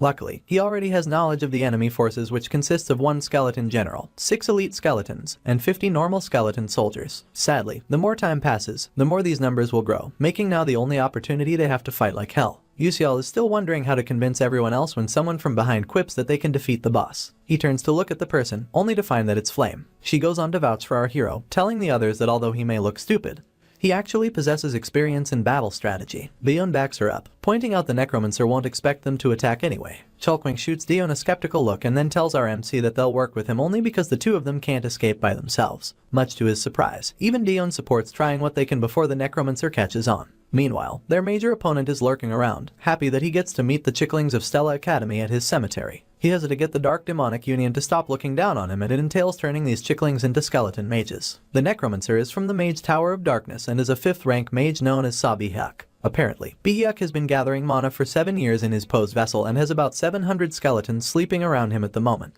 This brings a smile to his lips, seeing as he now feels like no one can scorn him. The smile gets wiped off almost immediately and is replaced by the panic that comes along with having all of his senses being blocked so suddenly. He wonders if a general got captured, only to get distracted by a mighty attack coming from behind him. The necromancer quickly summons a wall of bones to block this attack, but its pressure is so much that it puts cracks in the bone barrier. Seeing as it was 4th class magic, Bihyak is both surprised and perplexed. He then declares that he won't let them go, only for a mighty inferno to completely consume his bone barrier courtesy of Princess Bayon. Afterwards, the necromancer is left sweating profusely and blaming himself for letting down his guard. Just as predicted, he never expected them to attack him directly, so he keeps in mind that they are from Stella Academy even if they're chicklings. Bihyak can feel them approaching through the fog, and despite his better judgment, he resolves to summon his elite soldiers. To pull this off, he bites his thumb to get some blood and beckons on his soldiers to come forth. Right on cue, they show up all around him, leaking such powerful essence that it'd be the stuff of nightmares. Unfortunately, this results in the necromancer coughing up some blood and breathing ever so heavily. He acknowledges that it's only right he takes some damage after overdoing himself like that, but concludes that the worst part is over. With this, he sends forth his elite soldiers and lets down his guard again as he realizes that they're fighting well. The moment he feels at ease, UCL emanates right behind him, pushing the necromancer back into panic mode.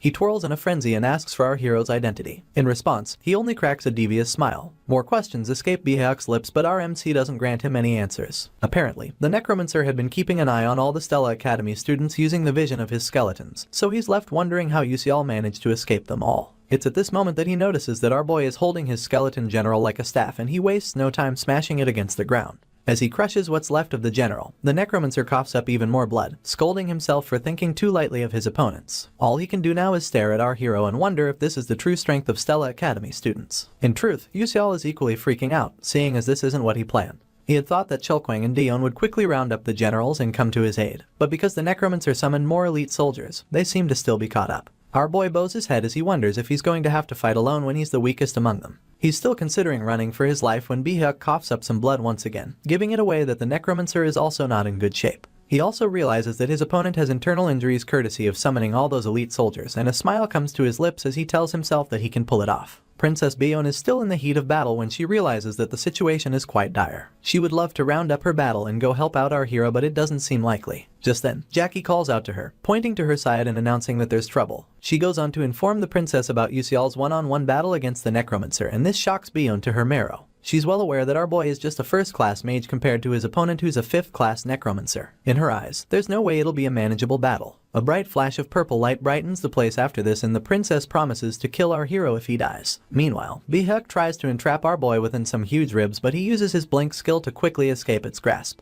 He then realizes that a follow-up attack is approaching him, so he uses the blink skill in succession and appears mere inches from his opponent. The necromancer is quite startled when this happens and screams that there's no way. UCL just flashes his usual smile, peels open his jacket, and brings out the 2 cola potions. Apparently, he had prepared them ahead of time because they are excellent for dissolving bones. He pours the contents of the tubes onto Bihak's bone barrier and the dissolution begins, emanating smoke as the bones break down. The necromancer hurls multiple curses at our boy, even calling him a rat-like bastard, and after this, he uses his bone pierce technique to send skeleton phalanges after him. As usual, the blink skill comes into play and UCL appears right behind his opponent, feeling like everything has fallen into place. Sadly, the moment he seeks to attack the necromancer, Bihyuk turns to smile at him, and this is signal enough that he has messed up. Almost immediately, skeleton claws pop up from underground and dig a hole through our hero's left leg. Blood and pain escapes him at this moment and he grits his teeth as he admits that he has been had. With this, our boy quickly puts some distance between himself and his opponent. One look at our MC's condition and the necromancer's happiness returns, leaving UCL to learn that he's not only a 5th class in name after all. Despite his initial naivete,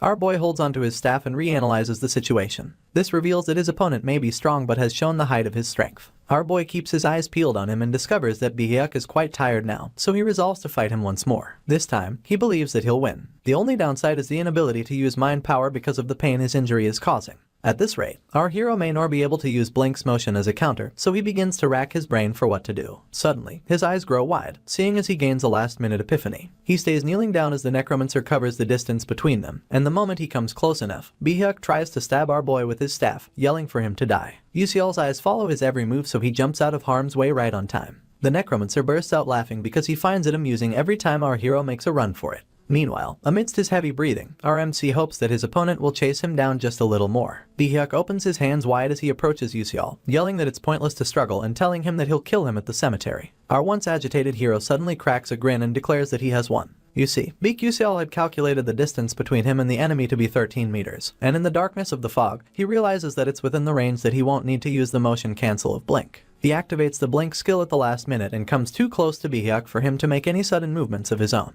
The necromancer then remains frozen in shock until our hero pierces him in the chest using his staff. At the same time, all the skeletons he had summoned stop in their tracks and begin to disintegrate, leaving Cholkwang to ask the question that's on everyone's mind. Did UCL really defeat the necromancer? Jackie falls to the ground as she quips that she can't believe it and follows it up with screams about them being safe and alive. As for our boy, he's still lying on top of Bihyuk's body, involuntarily so. He then manages to pull himself off of the necromancer and points out how tired he is. All he wants to do at this point is to go home. Afterwards, they were all transferred to Stella's Magic Nights and then returned to school. UCL gets face to face with Professor Hanwall, who stares down at him with so much malice as he reiterates what our boy told him before he left. Apparently, UCL had told him that he was going to train somewhere with good mountains and good air, but the professor doesn't see how that describes the cemetery. He and his bandaged leg apologize to the professor, only to be told that he'll still receive penalty points according to the school's rules. He makes it clear that there are no exceptions, but also points out how amazing it is that he saved the life of his friend while breaking school rules. For this reason, he'll also receive appropriate rewards. All he has to do is await his fate, so UCL thanks the professor and watches him leave. He heaves a sigh of relief almost immediately and resolves to be on his way. Seeing as he was told to give his thighs a few days to heal up, USL is all about resting for now.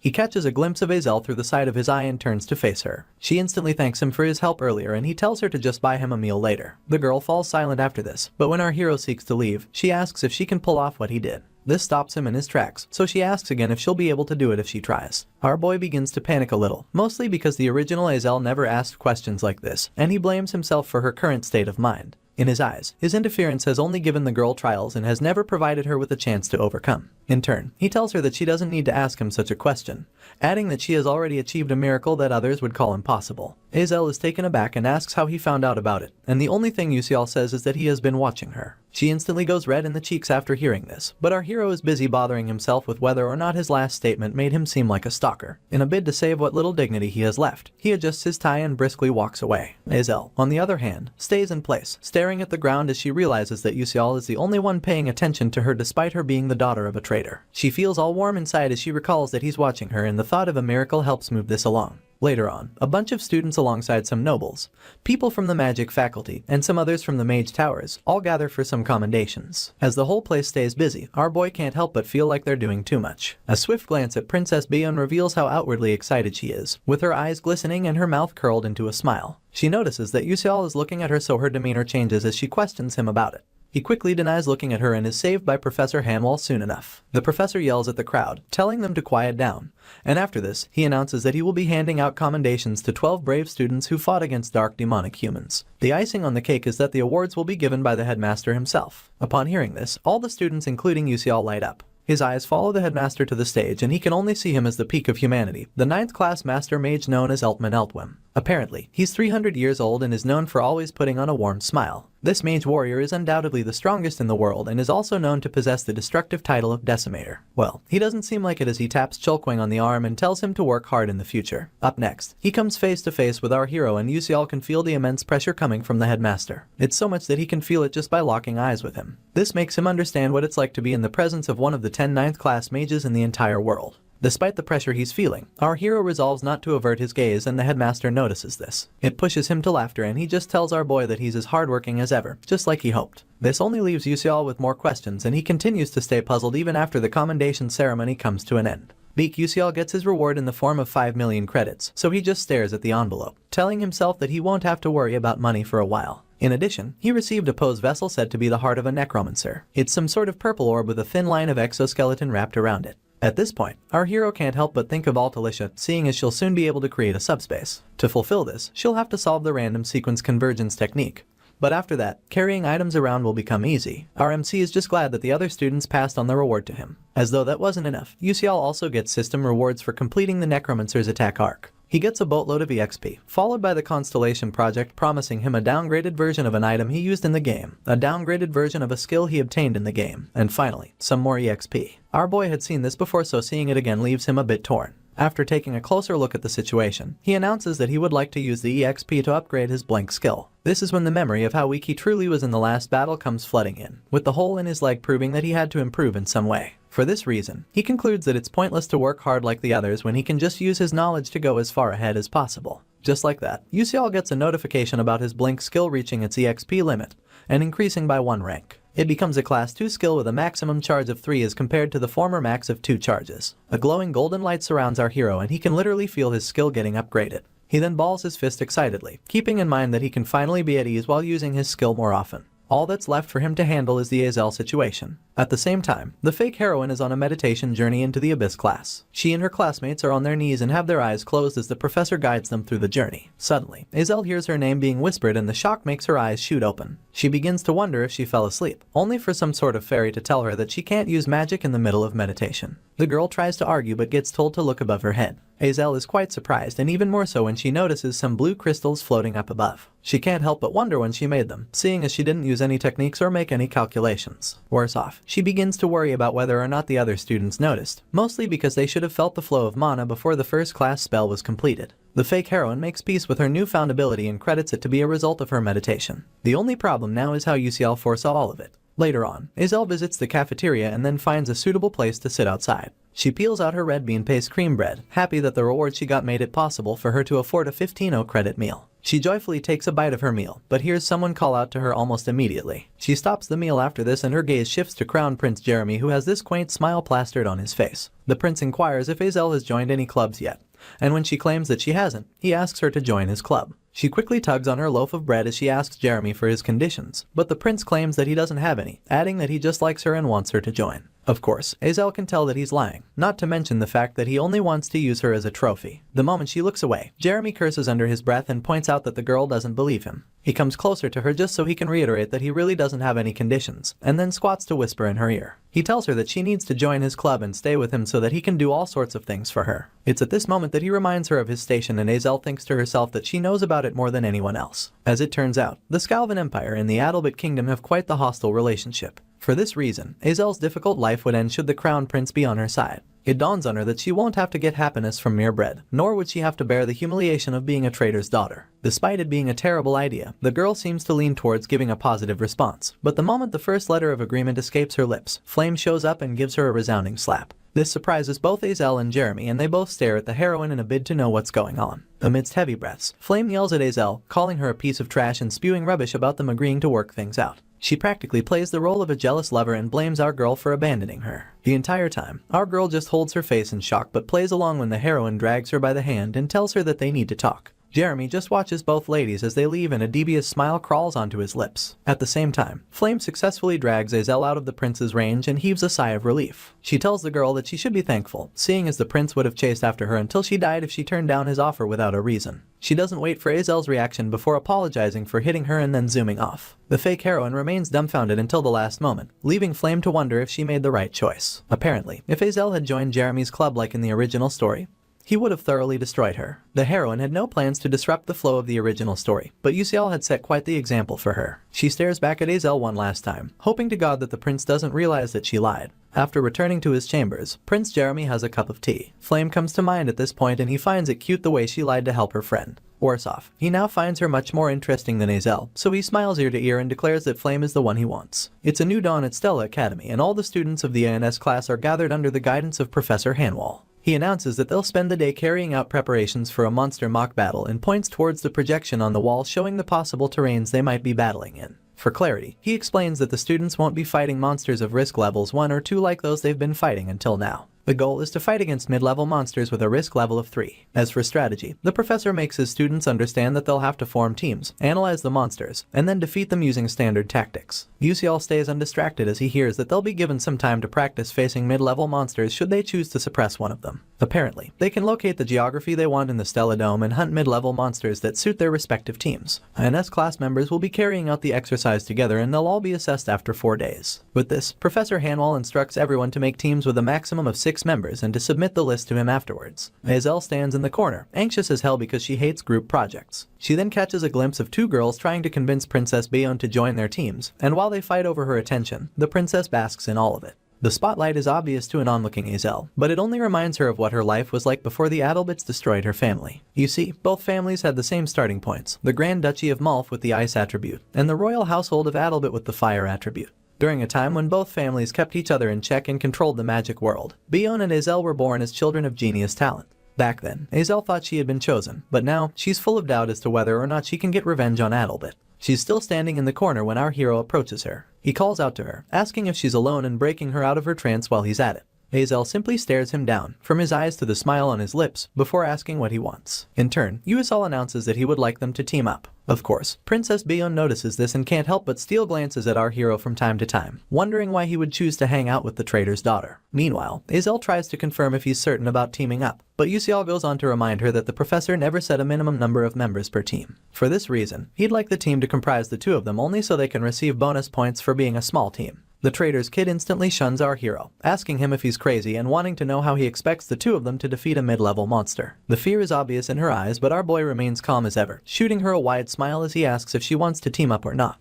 After a few seconds of mulling it over, Azel exhales loudly and agrees, pointing out that she has no one to team up with anyway. Happily, Yusial excuses himself to go submit the team list. The moment he steps away, Princess Bayon steps in, crossing her arms and staring at Azel like she's the scum of the earth. Our girl stands her ground and questions the princess's motives, only to be asked why she's spouting nonsense. Bayon then tells her to behave herself now that she's a pig wearing a pearl necklace. Her harsh words sting the poor girl's heart and her eyes widen as she watches the princess turn her back on her. She soon realizes that Bayon wasn't wary of her abilities, but of Yusial. At the same time, the princess can't stop thinking about how annoying she finds Azel and tells herself that the girl thought she'd lose to a commoner. With this in mind, she begins to scan the area for a chance to team up with a knight who is called the best. This knight is none other than Ma Yusiang. The princess calls out to him and he abruptly turns in her direction. He follows up by exchanging pleasantries, only for Bayon to go straight to asking if he has formed a team yet. It turns out the knight planned to do the exam alone, but the princess presses him about teaming up with her. A sly smile graces Yusiang's chin as he wonders why he should do that, so the princess informs him about Yusial and Azel teaming up.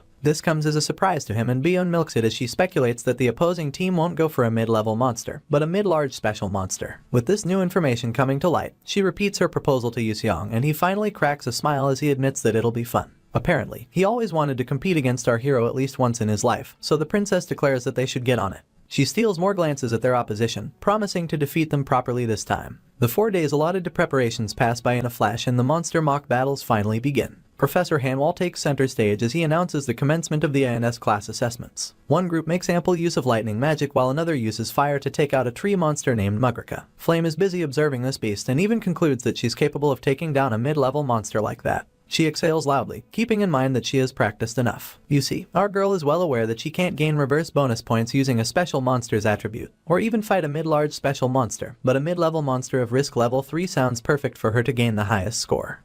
Naturally, 5 first-class mages come together to defeat a monster with risk level of 1. But if you put compatibility, experience, and environmental factors into the mix, the same group can defeat monsters a few levels higher than that. As a light class mage, Flame is unfortunate enough to not be compatible with any other classes, but she hopes everything goes well for Azel. Sadly, she never formed a team in the original story because of Princess Bion, so she ended up receiving the worst score. The heroine had welcomed the possibility of teaming up with her, but Beak Yusial beat her to it, so she just watches as he and Azel exchange pleasantries and talk about how he was delayed because he had to use the washroom. Anyway, Flame's mind is at ease now that our hero is on the girl's side, mostly because her future will turn for the better. At this moment, Group 16 rounds up their assessment and Professor Hanwall calls for Group 17, which happens to be Flame. The heroine quickly responds to her professor and makes her way towards the assessment arena, walking past our boy and Azel while she's at it. For some reason, she had forgotten to lace her shoes, so she trips on them and begins to stumble. Just before she can fall flat on her face, Yusial comes to her rescue and catches her by the neck of her uniform and exhales as he keeps her stable. Flame abruptly turns to thank him for his help and he swipes this aside, telling her to simply tie her shoelaces. As memory serves, it was fine when Jackie tied the laces for her, but this doesn't stop our hero from offering to help her out. Of course, she turns down his help, keeping in mind that it would have been terrible if she went to fight like this. She quickly laces her shoes and steps into the arena, staff in hand. Onlookers begin to murmur when they realize that she's fighting alone and are even more surprised when they see that she'll be up against a giant boar with tusks big enough to be the girl's size. Anyway, Flame remains unshaken in the face of this beast and gets told that it doesn't possess any special attributes. For this reason, it's impossible to target it using the opposite attribute. With this, the professor declares the commencement of the battle and the boar wastes no time charging towards the heroine, eyes red as scarlet. While the onlookers continue to worry about Flame, she activates a technique named Flowers Whisper in the Wind and a burst of golden light escorts it. Right on cue, multiple vines shoot out of the ground and wrap themselves around the once charging beast, thus keeping it in place. As expected, the boar continues to struggle, so the heroine uses a technique named Matter Modification to transform the vines from plants into stone. This actually keeps the boar immobile, but Flame is certain that it's not over yet. While the beast continues to fight her last spell, the heroine prepares another one with a huge magic circle overhead. In no time, the vines begin to snap and they continue to do so until the boar is set free. It charges towards Flame once again with its jaws exposed in a bid to swallow her whole. Little does this monster know that it's all part of the heroine's plan. The moment it comes close enough, Flame releases a concentrated ray of light with so much output that it enters the mouth of the boar and escapes through its back, creating a hole big enough for everyone to see the heroine through it. Flame exhales after this amazing feat and watches as her enemy hits the ground like fallen timber. The same onlookers who once doubted her abilities are now left in awe of her, seeing as 5 of them can't even defeat a mid-level monster. They're still wondering who she is when Flame makes her way back to the stands. She's startled by who she sees on her way, and even stops to ask herself if she's mistaken. Unfortunately, she's not. Professor Hanwall goes on to announce that Group 31 will be assessed next, and this group consists of none other than Princess Hongbion and Ma Yuxiang. The respected duo strike battle poses for everyone to see, basking in the attention of the less powerful. As expected, all the other students are transfixed by Princess Bion, so much so that they begin to wish her good luck while Flame glares in her direction. She's left wondering why the princess is collaborating with Ma Yuxiang instead of one of her clique members, mostly because they didn't interact at all in the original novel. The uncanny duo chose to fight a waterfish monster, and this surprises their classmates even more. The monster is a mid-level special monster, with skin green as leaves in bloom and scales to match. Along the middle of its back lies fins, and its red lips cover jagged teeth capable of kneading lives in one bite. Anyway, Flame is certain that this monster isn't a match for either Hongbion or her scholar of a partner. You see, the duo possess attributes of fire, earth, and lightning, in contrast to the waterfish monster, which is a water class. The beast also possesses the ability to fly, making it one of the worst matches for the princess and her partner. It becomes clear to our heroine that they're doing it to obtain full marks, but said marks can only be attained if they succeed. Moving on, the waterfish takes to the skies almost immediately, screeching loud enough to blow some wind in the hair of its opponents. At this moment, Princess Bion declares the beginning of the duel and Yuxiang quips that he understands. To the surprise of onlookers, the duo don't attack right away. Instead, Yuxiang stands behind the princess with a mischievous smirk plastered on his face. In no time, he also launches himself off the ground and maintains his trajectory using a magic circle. One of his colleagues proclaims that the power jump will not be enough to get him to the same height as the waterfish monster, not to mention the fact that no one can pull off another jump mid-air. As though to prove them wrong, Yuxiang uses earth magic to peel off a chunk of rock and steps on it almost immediately. The princess then uses her firepower to accelerate the rock and it leaps higher into the sky, leaving the doubting students dumbfounded. With flames still leaking out of her staff, Hongbion stares at her partner in the hopes that he will get the job done. In turn, Yuxiang, who had elevated above his enemy, activates a giant fist spell and uses his magic to forge a literal giant fist. He then punches the waterfish out of the sky and sends it crashing into the concrete of the arena. Without wasting time, the scholar uses his earth magic to create multiple jagged rock protrusions that trap the monster in place as it screeches. The screeching doesn't stop, neither does the struggling. and eventually, the waterfish manages to break free of Yuseong's rock traps. This doesn't deter the scholar one bit. In fact, a smile revisits his lips because he knows it's still too late for the monster to survive this battle, seeing as Princess Bayon has had the time she needed to complete her spell. The crimson of her flames begin to fill the atmosphere and it's escorted by the princess giving them direction. The inferno obeys her will and consumes the waterfish in her stead, causing the beast to scream and the onlookers to baffle at her strength. You see, the waterfish is known to have a high tolerance for fire, so it comes as a surprise to everyone that the princess could create enough flames to beat said tolerance. Once again, Yuseong cracks his devious smile and quips that it's over. To make sure, he follows up with a devastating lightning spell which falls down on the monster like a curse from God. The battle ends with the waterfish not being able to attack once, so it creates room for members of the crowd to murmur that the students in Bayon's set are insane and that they could become like a certain person in the third year's class. Anyway, she and Yuseong head back to their seats after the battle and all the princess can think about is how she has put up a show beak Yuseong can't top. She even steals a glance at him as she reassures herself that she has won this time. Meanwhile, our hero instructs them to summon the 5 monsters. Miss Bayon's face twists into confusion upon hearing our boy's request and murmurs emanate from the crowd to match said confusion. No one could understand why Yuseol and Azel would choose to go up against 5 mid-level monsters when it's already so difficult for 5 people to defeat one. Rumors of his plan had leaked previously, but now onlookers have no choice but to conclude that he's crazy. The duo remain unshaken as the summoning process gets completed. They're now surrounded by 5 mid-level monsters towering over them like ominous skyscrapers in the big city. A monster scholar named Vichin watches them in awe, his arms folded as he names all the beasts our hero had chosen. There's a Heimeredon in the mix and this is a frog-like monster with a white horn. There's also a sand-maned black cow, a furious beast with a giant nose ring. Then there's a Kaiden which is some sort of stork monster capable of screaming ever so loudly, a Nami slime, and a sensitive bat. This last one really leaves Vichin confused. In fact, the entire combination confuses him. The princess turns to her partner, asking if he understands what's going on. Sadly, he doesn't. He just flashes his usual smile and admits that he's curious to see what Yuseol is thinking. While he can't hide his excitement, our hero and Azel await Professor Hanwell's permission to start the battle. Instead, the professor asks for the person who selected the monster combination. Yuseol wastes no time admitting that he's the one. In turn, the professor points out the fact that our boy is a knight, making it clear that he can win points in such an extreme situation, but his partner, who's a bishop, can't. He's scared that Yuseol's strategy is much too cruel on Azel, so our hero corrects him with a smile, pointing out that his strategy is created specifically for a bishop. After hearing this, Professor Hanwell swallows his words and declares the start of their battle. Azel and RMC press their backs against each other as the monsters close in, leaving Yuseol to ask his partner for the umpteenth whether or not she has this in the bag. She quips that she does and our hero asks her to trust him, only for the fake heroine to announce that she's tired of hearing that. In response, our boy tells her that he trusts her and this throws Azel into a bit of confusion, seeing as she can't tell what he's thinking.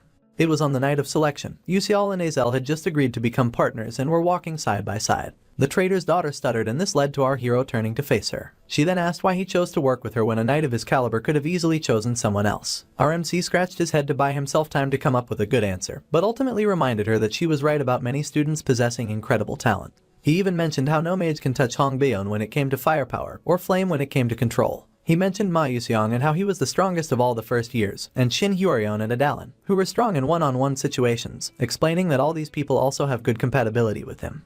This only pushed Azel to repeat her question about why he chose her, and his only reason was that he thought it'd be best to work with her. He then flashed her a smile so gentle it would wear a suit if it was a person. After ending the topic, he asked that they move on to fighting a Kaiden, but Azel was much too flushed to get anything done. Back to the present, and she still doesn't fully grasp what Yuseol meant by his answer, so she concludes that there must be a real reason why he chose her. This doesn't stop her from resolving to show him the extent of her strength, and soon enough, a bluish essence begins to surround her as she levitates. A student from the crowd calls this ephemeral resonance, and his colleague explains that it's a phenomenon that only appears when a mage 6th class and above completely enters the unconscious realm. The downside of this is that the moment they are distracted, a mana countercurrent phenomenon can occur, disabling the mage's mana in the process. The essence seems to only be growing bigger, leaving everyone that casts their sight on her surprised that a first year is pulling it off. Excited, our hero steals a glance at his partner, acknowledging that she deserves to be called the Lady of Winter. With this, he resolves to get started with their plan to take down 5 mid-level monsters and whips out his wand. Leaping into action, Yuseol activates his blink skill and comes mere inches from the Heimeredon. He instantly slashes the throat of the beast and then takes a step back as he acknowledges that it has been dealt with. Up next is the sand-maned black cow, and the monster gets set off by the blood-red horn of the Heimeredon. It can only see this monster as a target, so it huffs and puffs as it gallops to attack it. It's just as Yuseol predicted. He knew that the key to fighting 5 mid-level monsters was simply to create a situation where they would all be hostile towards each other. True to his thoughts, the dust raised by the mad cow annoyed the hell out of the nail slime, and the sensitive bat couldn't take any more of the Kaiden's screaming. With both hands pressed on the railing, members of the crowd wonder what they're witnessing and are left in shock about the monsters fighting themselves. Yusiel cracks his devious smile once again, seeing as everything is going according to plan. He had created this plan based on the borrowing knife strategy, a situation where one doesn't use their own power, but borrows someone else's knife to kill the enemy. Veterans of the Ether world searched and searched for efficient ways to kill many monsters with few people, and it only took forever for them to realize that they could pull this off by using the attributes and characteristics of the monsters. In Yusiel's case, the first step is to attack the Heimeredan and put the monster which has a white horn in immense pain. This pain turns the horn red and immediately activates the black cow's urge to attack. Like a domino effect, the black cow raises excessive dust and sand which in turn piss off the Nami slime. The slime has no choice but to create more water and moisture to keep its skin from drying up. Due to a barrier on the testing site, our hero acknowledges that the water from the slime isn't filling up the arena. This doesn't stop the Kaiden from sensing the moisture and screaming several octaves higher than usual, all while our MC keeps a sly smile across his lips. As though the chaos isn't enough, the screaming irritates the sensitive bat's hearing, provoking it enough to attack the Kaiden. The bat slams its feet into the Kaiden's face, only to push it to hit the Nami slime amidst continuous screams. The annoyed slime growls in annoyance and takes it out on the Kaiden, but its continuous screams also annoy the sensitive bat. It practically becomes the most vicious cycle, and it seems like the only end point is the death of these monsters. Anyway, Mr. Vichin points out the obvious, that all the monsters are provoking each other, and with a hand pressed against her chin, his colleague wonders if our hero had a good understanding of these monsters and their characteristics. As it turns out, she majored in monster academics but has never thought of something like this. Another colleague then interrupts their conversation to draw the focus onto Azel's marvelous feat. You see, amidst all of the chaos, she hasn't flinched once, nor has her mana been shaken. It becomes obvious that she believes Yusiel will protect her no matter what. And in truth, the look on our hero's face doesn't give anyone a reason to think otherwise. Just then, he hears the sound of danger and turns in its direction immediately. The Kaiden seems to be aiming for Azel, and since our MC can't let that happen, he activates his blink skill. This helps him arrive in time to strike down the monster without distracting his partner. Bluish essence continues to leak out of her as she remains in the zone,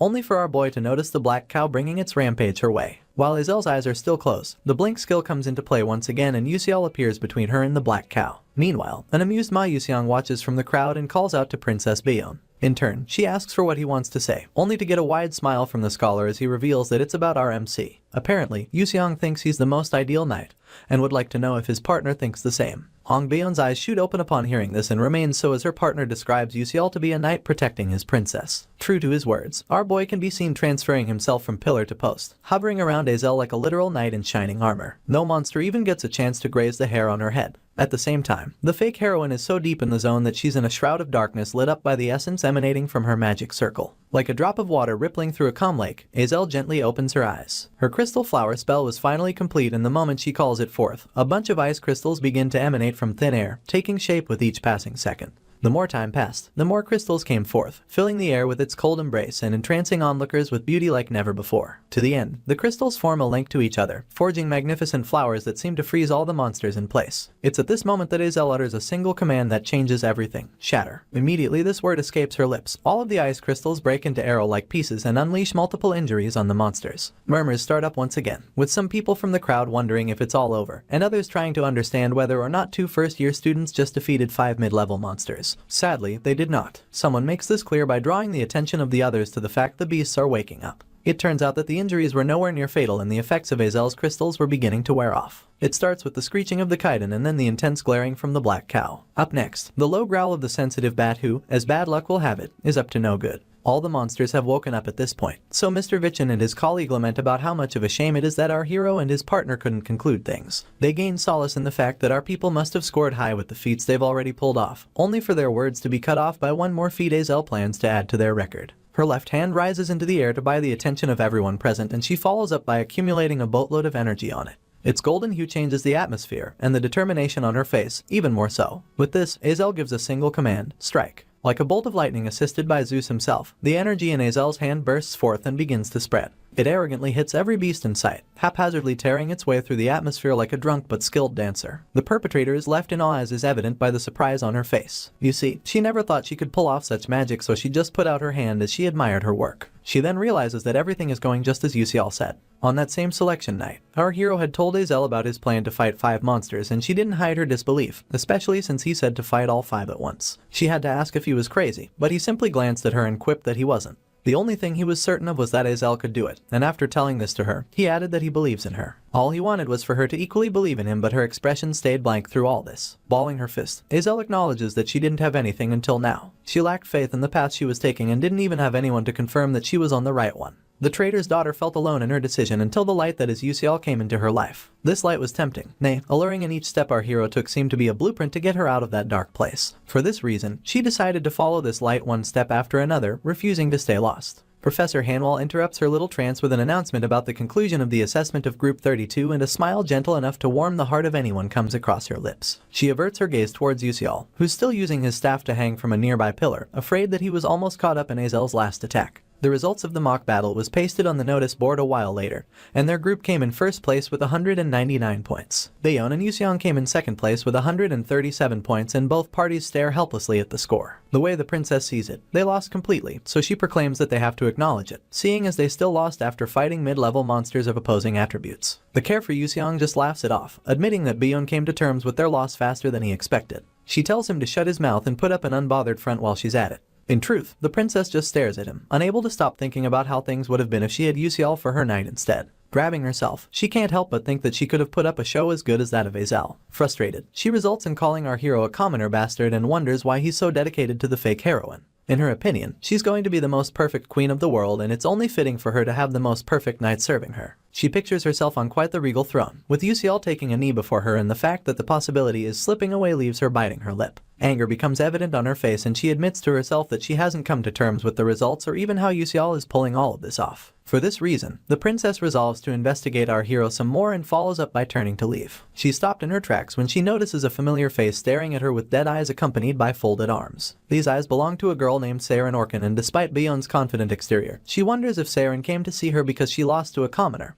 and a traitor. The princess simply walks past her though, keeping in mind that she's annoying as hell. Before she can get out of earshot, Saren quips that Bayon still has a long way to go. On the other hand, Flame is sitting by herself, scribbling vigorously into a notepad. As her hand continues to move across the paper, her mind wanders to how quickly Azel learned the Crystal Flower spell. In the original novel, the Crystal Flower is a spell that the trader's daughter demonstrates after regaining her confidence in the far future. It's practically her identity after facing multiple hardships and struggles. Flame's pencil comes to a halt as she recalls that Azel is supposed to be declining even more at this point in the story. It becomes clear that her prematurely pulling off a spell like Crystal Flower in front of everyone is Beak Yusiel's doing. Apparently, Ma Yuseong and the trader's daughter share their feelings in the original romance fantasy, and after they do, the world comes to an end. She then welcomes the possibility that an extra story exists that she has no idea about, one where a nameless character like our hero loved Azel. She builds on this, imagining a situation where Yusiel regressed in place of Yuseong when the world ended. Her hand flies to her chin and her head swivels from side to side. The possibility becomes more glaring, seeing as our boy could easily have regressed just so he could create a world where the woman he loves could live, even if he stood the risk of being completely forgotten by her. Flame wonders if our MC could truly have no regrets about such a thing, and whether or not he felt a love so strong that he turned back time at his expense. While she's busy trying to put herself in his shoes, Yusiel has his arms folded in his dorm room, observing the system as it notifies him about the monster mock battle being complete. As a reward, he receives a significant amount of experience points, and the Constellation Project promises him additional rewards for continuing the story in a fantastic direction. After this, our hero puts on his thinking cap, wondering what to get as a reward this time. The need to prepare for the incoming episode dawns on him, seeing as he has strengthened his skill to a certain level. With this in mind, he decides to take an item known as Ifanel's Grass Key, and the system buffers for what seems like a lifetime, leaving our boy to sweat in anticipation. After a few seconds, it announces that the search is complete and goes on to distribute the reward. Ifanel's Grass Key, with its silver demeanor, happens to not be an ancient relic. It's actually a super rare class item that only high-ranking players have access to. It's key that connects to a place where deities exist. Yusiel's hand meets his chin in contemplation as he thinks of a way to get out of campus. You see, to use the key, he'll need to leave, and the conditions to do that have become harsher since the whole necromancer debacle. Suddenly, our hero's eyes widen as he births the idea to use the club as an escape route. Beak Yusiel is all alone in one of the classrooms, hard at work on his assignment. After putting pencil to paper for quite some time, he finally rounds up the assignment and stretches his hands for good measure. The next thing on his list of activities is to find a suitable club, and a smile comes to his lips as he thinks about getting out of campus. Walking up to the notice board, Yusiel looks it over, hand to chin, as he wonders which of the clubs best suits his purpose. His eyes scan the Rune Composition Club, the Soul Chess Club,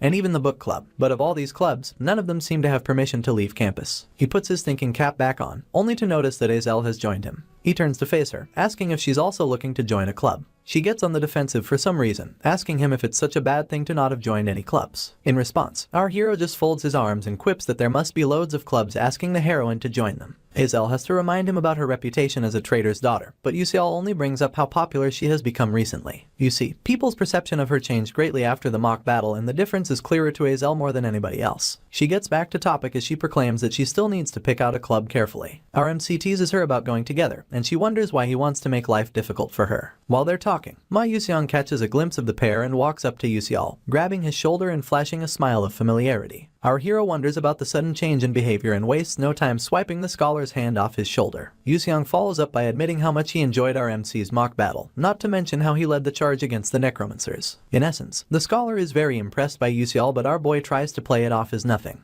Ma Yuseong continues to stare at him though, and he does this until he proclaims that our hero thinks differently from others. His words seem to hold more weight than our MC was ready for, so he's stunned into silence for a split second. Quickly, he regains his composure, claiming that he's only a commoner and that he's always thinking of ways to do things better because of it. Yuseong then makes a joke about our hero making good use of his time, but Yusial is quick to pose him with a question about what he does with his weekends. The scholar cuts out all smiling as he replies that he studies. This becomes the second time our hero is stunned in just this conversation alone. He concludes that Yuseong gave him a formal answer because he asked the question formally, but the scholar doubles down on his initial proclamation, making it clear that he was being serious. He reiterates that he also trains, and Yuseong just has to point out how abnormal it is for Yuseong to do that. The scholar agrees with a smile, admitting that he only started it recently. This isn't what our hero expected, seeing as Yuseong didn't start training this early in the original story. He's left wondering why things seem to be hurrying up so much. As it turns out, the scholar partakes in practical dungeon training, and on one occasion, Azel had shown up just in time to save his behind. He refers to her as my lady, and she hates it for reasons best to her. Continuing his analysis, our hero recalls how Yuseong and Flame worked together to defeat Wonryong in the story. This time, Flame was tied up due to our MC's interference, so Yuseong had to meet Wonryong alone.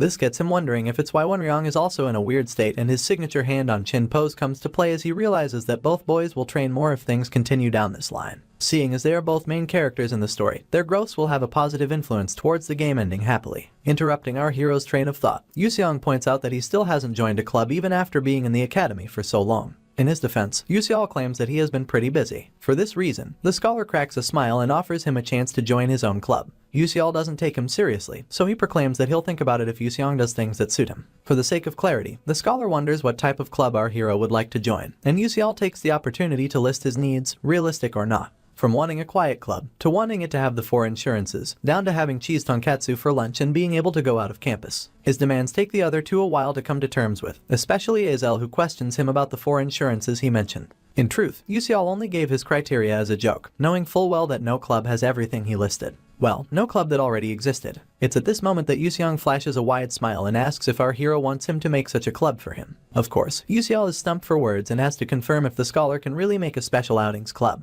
Yuseong gives a positive response without thinking twice, and it dawns on our MC that the scholar possesses the necessary connections to pull it off. Paranoia creeps in at the last moment, pushing Yuseong to ask how the scholar benefits from making him a club. Staring him in the eyes, Yuseong only claims that our hero is special. Still paranoid, he wonders if the scholar knows something. Only then does he recall that in the story, Yuseong was pathologically lonely. With this in mind, our boy grants the scholar permission to make him a club, and a certain light comes into Yuseong's life as he hears this. Our hero then gives him a single condition, that he let Azel join the club too. The fake heroine is shocked by this request, as evidenced by her echoing his statement as a question. The way Yuseong sees it, Azel and Yuseong were practically inseparable in the original story, so them being in the same club will give her a chance to care for the scholar mentally. Yuseong calls her Lady Azel once again, claiming that it'd be an honor to have her on the team, and of course, it annoys the living daylight out of her. Yuseong is still wondering if he made the right choice when Yuseong asks about the kind of club they're going to create. Our hero then comes up with an ingenious idea to create a delicious restaurants club. They take up the form and fill in the details, making our hero their leader and clarifying that their goal is to explore as many delicious restaurants as possible. Azel is concerned about whether or not it'll work, seeing as they'll need a guidance professor to give them the seal for special activities, not to mention 4 club members. Almost immediately, Yuseong assures her that he'll take care of the seal and club members, but the issue of a guidance professor will be hard to solve. Our hero doesn't understand why, mostly because he knows the scholar can easily obtain permission for special outings. As it turns out, Yuseong thinks all guidance professors are trash. They brush past the issue just as quickly, with the scholar grabbing their application and announcing that he'll get on the seal. In turn, our hero quips that he'll leave it to him. In his heart, Yuseong acknowledges that only one of those obnoxious bastards could give the stamp for special activities. That evening, as the dimming sun stains the clouds, Yuseong makes his way to the first main tower, and then to the vice principal's office. The man was adjusting a vase when he laid eyes on Yuseong, and immediately, he broke into a cold sweat. He refers to the scholar as young master, and Yuseong shoots him a sly smile as he refers to him as his grandfather. The air is tense as Ma Yuseong replaces the professor in his seat, twirling and confirming that it's much more comfortable than he thought. Still nervous, the man just laughs, wondering to himself why a psychotic bastard like Yuseong has paid him a visit. He grows half a mind to ask him, and gets a piece of paper slid in his direction. Yuseong then reveals that it's a club request form, intertwining his hands and smiling as he asks the man to stamp it for him. Taking a beat, the professor attempts to scan the form, wanting to check if it meets all the conditions. But this annoys the heck out of Yuseong. He slams his palm on the request form, cutting off the man from finishing his sentence. He then shoots him the most defiant look, asking him to just sign the form rather than looking through it.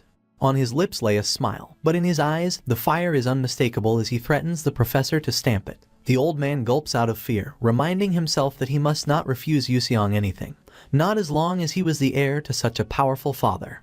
In a split second, the professor agrees to Yuseong's terms and they speak inaudibly for the next few moments. Afterwards, the scholar gets on his feet and excuses himself. In turn, the professor glares daggers at him on his way out, only facing his desk as he realizes how sinister Yuseong and his father both are. He hates everything about the scholar, but his arrogance takes the cake. Not for long though. You see, he has this terrible plan to chop off Yuseong's head one day, and he just sits in the dark thinking about it. On the other hand, one of the professors just finished teaching Baek Yuseol's class and is barely out the door. The students begin to complain, one about how the professor always scrutinizes anyone making a presentation, and another about how she zeroes in on commoners. In the corner, Flame quietly stews. She's revisiting the abject failure of her paper when in truth, she only could have done better. Unfortunately, it was all because of her nervousness.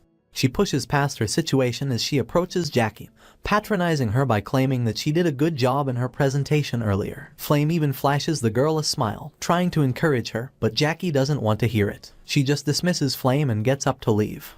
Now left alone, the heroine wonders what Jackie's problem could be, and she's still wondering when Yuseol suddenly pops up. Flame is nothing if not shocked, and she abruptly turns around, exclaiming as she asks our hero what he's looking for. With the calmest exterior, Yuseol reveals that he needs Flame's help with the professors, seeing as the plan to form a club is very much in play. She wonders why he's not approaching them himself, so our boy clarifies that the professors hate his guts. Flame doesn't argue this point. In fact, she goes on to list all the reasons why the professors hate him, starting with the fact that he keeps talking back. He also sleeps during classes, and it dawns on Flame that our hero is just lucky not to have an academic warning by now. Yuseol accuses her of exaggerating, but Flame dips her head, wondering why someone would be so annoying. She's still in thought when she realizes something. Her eyes shoot open in succession, and soon, she asks about our boy being close to Assistant Professor Altalicia. Yuseol had no idea that assistants could also serve as guidance professors. This is because nothing like that was mentioned when he played the game. Anyway, he's on his way to see Altalicia when he notices a strange bespectacled lady coming out of the assistant's lab. A closer look reveals that it's Professor Mason Tyrn, and the evil smirk across her lips gives Yuseol more reason to worry. He brushes this aside and slaps on a carefree expression as he walks into the lab. He says hello to Altalicia, only to notice that her face is flushed and her eyes are watering. The moment she becomes aware of his presence, she starts to wipe her eyes, leaving Yuseol to ask what the problem is. With her voice still shaky, the assistant narrates everything to him. A frown replaces the carefree expression our boy had walked in with, and he wonders what happened to the thesis Altalicia has been working on. She instantly averts her gaze to the ground, tugging on her shirt as she finds the words to explain herself. In a low voice, she admits that she handed over the research to the professor, claiming that it's because the research conference is happening soon. Mason had promised her that she'd use the research during the conference, and the assistant continues to lie to herself in the name of hope. Yuseol could care less. He interrupts Altalicia mid-sentence and makes it clear that she's had her research stolen. In fact, he explains that she won't get any credit for it, and the meek assistant claims that it'll count as a learning experience. Our boy doesn't get it. He just scratches his head as it dawns on him that this is the worst time to ask her to be the guidance professor for his new club. The way he sees it, Professor Mason will soon crack the code to Altalicia's formula, and all he wanted was for the assistant to complete it herself. With this in mind, he reminds Altalicia about something they solved the last time he stopped by,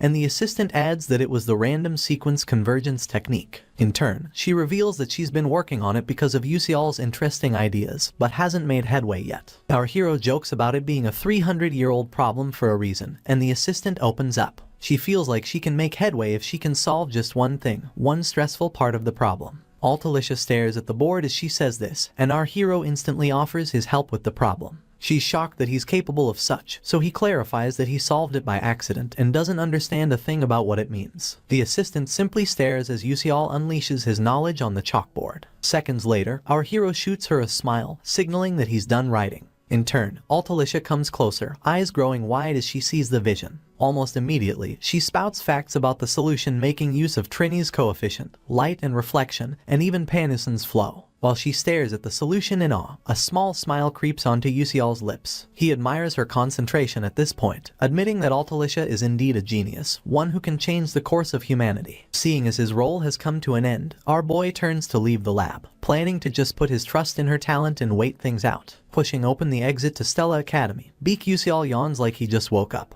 He's relieved to have finally made it out, and it's all thanks to Altalicia. Because of her, he got to form his Delicious Restaurants Club and even got a leave pass as the club's founder. Rubbing his neck, the poor hero admits to feeling unwell, but is distracted just as quickly. Memories of all the suspicious looks he got floods his mind, especially the one where Professor Hanwall found it hard to believe. The professor didn't want to hand Yusial the leave pass, but eventually did because he had no tangible reason not to. Anyway, our hero plans to use the pass without causing any accidents, also that he can remain under the radar. He arrives at Elven territory soon enough, the Dutch tree orchard to be precise, and the sight of the third world tree does nothing but fascinate him. Its numerous branches spread across the sky and its roots seem to circle the tree's trunk almost like a hug between best friends. The environment is so beautiful that Yusial has to admit that the game graphics didn't do it any justice. A few steps deeper into the orchard and our hero gets acknowledged as a mage from Stella Academy. The elf sends her greetings with a smile, and another hopes that Yusial's heart reaches the mother of the land. He didn't expect to be this popular among the elves, but he recalls how Eltwin Eltman had saved the second world tree from burning to death. The elves really appreciate it, hence their friendliness towards mages from Stella Academy. He exchanges pleasantries with the elves, and can't help but notice that there are so many beautiful people around.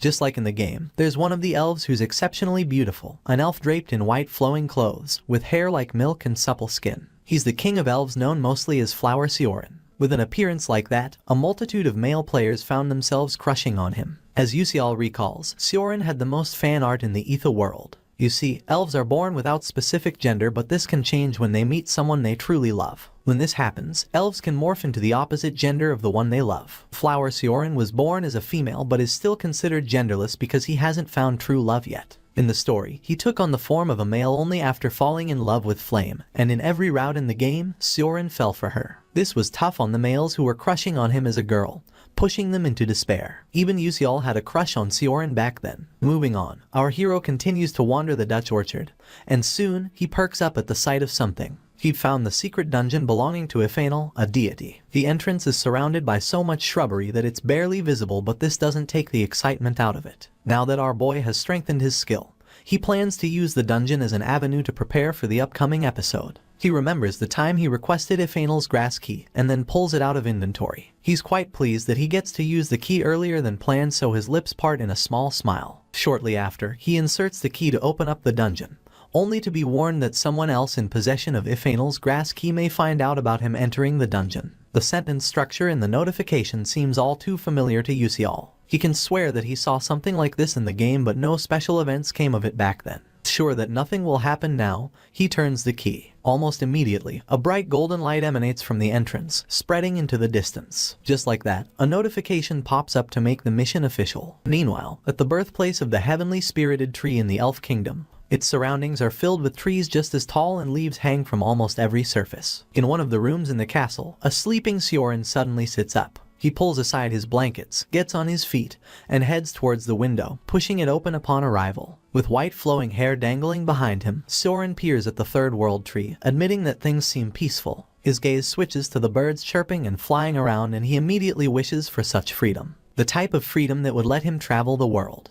He's still staring at the birds with envy when he senses a strange energy coming from Ifanal's garden. Sioran starts to worry, grabbing his head as he wonders if anyone entered the secret garden to disturb Ifanal's slumber. Naturally, no one is supposed to go there, but instead of worrying, Sioran decides to do something about it. Without a second thought, he grabs his shawl, wraps it around his head, and heads for the door. Unfortunately, he can't bring himself to go outside. Having waited for dozens of years, Sioran tells himself that he can't move now. You see, he's afraid of activating a curse that can drive his subjects to lunacy, so he's left grabbing his sides as he deliberates on what to do next. Ultimately, he decides to wait for the World Tree's birthday to check things out, seeing as it's coming up soon. Now inside Ephanel's garden, Yusial can't stop sneezing. It's filled with so much pollen that our hero sneezes and curses to his heart's content. To make things worse, he gets attacked by a vine monster that seems to take its free will quite seriously. Our boy curses once again, running and escaping the roots the best he can. He slides to a halt soon enough, coming face to face with what will pass as the main body of this monster. He can't spend all his time struggling with roots, that much is obvious, so he pulls out a potion he made using alchemy. Just as quickly, he throws the potion at the monster's body and it bursts as the red potion spills out. The potion then turns into a consuming fire, forcing the vine monster to shriek in pain. With this window, Yusial summons his wand and activates his blink skill. Speedily, he cuts his way down to the core of the monster, and has a eureka moment when he catches a glimpse of its eyes amidst the flames. Yusial wastes no time jumping in that direction, switching his wand into a stabbing stance and sinking it straight into the monster's head. More shrieking follows after this, but it only takes a few seconds for the beast to wither away. Our boy gains some experience points thanks to the monster, but he considers the beast to be small fry. In the distance, his true goal awaits and he approaches it one step at a time. Soon, he crosses the threshold into the dungeon boss's lair. It's covered with blue flowers for as far as the eyes can see, with a stone statue of the dungeon boss kneeling in front of a pillar. Yusial's eyes grow wider than ever as he traipses through the field of blue. He sees Ephanel the deity, hands clasped as though she was praying when she turned to stone, and our boy can't help but marvel at the sight of her. Deities are the most esoteric existence in the Ether world. Known to have become new beings, these deities train for hundreds of years to obtain proper enlightenment. Even in a world like Ether, they are few. Our hero is still standing in awe of Ephanel, but it's obvious that she's not a complete deity. In truth, she had her heart stolen before she could become complete, leading to her being frozen in place forever. With sweat dripping from his face, Yusial exhales loudly, an attempt to push himself to move. It works. Unfortunately, 2 steps closer to Ephanel and an unbelievable mana pressure forces him to his knees. It dawns on him that deities, even when dead, aren't to be messed with. He can't give up after coming this far, so he grits his teeth and then screams as he tries to move amidst the mana pressure. It's a battle for the ages, Beak Yusial versus an invisible force. With each step he takes, the pressure seems to get worse. It becomes so bad that our hero trembles and finds it difficult to breathe. He comes mere inches from Ephanel, only to be brought to his knees once again. This time, amidst all the panting and struggling, Yusial gets an increase in his experience points. His mana revelation delay physique and even his stats go high enough to let him breathe without making a fuss. Color returns to his cheeks as he takes a moment to regain himself, and one look around reminds him that he's in a training location left behind by a deity. Basically, Yusial is sitting right on top of a mana ley line, an opportunity that the mages of our hero's past life were desperate to find. You see, training in this location can produce 100 times more results than training in the normal realm. In addition, anyone who trains with the deity will possess a greater nature affinity. The way our boy sees it, he went through all this trouble just to find a good gym. Just to do exercise he doesn't even do in real life. After catching his breath, Yusial notices a hidden artifact resting in the crook of Ephanel's elbow. It's the resentment-filled branch, and our hero grabs it the moment he lays eyes on it. Fortunately, it's a high-class artifact capable of filling his opponents with resentment as a status abnormality. Better still, said resentment will increase upon second contact, explode, and cause damage to the opponent. In this case, the resentment can build for up to 3 months and the opponent will continue to take damage every day for the duration. Lastly, it has a one-time use feature, capable of cutting in half any damage doled out by any opponent with a risk level of 6 or higher. Yusial stares at the branch with contentment, happy that he now has a tool that'll help him in the battle against Mazen in the upcoming episode. After obtaining the artifact, our hero moves to the next step of the plan, intense training. A few weeks of this and his agility, strength, and sensitivity show a marked increase, putting his stats at 2.5 stars. Exhaling loudly, Yusial wipes the sweat off his chin, reminding himself that he still has a long way to go. Apparently, the main characters all have stats with 4 stars and above, so our hero has no time to rest. In Ether World, he has no swordsmanship teacher, but owns a sword. This leaves him no choice but to practice only 2 sword techniques, the slash and the stab, and he has to train like a madman to improve his accuracy. Gritting his teeth, Yusial continues to swipe his blade, reminding himself that he has to be powerful enough to cut through skin and bone even if he ends up coughing up blood. Just then, after yet another exhilarating slash of his blade, our hero feels a tug on his heart. He freezes in place as a result, only to stagger as he coughs vehemently. He wipes the drool off his mouth afterwards, panting like an obese man in a marathon. Luckily, he obtains a special mana breathing method at this moment, and although it's partial, he gains the skill known as Deity's Breath. Almost immediately, the entire field seems to twirl. Yusial's vision blurs as black essence covers the area,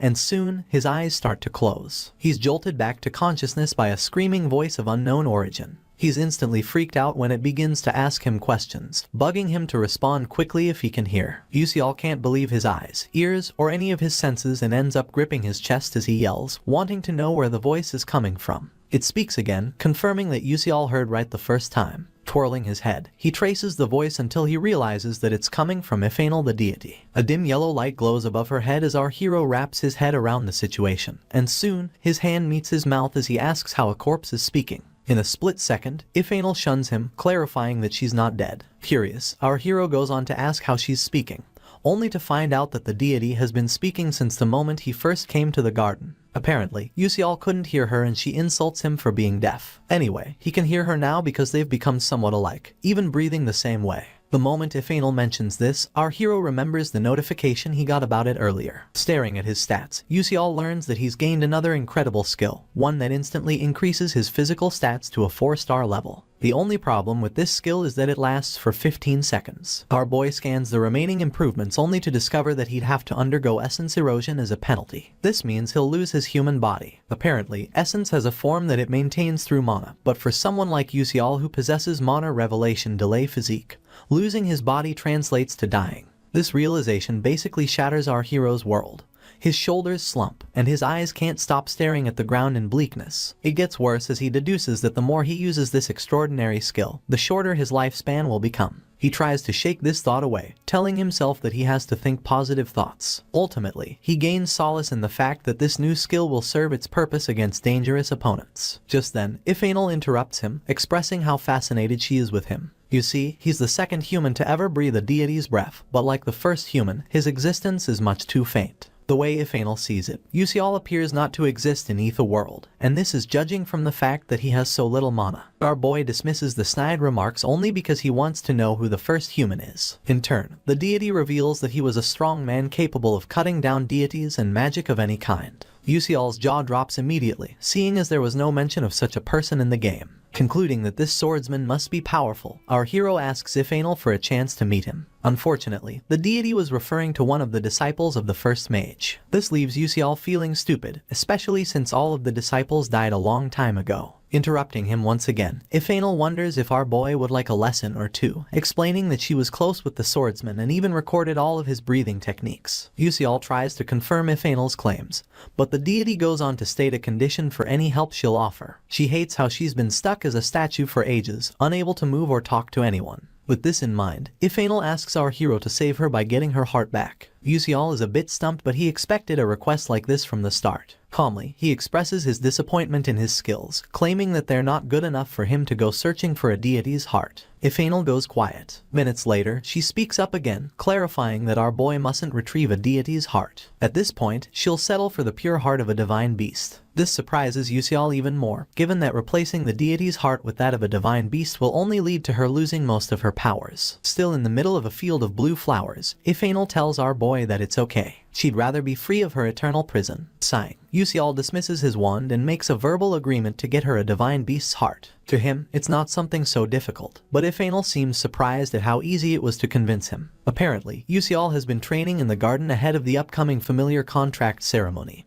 and is certain that he'll have met multiple divine beasts by the time the ceremony comes around. He flashes his usual arrogant smile and promises to bring her a heart. In turn, the deity thanks him, mentioning that she has a little something for him. His smile fades as it's replaced with curiosity, and right then, Ephanel directs him to look behind the pillar she's attached to. Yusial spots a flower necklace and retrieves it within the minute. Ephanel then explains that it's a sign of their friendship. Unfortunately, the necklace doesn't come with any perks whatsoever. After noticing this, our hero just shoves the necklace into his pocket, planning to use it as firewood should he ever be stranded. Suddenly, it dawns on him that Ephanel is a deity, and that any sign from a deity can prove useful in certain situations. He smiles once again, and this time, it's more dubious. On the other hand, Altalicia works on understanding Yusial's solution to the 300-year-old alchemy problem. She works late into the night, filling every corner of the board until she has to kneel to write. It gets to the point where she stops writing, and a quick look at the whole board tells her that she has finally gotten it. She returns to jotting down important facts about the case, smiling as she admits that a new generation is about to begin. In her eyes, what she's just achieved will make Yuseol very happy. This year's prestigious alchemy conference will be held in the Dwarf Kingdom. Yuseol accompanies Altalicia as they take the gold mining Manchurian Railway to said kingdom. It's also known as the capital of the Black Iron Empire, and people of all races gather there for the conference. When they arrive, our boy can't help but smile like a kid who struck gold trick or treating. Altalicia, on the other hand, seems scared. You see, the location for the conference is different every year, and this time, it's happening at the Golden Light Crane Academy, the Dwarf Kingdom's greatest alchemy school. Its entrance is lined with a red carpet leading all the way up to the door, and its atmosphere is buzzing with energy. None of these actually catch Yuseol's eye, but the fact that Talcum Corden, the greatest alchemist alive, will be attending,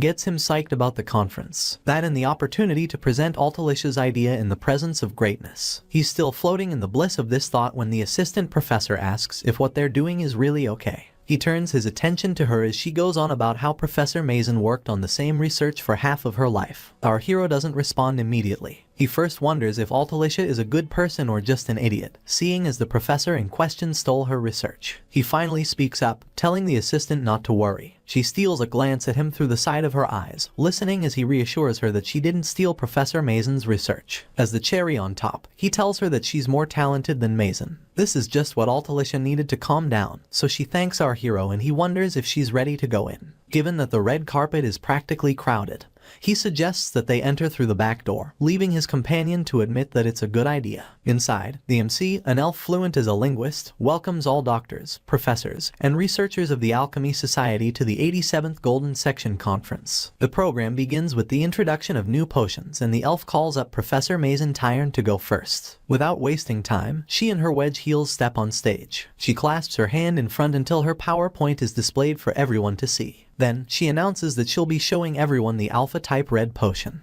The presentation goes on for minutes, but it seems way longer to the audience. They're intrigued anyway, and she gets a resounding round of applause after her conclusion. Our hero simply intertwines his arms as he overhears people complimenting Mason for improving the red potion even further. His brows furrow at the thought of her passing off Altalicia's thesis as her own, and he kisses his teeth in disgust. Despite having countless ways to one-up the professor, Yuseol decides to let Altalicia do it with her research. Just as predicted, the assistant professor is called up to the stage next and walks sluggishly until she gets to the center. Sweating, she says hello to the audience and introduces herself officially. While she goes on, researchers surrounding Yuseol's seat pay little to no attention to her. This changes the moment she announces that she'll be talking about the complete theoretical understanding of the random sequence convergence technique. Our hero can't help but smirk as he watches the other alchemists shoot bewildered looks at each other. They begin to whisper amongst themselves, and one of them yells at Altalicia, asking if she knows where she is at the moment. In response, the assistant professor confirms that she does and even admits that it's a privilege for someone like her. The researcher asks again if she's certain about what she's about to say, and although it takes a second, Altalicia balls her fists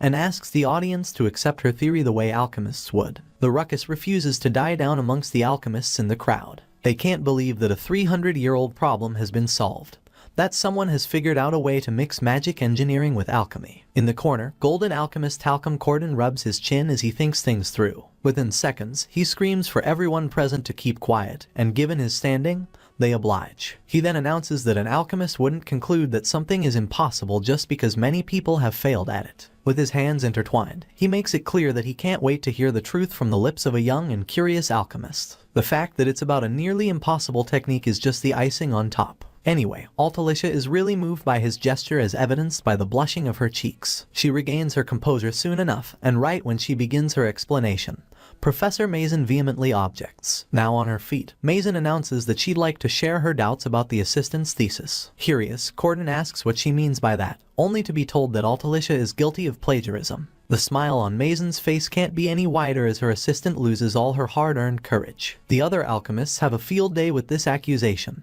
but Corden laughs, finding it interesting. In addition, he ensures that Mason knows what'll happen to her career should her allegations against Altalicia turn out to be false. Lifting her hand to her chest, she admits that she understands. Afterwards, she joins the assistant on stage and takes the spotlight as she goes on about the 5 puzzles of the random sequence convergence technique. You see, harmony between magic engineering and alchemy can only be achieved when all 5 puzzles are solved.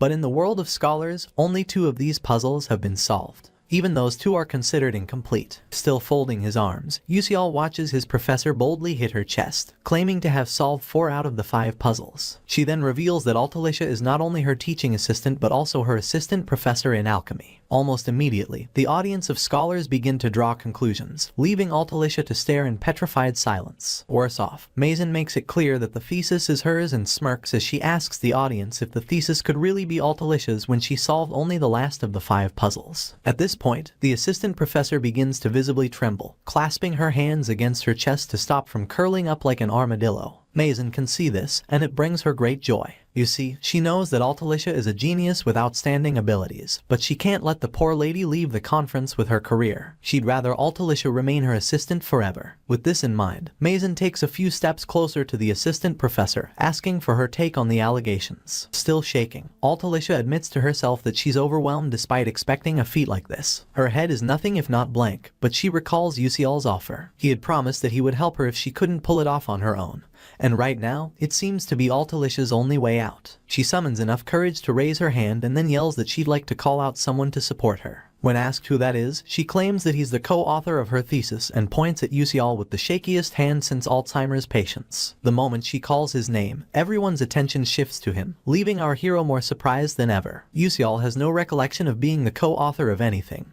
But he can't disappoint Altalicia. As he makes his way to the front, most of the alchemists present find it hard to believe that such a young student played any role in solving such a big problem. The way they see it, his presence doesn't change the accusations against Altalicia, so they wait patiently for him. Corden is still as excited as ever and he announces it to the hearing of whoever cares to listen. With a stern expression on his face, our boy joins both ladies on stage, brushing shoulders with Mason while he's at it. What she doesn't know is that Yusial tapped her with the resentment-filled branch, activating the conditions of the skill. Almost immediately, she kisses her teeth and calls him rude.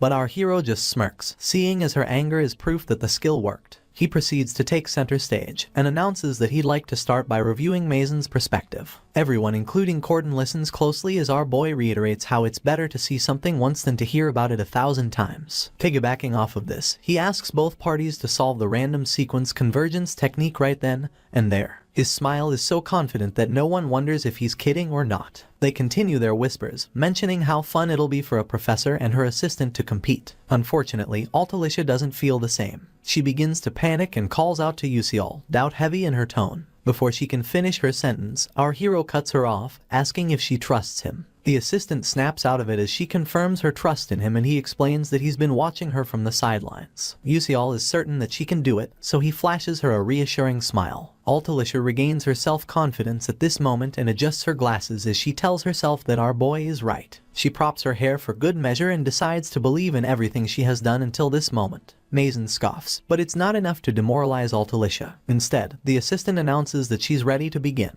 and asks the professor if she is too. 300 years ago, an alchemist claimed to have found an astounding technique that can explain the random sequence convergence technique. Sadly, the alchemist died accidentally in a washroom, which only increased his popularity. The formula became famous after that, and multiple alchemists have challenged it through the years. They all failed until no alchemist dared to touch the formula with a 10-foot pole. It was deemed impossible to solve. Standing beside the audience is Keen, captain of the 13th Destructive Assassination Corps and member of the New Moon Great Tower. Just like Corden, he finds the whole situation intriguing, and just quietly burns his cigarette as he watches. His vice captain, Hazen Macaron, is quite the opposite. She's so bored that she's been yawning on and off. At the moment, both parties are invisible to the naked eye, so members of the audience have no idea where the smell of cigarettes is coming from. Anyway, Hazen asks her boss if he's sure Mason is a dark demonic human, but he doesn't respond. Just then, Mason and Altalicia are given one chalkboard each and asked to solve the first puzzle. Hazen still thinks the mission is a miss though. She just massages her head, tired of Keen believing their boss's words so easily. Before their eyes, Altalicia breaks down the first puzzle, switching Hazen's expression from one of underestimation to that of awe. Even Keen takes a break from smoking to really soak it in, and it's obvious that the atmosphere at the conference has changed. The MC announces soon enough that the first puzzle has been solved,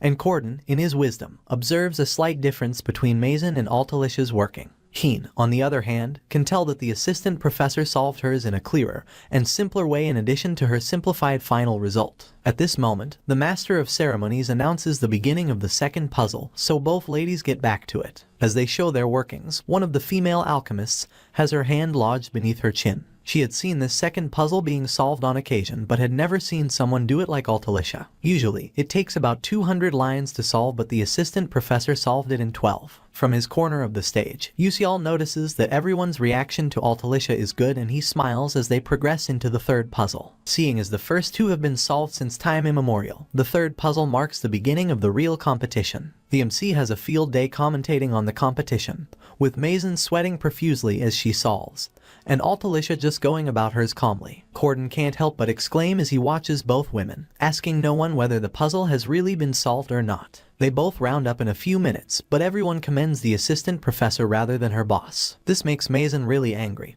but all she can do is grit her teeth and wonder how she managed to solve it. Our hero smiles quaintly as he overhears the other alchemists dissecting Altalicia's work excitedly, happy that they get to witness this great moment. You see, alchemists have always considered the 5 puzzles to be individual problems, but Altalicia, by a stroke of genius, thought about things differently. She approached the puzzles as though all 5 of them were connected and solved them all as one big problem. By the 4th problem, Mason begins to lose her wit. She bites her lip in frustration, trying to recall the end of the equation. Things become worse when she can't find any more space on the chalkboard to continue her solving. In a fit of rage, she yells into the audience, asking that a new chalkboard be brought to her immediately. Mere seconds after her outburst, Altalicia announces that she's done. Mason freezes in place, only stealing a glance at her opponent via the side of her eyes. She then turns to face a very calm Altalicia, helplessly watching as she announces that she has displayed the complete understanding of the random sequence convergence technique. The audience goes quiet, but it doesn't last. Soon, they begin to scream from overstimulation, finding it unbelievable that someone actually solved all 5 puzzles needed to merge magic engineering and alchemy. They call it the moment of the century,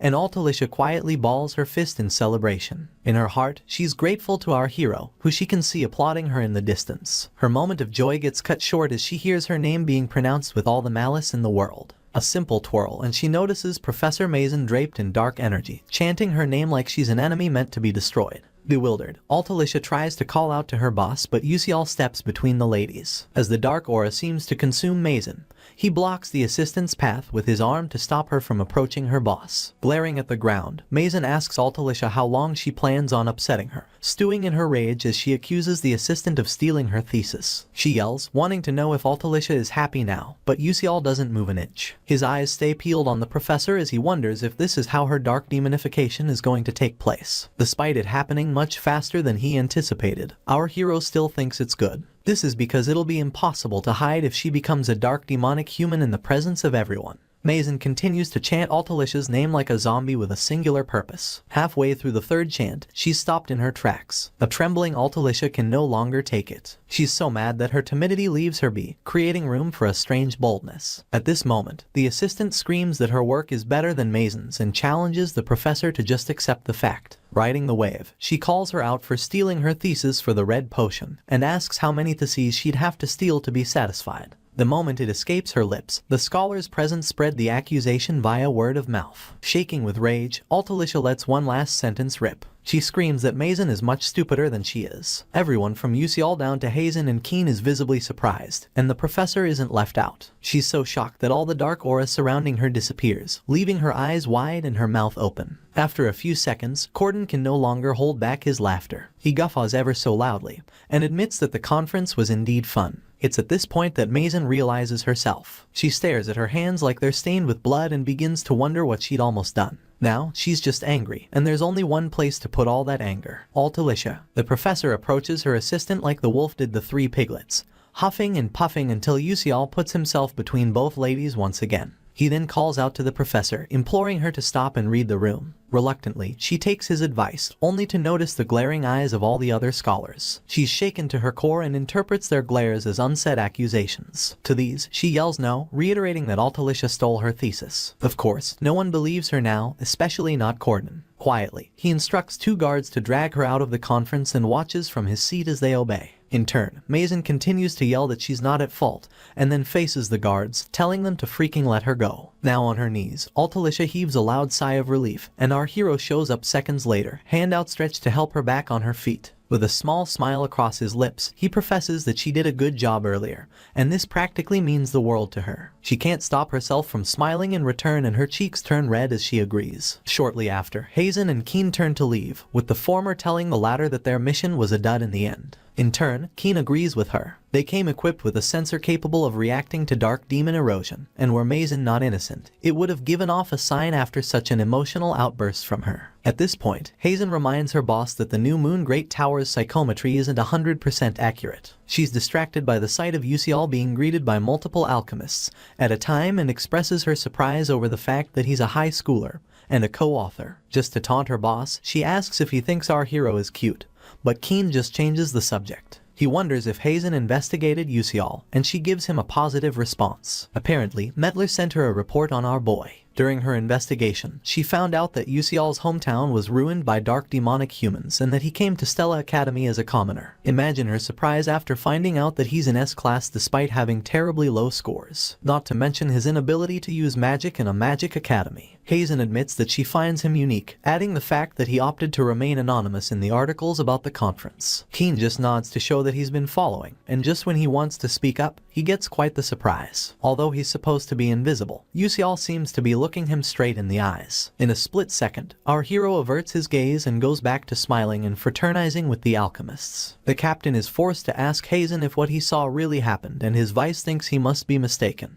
The way she sees it, nobody can pierce Keen's recognition resistance magic, not to mention her shadow shield formation. At least not that easily. In turn, the captain stays quiet, taking a few more seconds to look Yusial over. All our hero seems to be doing is dishing smiles like the conference is a restaurant, and they're a signature meal. With no apparent proof, Keen gives up and instructs his vice to leave with him, seeing as their business there is done. Hands behind her back, Hazen admits that she was beginning to find the conference too boring anyway. On the other hand, Professor Mason joins Layden in a carriage a few ways from the Dwarven Academy. Frustrated, she can't bring herself to stop biting her nails. It gets worse as she begins to curse, certain that she wouldn't have faced such humiliation if Yusial hadn't gotten involved. She starts what seems like a chain of rants, forcing Layden to speak up. He tells her to calm down and continues scrolling the pages of his book as he does so. She tries to continue her rant once again, and this time, Layden looks up from his book, informing the professor that she has caused a mistake. After Layden's accusation, Mason denies it completely. Angry, Layden shut his book with utmost force, clarifying that the professor almost had an accident. She begins to tremble, fear evident in her eyes as she listens to the man sitting across from her. He goes on about how lucky she was that a suppression spell was cast in time,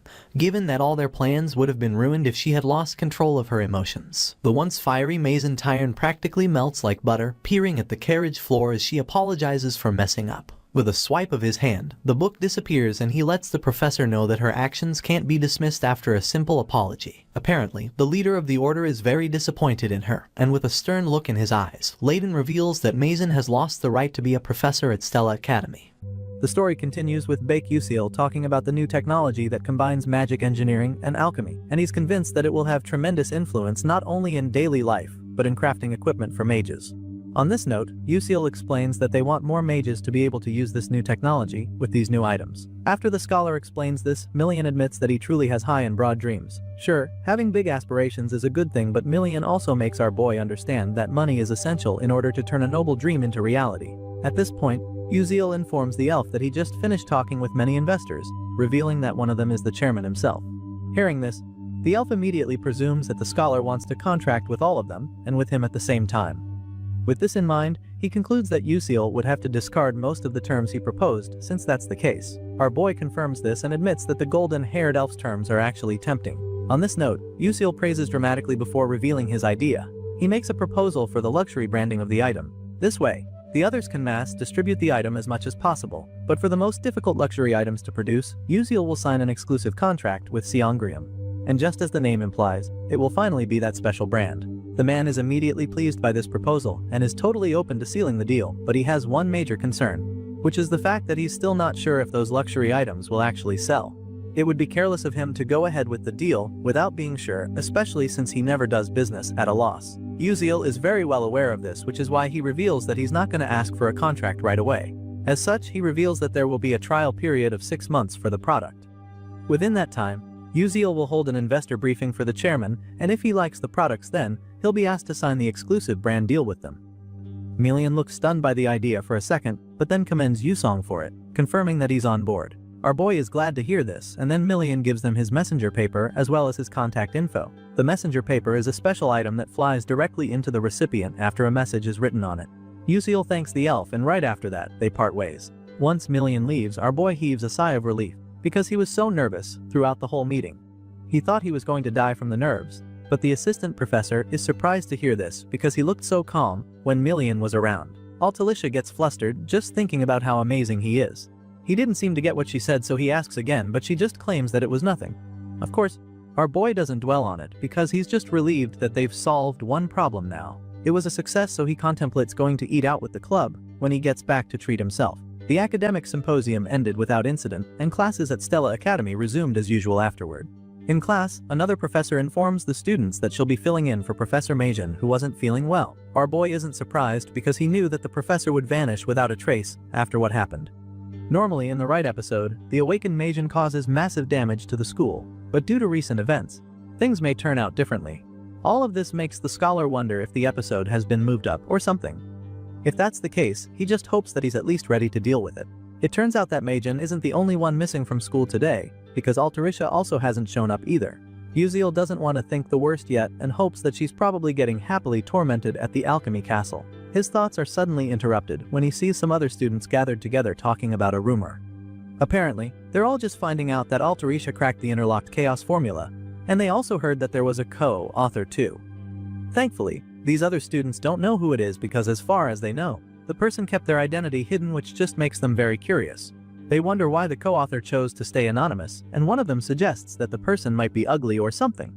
Of course, Uziel isn't bothered by anything they say because thanks to him hiding the co-author's identity, he could keep a low profile at school. He only borrowed a bit of the straight Bill Glass's knowledge and gave a hint so all the attention and recognition should go to Altaricia.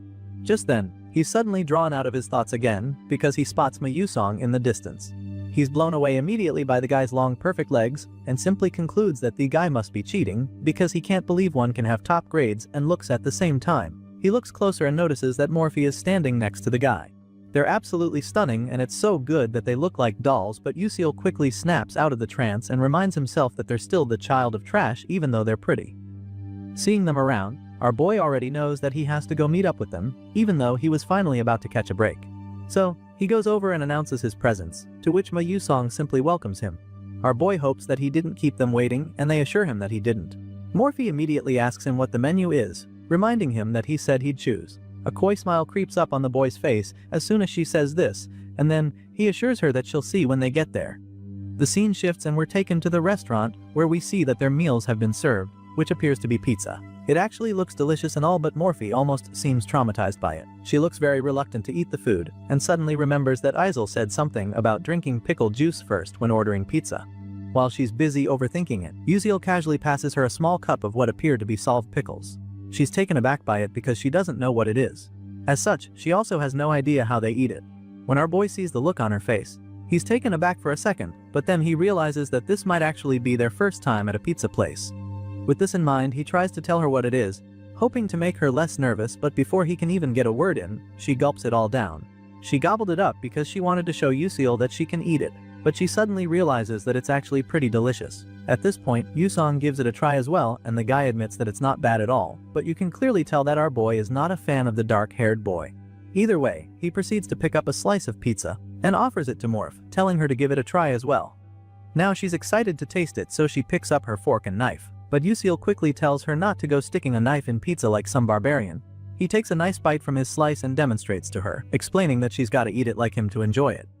As you can imagine, the fact that he's eating with his hand catches them off guard, and Morph feels that Uziel's style is actually more barbaric. On the other hand, Yusong is amused, because he feels that it would be fun to eat like that. That being said, the dark-haired boy gives it a try and takes a bite, which makes Morph eager to try it too. So after contemplating briefly, she does so too. The boys watch her carefully to observe her reaction, and of course, she loves it. The taste leaves her in a state of awe, and it's like the bell peppers frolic on the cheese, while being watched by paprika and olives. It's simply an amazing harmony of flavors inside her mouth, and it truly is mind-blowing for her. Yusil notices her reaction and asks her if she thinks it's good. Of course, she confirms this, claiming that the pizza is really nice. On this note, our boy suggests that they come here often from now on, and when Mayusung asks if he can tag along, Yusil claims that him being a part of it is yet to be decided. The three of them continue to enjoy their pizza at the restaurant, but while they're laughing and joking inside, it's clear that something ominous is brewing outside as the sun sets.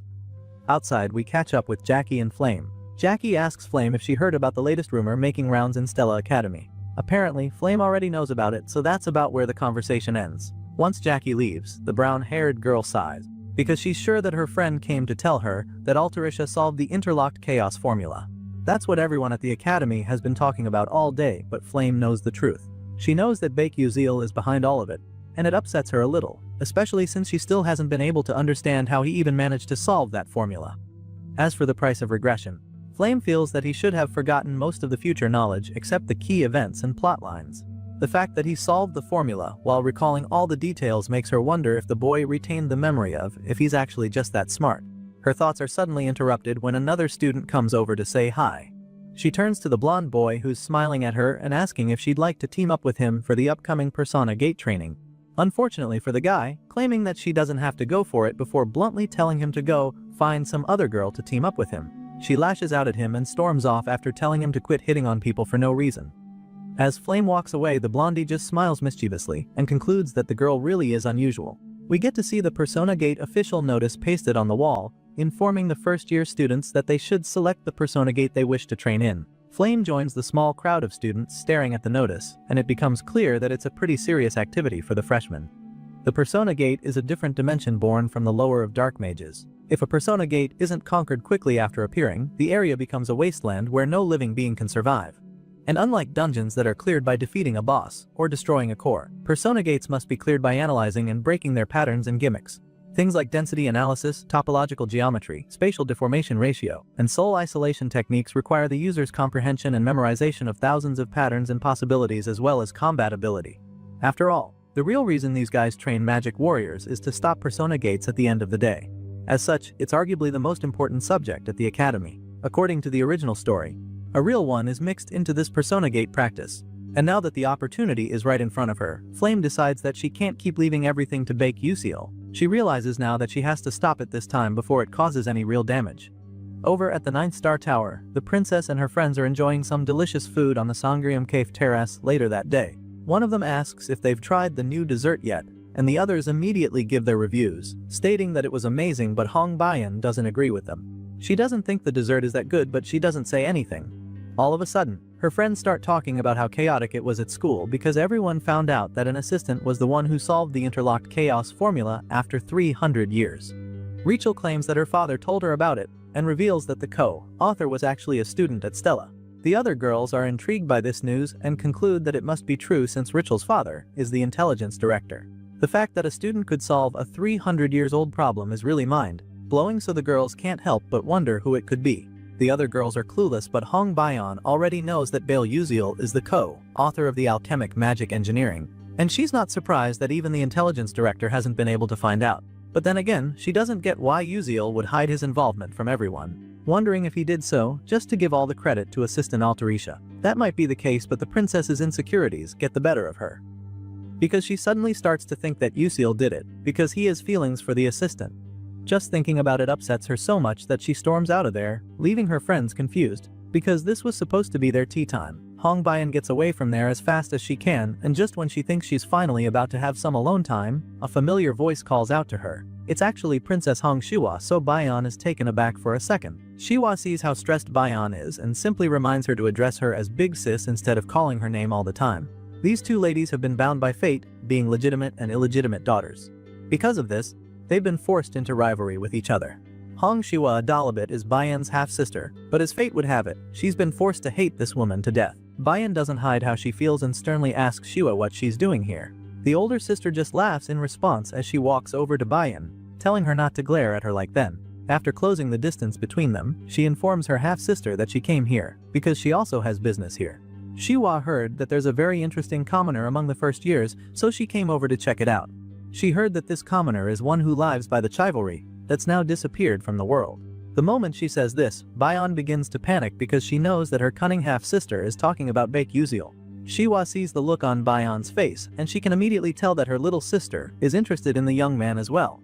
The older sister isn't surprised about this at all, because the young man is like a knight who dedicates everything to his bishop, and that's literally the dream of everything young princess. Now that she knows that Bayan is familiar with Yuziel, she asks her little sister to introduce her to the young genius. Unfortunately for her, Bayan refuses to help her and tells her to go do whatever she wants.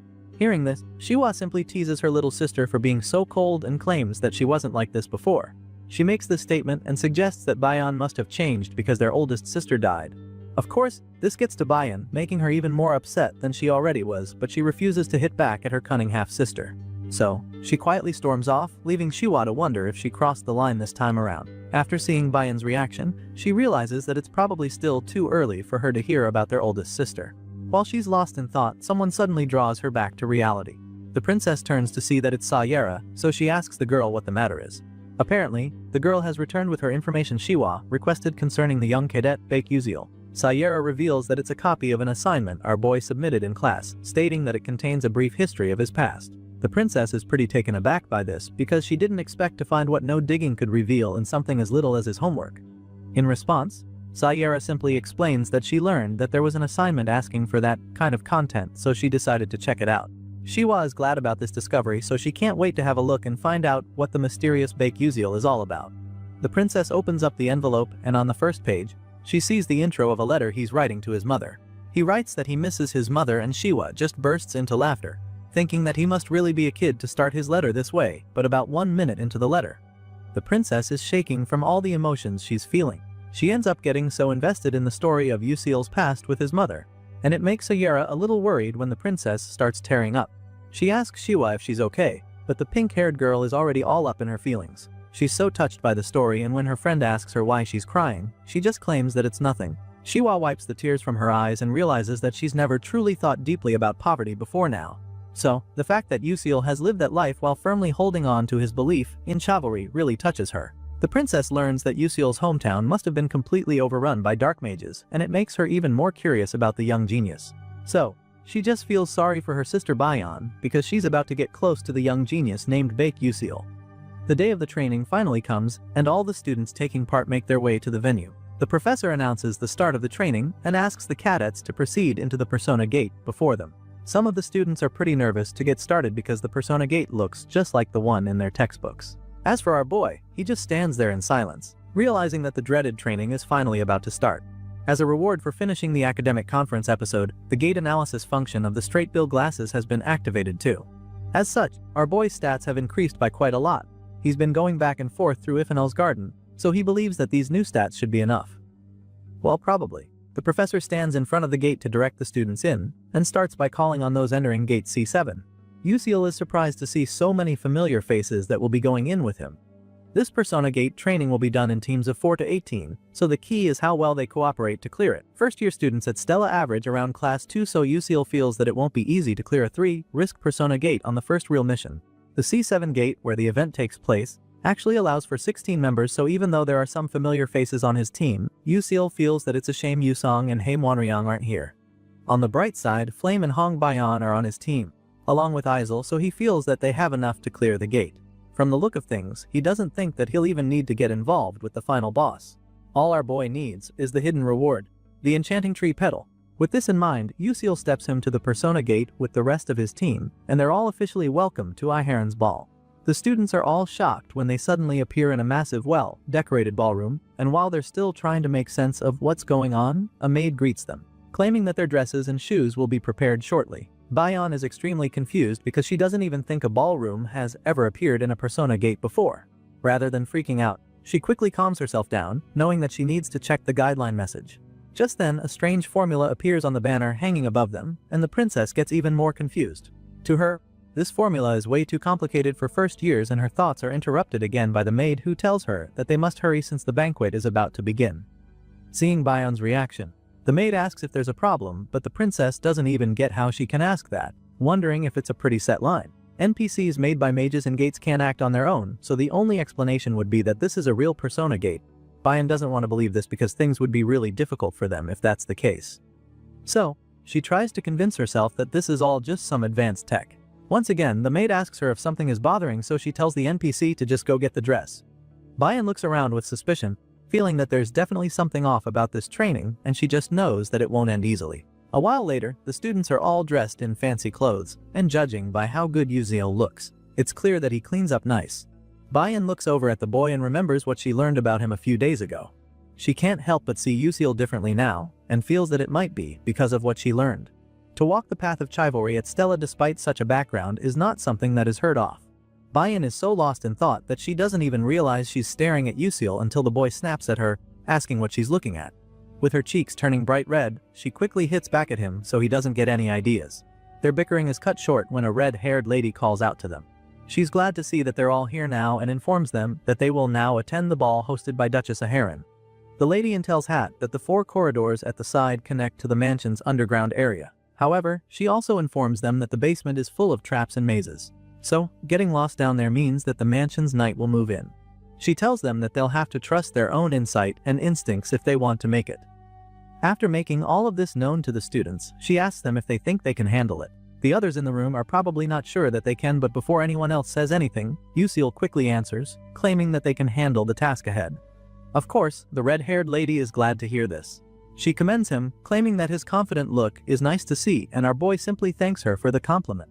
Our boy is unfazed by this exchange, but the other cadets in the group are stunned because it seems like the NPC just interacted like a real person. It's really disturbing because the last time they checked, NPCs don't usually say stuff like that. While they're still freaking out, the red-haired lady simply wishes all of them luck. It's now clear to all of them that there's something up with this persona gate, but they're already in, so all they can really do is proceed with the assignment at hand. So far, nothing terrible has happened, so the guys figure that it's time to get started. They start walking over to the corridors, but before they can get there, Flame calls out to them, asking them to wait up. They turn around and she asks them if they truly haven't sensed something off about this training. Flame feels that it's hard to interpret, and on top of that, the NPCs seem way too real. Even worse, she still hasn't been able to analyze this persona gate at all. Judging by all of this, it's clear that there's something strange going on. As far as she's concerned, this level of difficulty for a first-year practice doesn't make any sense at all. At this point, the boys admit that they've been feeling the same way. They thought it was weird too, since they couldn't decipher much, and that NPC from earlier also felt way too real. Now that Flame has been able to get the boys to see the situation like her, she figures that it's now time to convince the others like this. Unfortunately, she doesn't get the chance to do this, because just when she's about to say what she thinks, one of the other girls, Jiki, stops her. The girl feels Flame is about to say that this persona gate might actually be real, and she doesn't think that's right. From her own perspective, this is a setup by the professors, and she thinks that it should be obvious to everyone else. She reminds the others that they can't always fully analyze a persona gate in real combat, and so, she believes that this incomprehensible scenario is also something that the professors planned out from the start. And more than anything, she doesn't believe that the professors would really miss an actual persona gate appearing inside the school. As far as she's concerned, that's impossible because Stella Academy is home to the finest magic knights and the best training academy. After listening to the redhead, the guys start to think that she's actually right. Everything she said makes a lot of sense to them, so Flame's suggestion no longer seems to be the case. Flame watches as they all change their minds in a flash, and she concludes that this isn't good at all. She's afraid that his persona gate might be the real deal if the original story holds. Flame didn't expect anyone to believe her if she told them the truth, so she tried to make them sense that something was off about this assignment. Unfortunately, that card doesn't seem to be on the table anymore, because the annoying redhead next to her managed to make everyone discard her idea.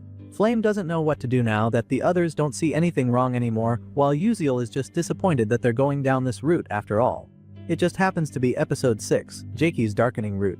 The original romance fantasy didn't have a character named Jiki, so he feels that Flame must be confused. However, this scene of Flame confronting Jiki is one of the many routes from the original game. Either way, one of the 3 students is destined to fall to darkness, and as sad as it seems, that's the harsh reality now. Uziel had hoped that no one would be corrupted, but now, it's starting to look like their fate is truly unchangeable. Our boy feels that the outcome won't change even if he helps Flame right now.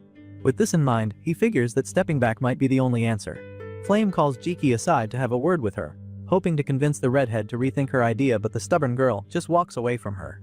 Jiki insists that she's down no matter what she says. Flame tries to stop her, but the redhead just concludes that this must also be what the professors intended. That being said, Jiki feels that they need to remain calm and respond. She's made up her mind to go, telling the others that they can sit back and be idiots if they want. Of course, no one is able to stop her, so she's the first to go into the corridors. The other students see this and they're pretty nervous, but eventually decide to follow Jiki. They claim that they're going in since they've always prepared for something like this, but Baek-Yusil just watches them in disappointment, feeling that nobody here is acting with any sort of strategy at all. Unfortunately, it's pretty clear now that he's got no choice but to head in too. So, he gets ready to join Jiki and the others on their risky mission to the underground area of the mansion. With this in mind, Yusil makes his way toward the door, but then all of a sudden, he senses something strange. He turns around and is pretty taken aback when he sees the other boys following him. He asks them why they're doing that, but they tell him that they don't have a reason. Seeing how timid they all are, it's clear that they're all following him because they're scared. He just finds it amusing that the kids are always scheming, and since he doesn't really care that they're tailing him, he continues to walk down to the door. After all, in this place, nothing will matter anyway. Yusil opens the door and sure enough, he's met by a dark spooky corridor with weird lights and an ominous fog. He looks around and notices all the strange stuff in there. It makes him wonder what the creepy hallway is all about, and shortly after he enters, he looks back to see that everyone else has arrived already. Apparently, they were all waiting for him to make the first move, but unfortunately, they realize that they've been separated. Princess Hong Bayan is with some other students, but after looking around the hallway, she realizes that the others aren't there, but at least Yusil is there. Our boy also notices that some of his classmates are missing even though they all passed through the doors, and he's not too surprised because he already knew that they can't all love together. In this place, 16 students are split into 4 corridors, meaning that there'll be 4 of them in each path.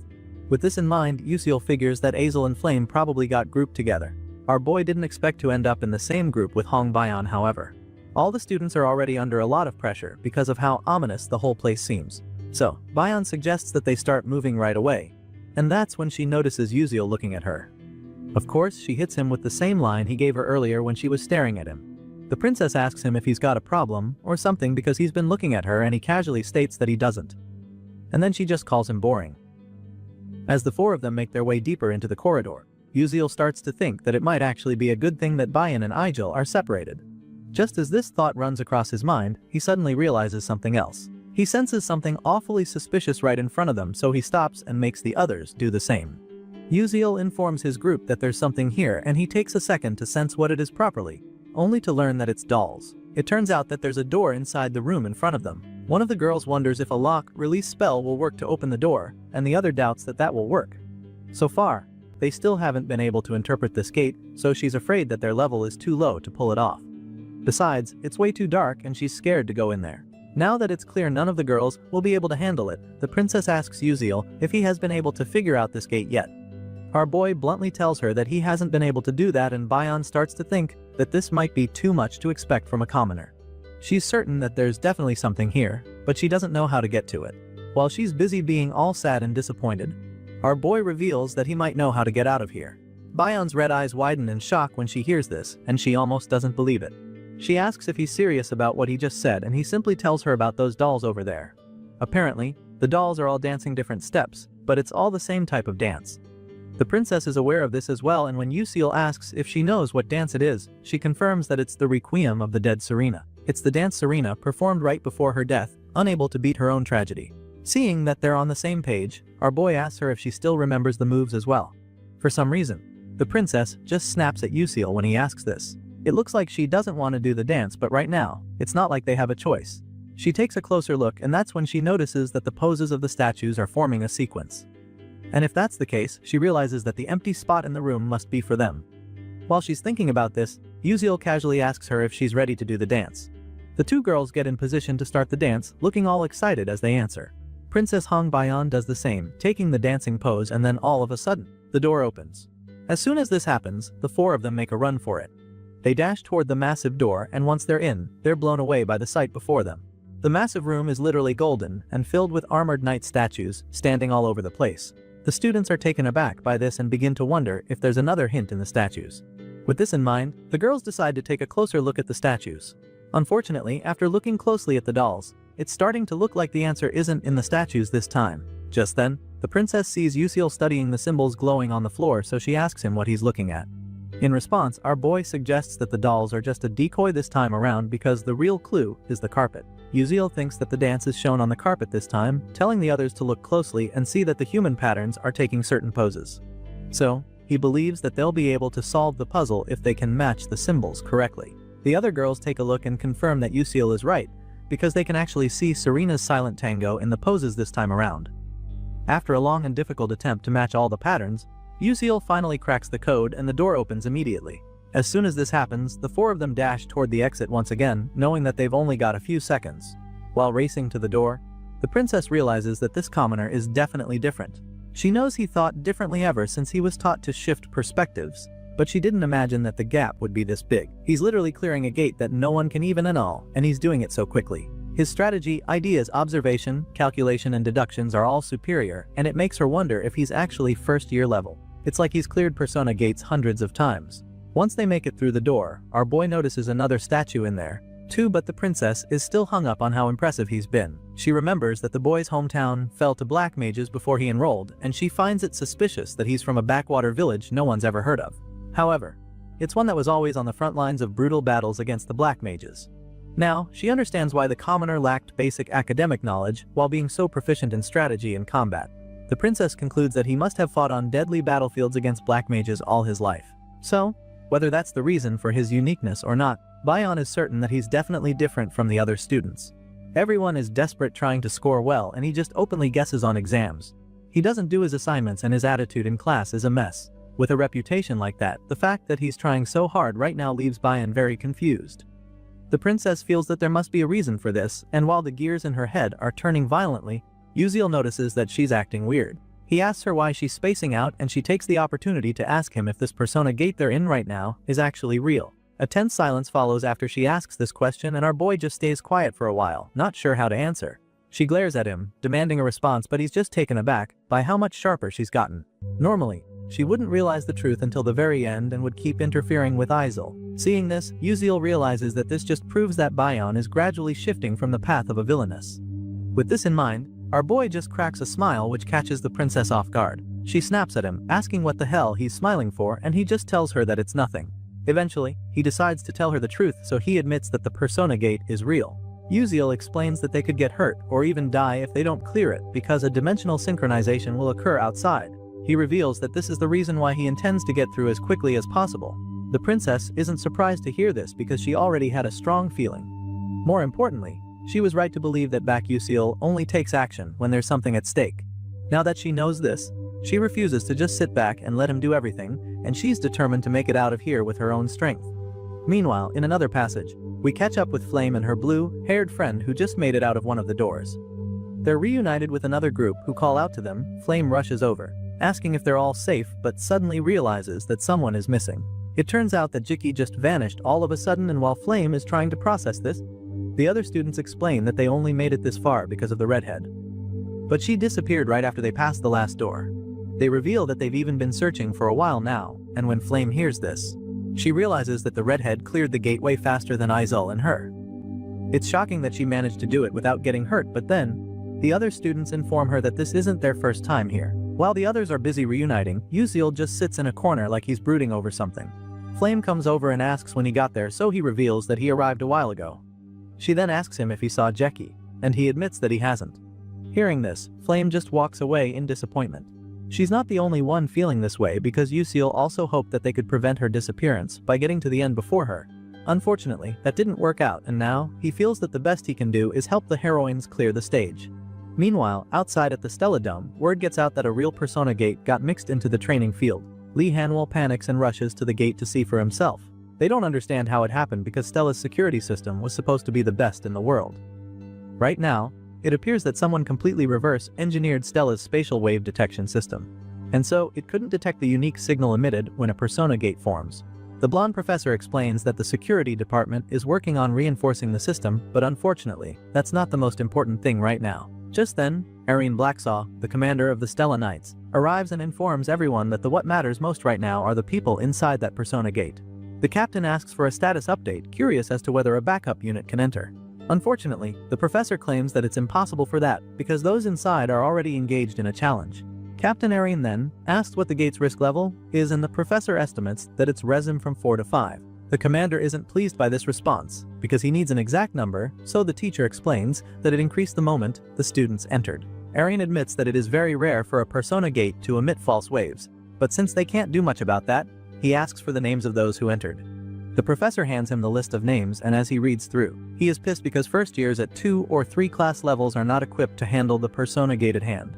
From the look of things, the commander doesn't think the kids in there stand a chance, so he asks for 16 corpse recovery units to be prepared just in case. Lee Hanwell is disturbed when he hears this, but the captain explains that it's just an instruction for logistical efficiency. After all, he doesn't expect them to believe that a bunch of rookie freshmen can conquer a 5-risk persona gate, because that's as good as saying an ant kills a tiger. Lee Hanwell knows that the odds are absurd, but he still hopes the kids make it out safely.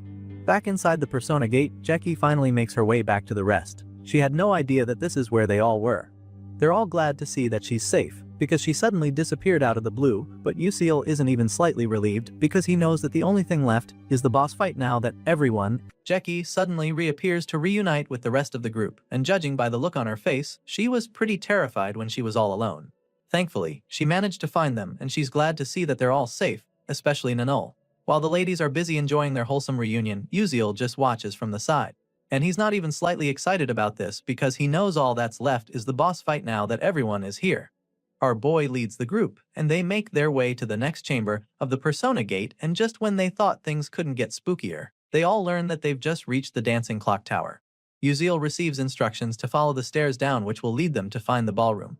Apparently, the ball just started, so they're all encouraged to hurry up and get down as quickly as possible. At this point, our boy already knows that they're being led to where they'll face the boss of this dungeon. It's pretty clear that they need to head downstairs, but they're a little reluctant to do so. Flame quickly looks around to scan the area, knowing how dangerous the place is, considering that it's a real persona gate.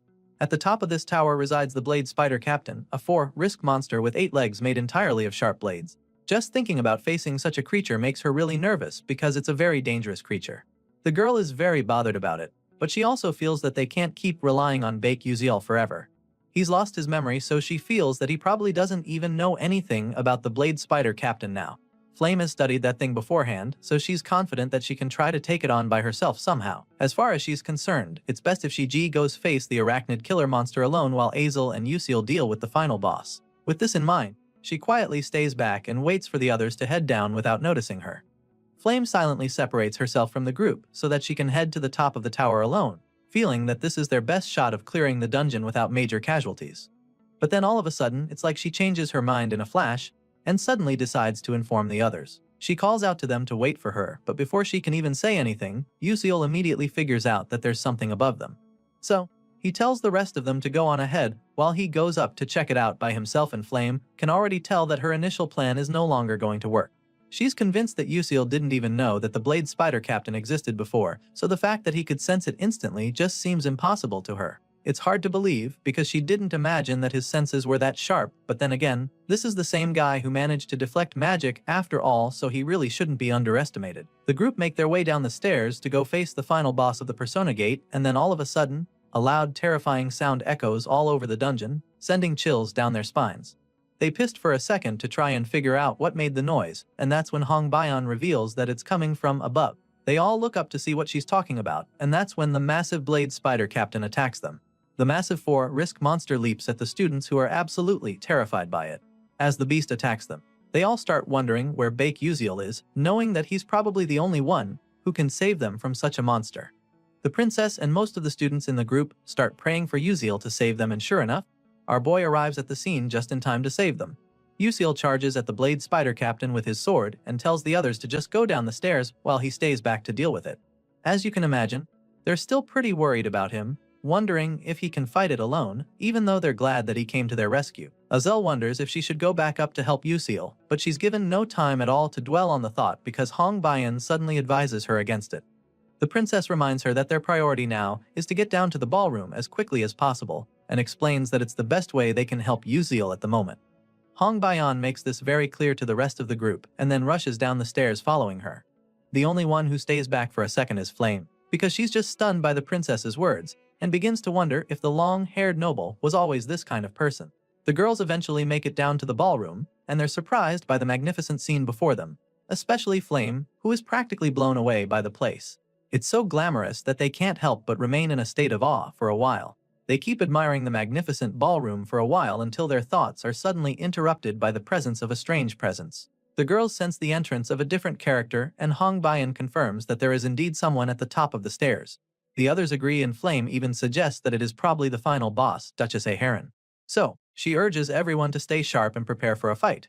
Just then, the Duchess makes a grand entrance and properly introduces herself to everyone in the ballroom, revealing that her name is Jackie A. Heron. Yep, that's right. Jackie just happens to be the final boss.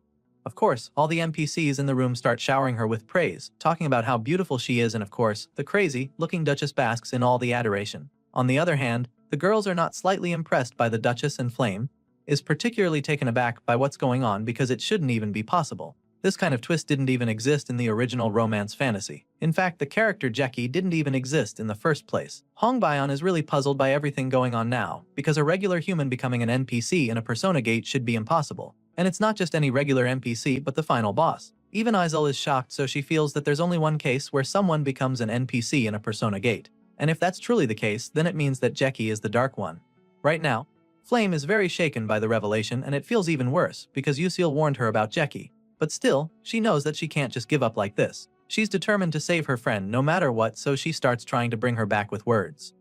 She warns Jackie to calm down because she might turn into something horrific if she lets herself get drunk on the power. Unfortunately, it's already too late because this Duchess A. Heron is soaking up all the praise from the adoring NPCs in the ballroom. It's so electrifying that it feels like her heart is melting. At this point, Hong Bayan fears that it's already too late because their friend's mind has already been corrupted by the dark magic. And so, the only way to clear the gate and save their friend Jackie is to use force. Flame takes the initiative, determined to save her from the dark powers. Unfortunately, Duchess A. Heron is equally prepared for a fight, so she decides that they've had enough small talk and gets ready to take on the visitors. So just like that, the boss fight, known as the Ball of Temptation, officially begins.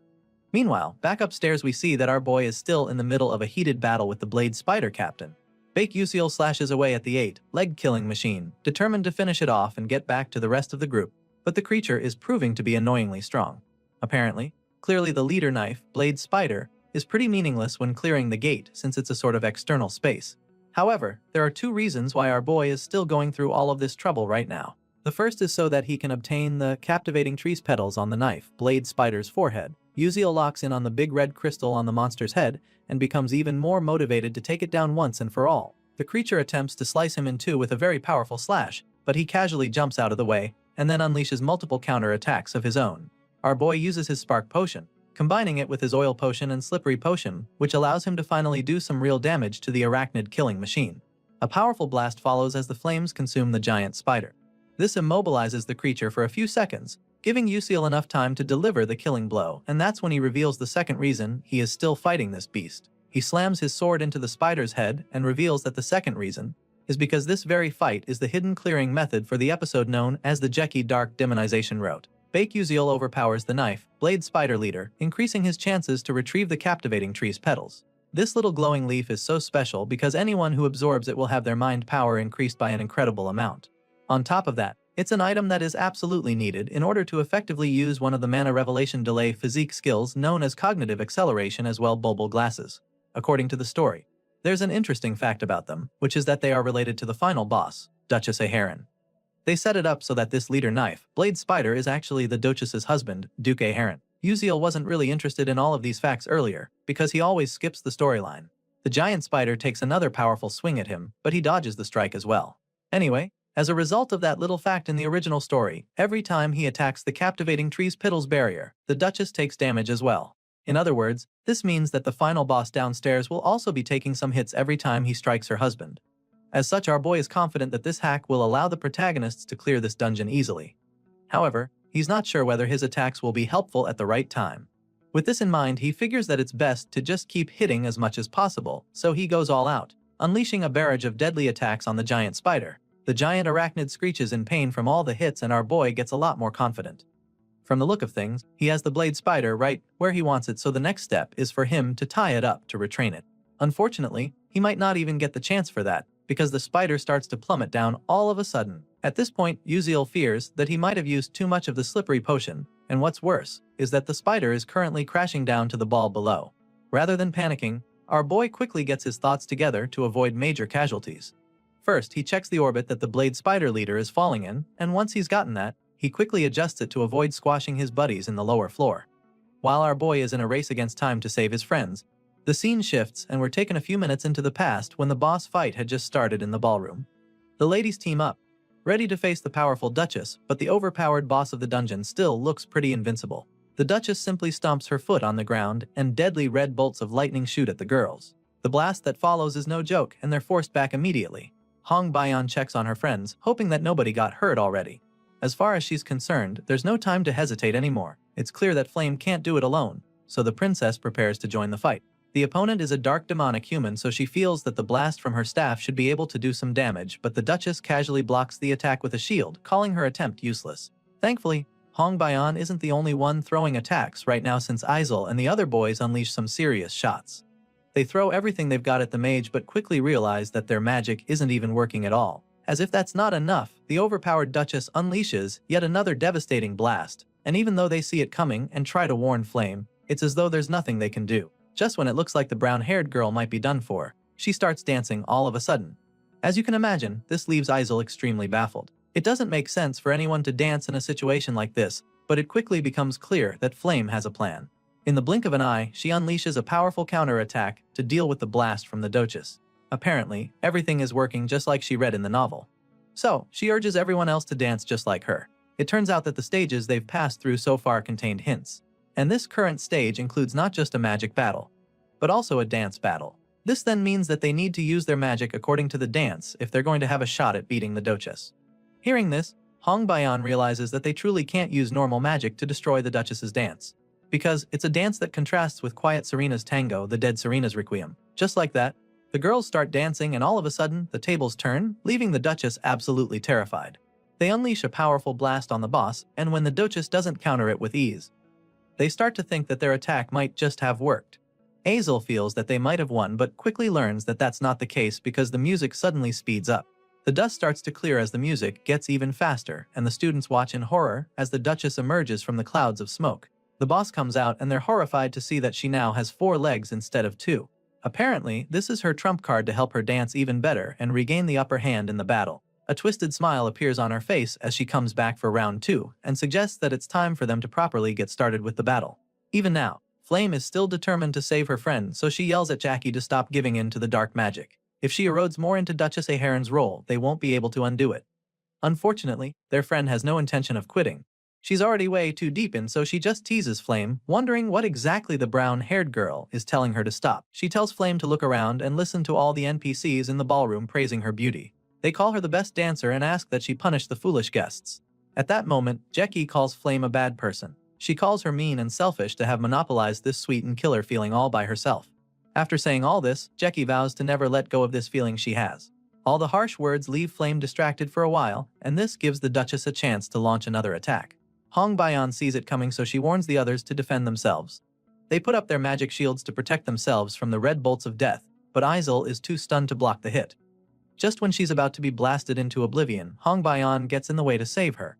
The princess yells at her to get her head in the game, reminding her it's more effective for her to defend against the fire attacks. So, she tells her to leave the flames for her while the others defend the lightning attacks. The princess then tells Flame to get behind and look for any gaps to attack the Duchess through. Sadly, the brown-haired girl is still pretty shaken by everything that Jackie said to her earlier. Nothing is making sense to her anymore, and it makes her wonder what is going on. In the original story, Hong Bayan is jealous of Aizel's abilities and things go haywire, which leaves a lot of damage for everyone. But now, it's different. The princess is not ruining things and even accurately analyzing this situation. In fact, it's the princess and Aizel who are working together to fix things. Aizel tells the princess not to let her guard down, and when Flame hears this, she realizes that she too can't mess up because she's determined not to lose. The 3 of them work together to come up with a powerful attack, but the Duchess is unfazed. She blocks all their strikes and tells them that it's all pointless. Nevertheless, they keep shooting and throwing all they've got at the Duchess, determined to bring her down. The blast that follows is tremendous, and as dust and smoke fills the ballroom, then heroines wait anxiously to see if it's all over. Unfortunately, that's far from the case because the Duchess emerges from the smoke once again, but this time it is a different form. She comes out on top of the giant spider, and then calls out to Flame several times. She suggests that Flame must hate seeing her happy, and asks her why she refuses to leave her alone. Jackie keeps asking her why she won't leave her alone, but Flame tries to explain that it's not like that. She begs the Duchess to snap out of it, but Jackie just yells at her to shut up. Now, in this overpowered form, Jackie begins to conjure up a powerful magic circle, and when the girls see this, they start to panic, knowing that it's at least a risk level of 5. Right now, Flame fears that they no longer stand a chance. She has no idea what they can do to save themselves now, and then all of a sudden, they hear a sound coming from upstairs. Flame is not sure, but she has a strong feeling that Uciel's fight up there has an influence on Jackie. That's when we see that the Duchess is starting to lose it. She's in a great deal of pain and can't understand why, but Flame realizes that Uciel must have stayed back up because he wanted to take advantage of this gimmick. She feels that this is why he wanted to face the knife blade spider leader. And now that the Duchess is vulnerable, Hong Bayan decides that it's the best time to strike. The heroine sees the opportunity to deal some real damage to the boss now that she's distracted. Azel strikes with ice, Hong Bayan goes in with her firepower, and Flame joins in as well, determined to subdue the Duchess. They combine their attacks at the same time, and they manage to overwhelm the Duchess immediately. Jackie is still very furious at this point, because she doesn't even get what the hell is going on. She can't believe that they managed to deal so much damage, and while she's still freaking out, another explosion follows. The girls aren't sure what just happened, but Flame feels that something fell from above. As the dust clears, she's finally able to see the knife blade spider lying on the floor. They begin to wonder if it's dead, but some of them find it difficult to believe that a level 4 risk monster was hunted down by a single first-year student. That's when they see the boy himself lying in the rubble, covered in dirt. After that little distraction, we catch up with the girls who are still going up against the Duchess. As you can imagine, Jackie is extremely furious now, and her hatred for Flame burns even more. She swears never to forgive Flame for what she's done. As far as she's concerned, Flame can't beat her with dance, and so she's resorted to dirty tricks like this. She calls her pathetic and mocks her for being incredibly jealous too. Jackie claims that she's relieved to see Flame is finally experiencing the same thing as her, but the brown-haired girl just looks down at her old friend with pity. At this point, the Duchess can tell that something is wrong, so she begins to panic, wondering why Flame is staring at her with those eyes. That's when the girl asks Azel to summon an ice mirror. Regardless, Jackie refuses to surrender. She claims that she'll always be more beautiful than Flame no matter what nonsense she pulls. But before she can even finish talking, the ice mirror appears in front of her, and she finally gets to see her own reflection for the first time in a while.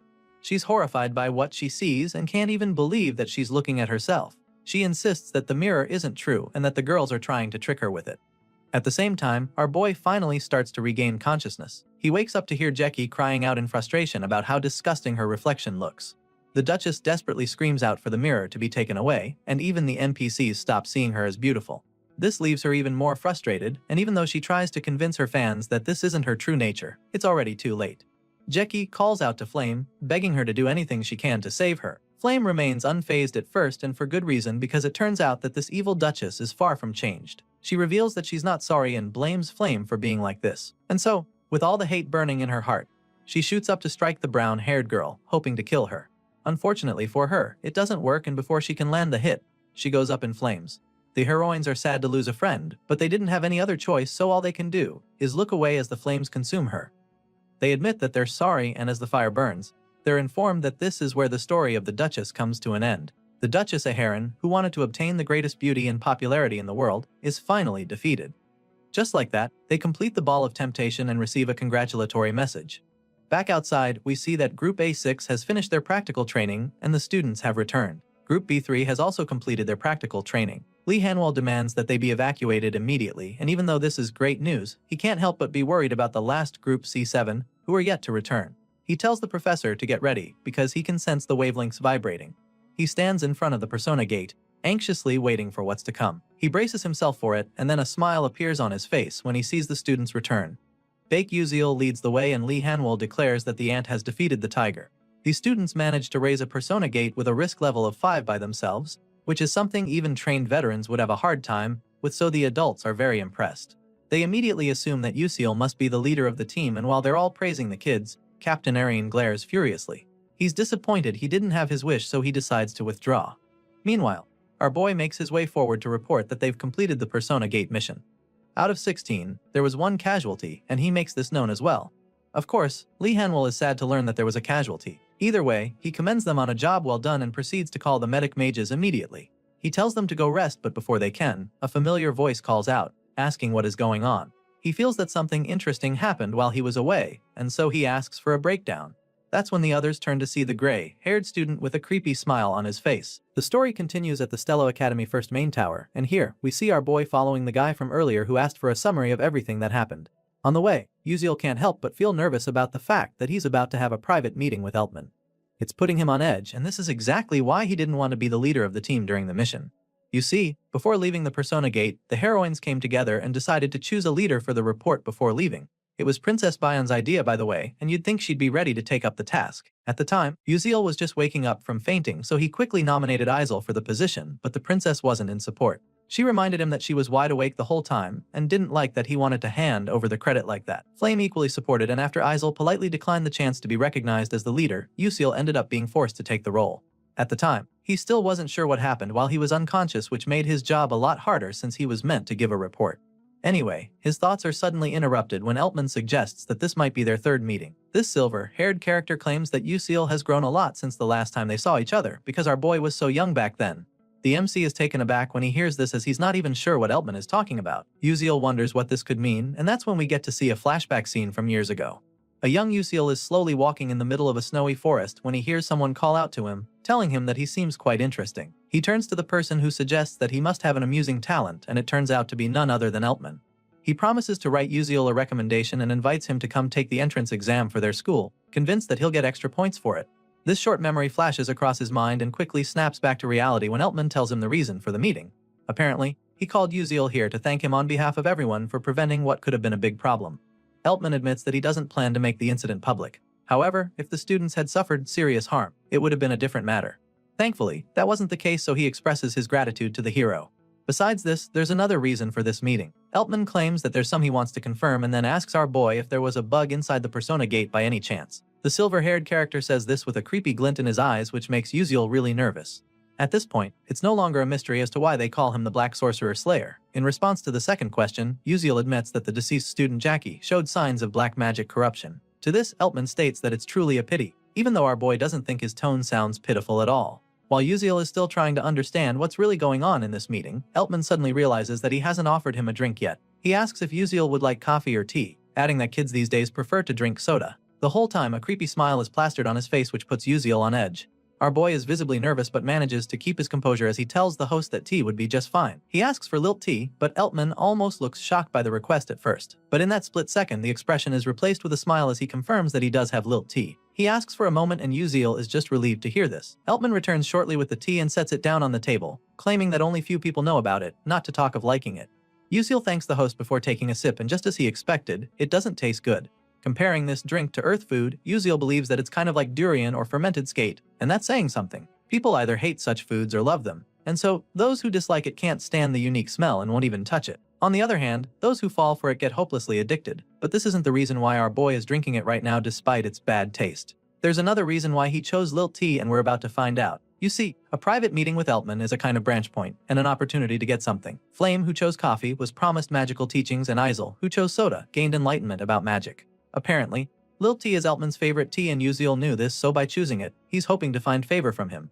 However, there's just one problem with this approach. Just then, Eltman begins to tell him a story about the tea's origin and history. He reveals that the lilt tea was exclusively enjoyed by the lilt tribe that lived in the western continent decades ago.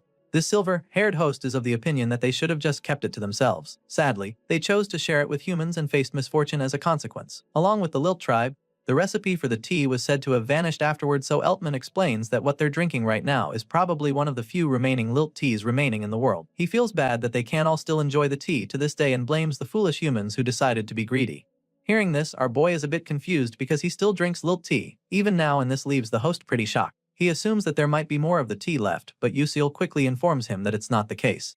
Eltman's excitement disappears as quickly as it came after learning that there really isn't any more lilt tea, but then all of a sudden, Uziel reveals that he knows the recipe for it. As you can imagine, the guy is even more bewildered as he wonders how that's even possible. Our boy admits that it's hard to explain how he knows it since he can't actually say he learned it from the game. So, he just tells Eltman that his late mother taught him the recipe while she was alive. Bringing up a mother is the ultimate move for situations like this. He pulls it off, and Eltman decides not to ask any further questions so he doesn't seem insensitive. Nevertheless, he's still very curious about the recipe, so he asks Uziel to tell him what it is, even offering to pay him generously. This is actually the moment our boy has been waiting for, so he informs the headmaster that there's actually something he wants more than money. And once Eltman asks what it is, Yusiel reveals that he's interested in his magic engineering enchantment, claiming that he would like his help with it just once.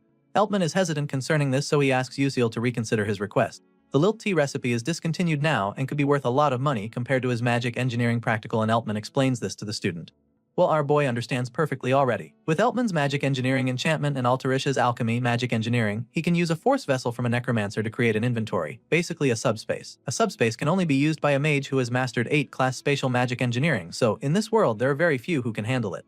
But with the help of a 9-class mage like Eltman, Yusiel is confident that he can acquire a top-grade inventory. As far as he's concerned, receiving the essence of his headmaster's magic is worth more than a few coins. Yusiel claims that it would be the greatest gift of his life, and then once again makes his request to the confused headmaster. After seeing how much it means to the student, Eltman finally agrees to make a deal with him. Meanwhile, at the same time, in the first main tower, Vice Principal Aki Hayden is having a meeting with Raiden.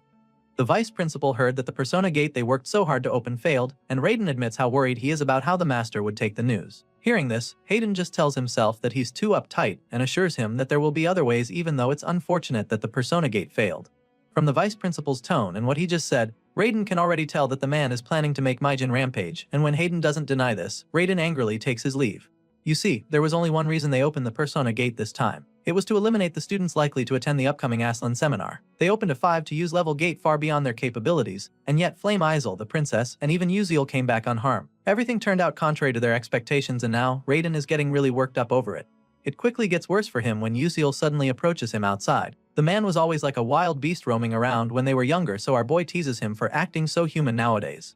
The hero goes straight to the point, asking if it was all part of the lazy old man's plan for his friends to get hurt. At this point, Raiden warns Yusiel to refrain from rude remarks towards the master even though he's a noble. He also suggests that Yusiel might be getting too immersed in this school pretend play, but our boy simply calls him arrogant for spouting such nonsense. Raiden is so close to losing his temper again at this point, so Yusiel advises him to be careful, because they're starting to annoy him. Our boy gives the man a piece of his mind and walks away, leaving him frustrated and forced to endure. Later on, the princess is reunited with her friends who seem to have been very worried about her. They surround her, telling her how glad they are that she's safe now, and blast the school for being so careless with the lives of their students. Apparently, the school told the other students that the Persona Gate malfunctioned, and Bayan can understand why they would want to protect their reputation. The princess is suddenly approached by Edmund Atalak, a third-year student. She greets him, but he tells her not to be so formal with him. The green-eyed boy claims he's glad she's okay and that he was worried about her. Well, clearly she's fine now, so she assures the Sky Snake that there's no need to be worried anymore, knowing that he was only concerned about his own interests and not her well-being. The two major houses of the Adalabit Kingdom are the Duke Orkan's family, who support the princesses, and the Atalic family, the only one strong enough to oppose them. Edmund is the sole heir to the Adalek family, so his goal is most likely to make Bayan the queen and then marry her. The boy asks if she'd like to play some soul chess to prepare for the upcoming tournament, and she doesn't mind, so he leans closer like a creep and tells her to watch and learn. Bayan's lips quiver as he touches her, and she can't help but feel pathetic, knowing that she can't become queen without help from a guy like this. She wishes she had the kind of power he did, or at least someone with the kind of influence the Atalic family had standing on her side. Bayan is still dreaming about her savior when she suddenly spots Baekuzil through the window. She's surprised to see him walking by and is about to go after him when Edmund tells her to hurry up and follow him. In that moment, she's forced to make a difficult choice and ultimately chooses to follow the senior, who currently has the power to determine her future. Outside, we catch up with our boy holding a pedal in his hand. He thinks that it should be good enough for what he needs, and just then, a notification pops up. He's currently absorbing the Charmed Tree's Mall Leaf, which increases mental power by 65%. It also gives the user resistance to certain types of magic permanently. So, just like that, Baekuzil's stats increase massively. His strength goes up by 73%, perception by 57%. His agility is now up 42%, stamina has gone up by 19%, and his endurance increases by a whopping 99%. Sadly, there's no obvious increase in his magic power, but he doesn't mind at all since the other stats make up for it. Besides, he also gets a special reward from the Constant Ratio project. Clearing the episode earned him a bonus reward, but he's not yet sure what to use it for this time. He considers using the reward for growth, but quickly realizes that he can probably get American's pendant with it instead. Well, it is possible, so he chooses that instead, and American's pendant is immediately granted to him. This pendant is a high-rank item crafted by future alchemic mage American, with barriers refined to the extreme to protect his life. As such, it possesses a special function called American's Shield that blocks any attacks of 6 thalas or below. Sadly, this pendant is a single-use tool, but at least it's not a bad idea to have a life insurance item. After all, he'll need it in the 8th episode where he'll inevitably have to fight the awakened mage and Tyron. Just then, Yusiel receives another notification stating that 78% resentment has been stored in the artifact known as Surin's Resentful Branch. He's pretty excited about this because it means that his preparations to fight Mijin are going really well. So now he feels it's time to ask Altarisha to handle the rest. The scene suddenly shifts to the International Alchemy Organization at the Alchemy Department. Yusiel arrives at the Almanacs known as the Halserkorden faction, branch 13, and after being greeted, he reveals that he's come to see Altarisha. The receptionist claims that the assistant is unavailable at the moment, but Yusiel had a feeling this would happen, so he whips out an invitation from Altarisha herself. Upon seeing the sealed envelope, the lady takes Yusiel straight to Altarisha without hesitation. When they get to the assistant's faction, the receptionist announces that she has a guest, but there's no answer, so she decides to go in. Just as she's about to open the door, Yusiel senses something strange, but before he's able to put his fingers on this feeling, a huge explosion occurs. Thankfully, despite the big bang, our boy is able to get the lady to safety fast enough.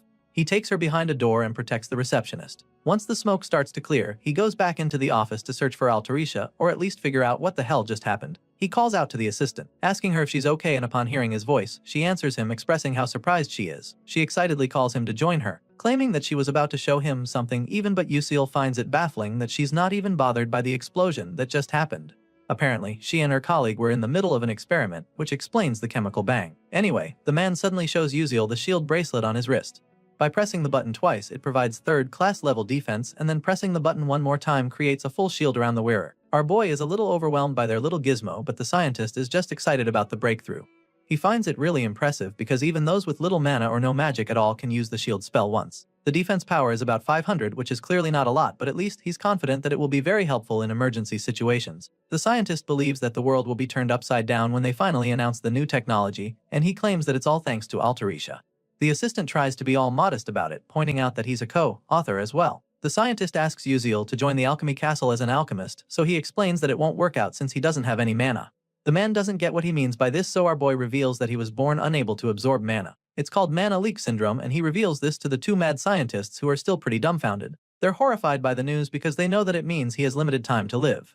Well, it's true, but Yusiel doesn't really like to put it that way. After all, it's not like he plans on dying, so he assures the adults that he'll handle it, telling them not to worry. More importantly, he's still pretty curious about that shield bracelet, so he asks if he can take a look. Of course, the scientist doesn't mind sharing his new tech with the genius. Yusiel takes a close look and notices that it's still in the early stages. As such, the bracelet is still rough and has a lot of unnecessary parts. The MC intends to fix this a little, so he asks to borrow a mana line welding pen from them. Altarisha hands him one and he gets right to it, so the professor curiously asks him what he's doing. The scientist is pretty concerned right now, but his assistant tells him to be quiet and let Yusiel do his thing. The scholar gets to work and realizes that he can quickly fix their problem for them by connecting one point with the mana line welding pen. He finishes up merely seconds after taking the pen, and the old man is amazed by the improvements. The bracelet's defense jumped to 800, which is almost 1.5 times the efficiency, so now the professor realizes that they weren't kidding about Yusiel being the co-author. He's so impressed by our boy that he asks him to work under him at the lab, but quickly rephrases, stating that they'll be working as equals instead. He tells Yusiel not to worry about his inability to use mana, promising to assign an alchemist to act as his mana supply. The scientist is ready to offer almost anything to get Yusiel to work with him, but the scholar politely declines, admitting that he has his reasons to keep moving forward as a magic warrior instead. Of course, the professor is disappointed to hear this, but Yusiel reveals that he still has a request. He then shows the man the purple orb and asks him if he can make an item like it. So, the scientist asks about the enchantment, and Yusiel reveals that it's spatial magic. He also informs them that Principal Stella has agreed to help him too, which comes as a shock to them because they can't imagine the old fudgy Stella helping anyone. At this point, Altarisha offers to make the item for our boy, even though it might be difficult for her. She's never tried enchanting with elemental magic before, but Yusiel already knows this, so he reminds her that he's not asking her to do it right away. He assures her that she's free to take her time on it and figure it out when she can. After all, he knows that it would probably take her a few months. Hearing this, she confidently tells him to leave the job to her. Besides, it's about time someone around here made a masterpiece. Later, in class, Aizel appears to be struggling with something, and once she's sure that it's not working out, she considers asking Yusiel for help. Sadly, the princess beats her to it.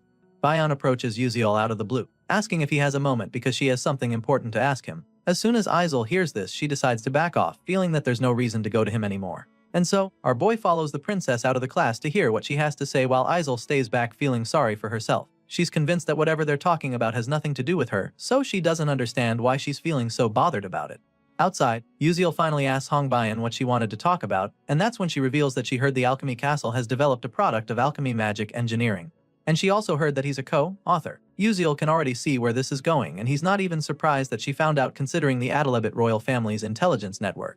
Anyway, he bluntly asks her why she's talking to him about it. He asks if she's trying to get a direct connection to the item business through him, but even though she doesn't deny it, she reveals that it's not her priority. The princess tells him not to get the wrong idea, claiming that she values her connection with him as a person more, even though items are important.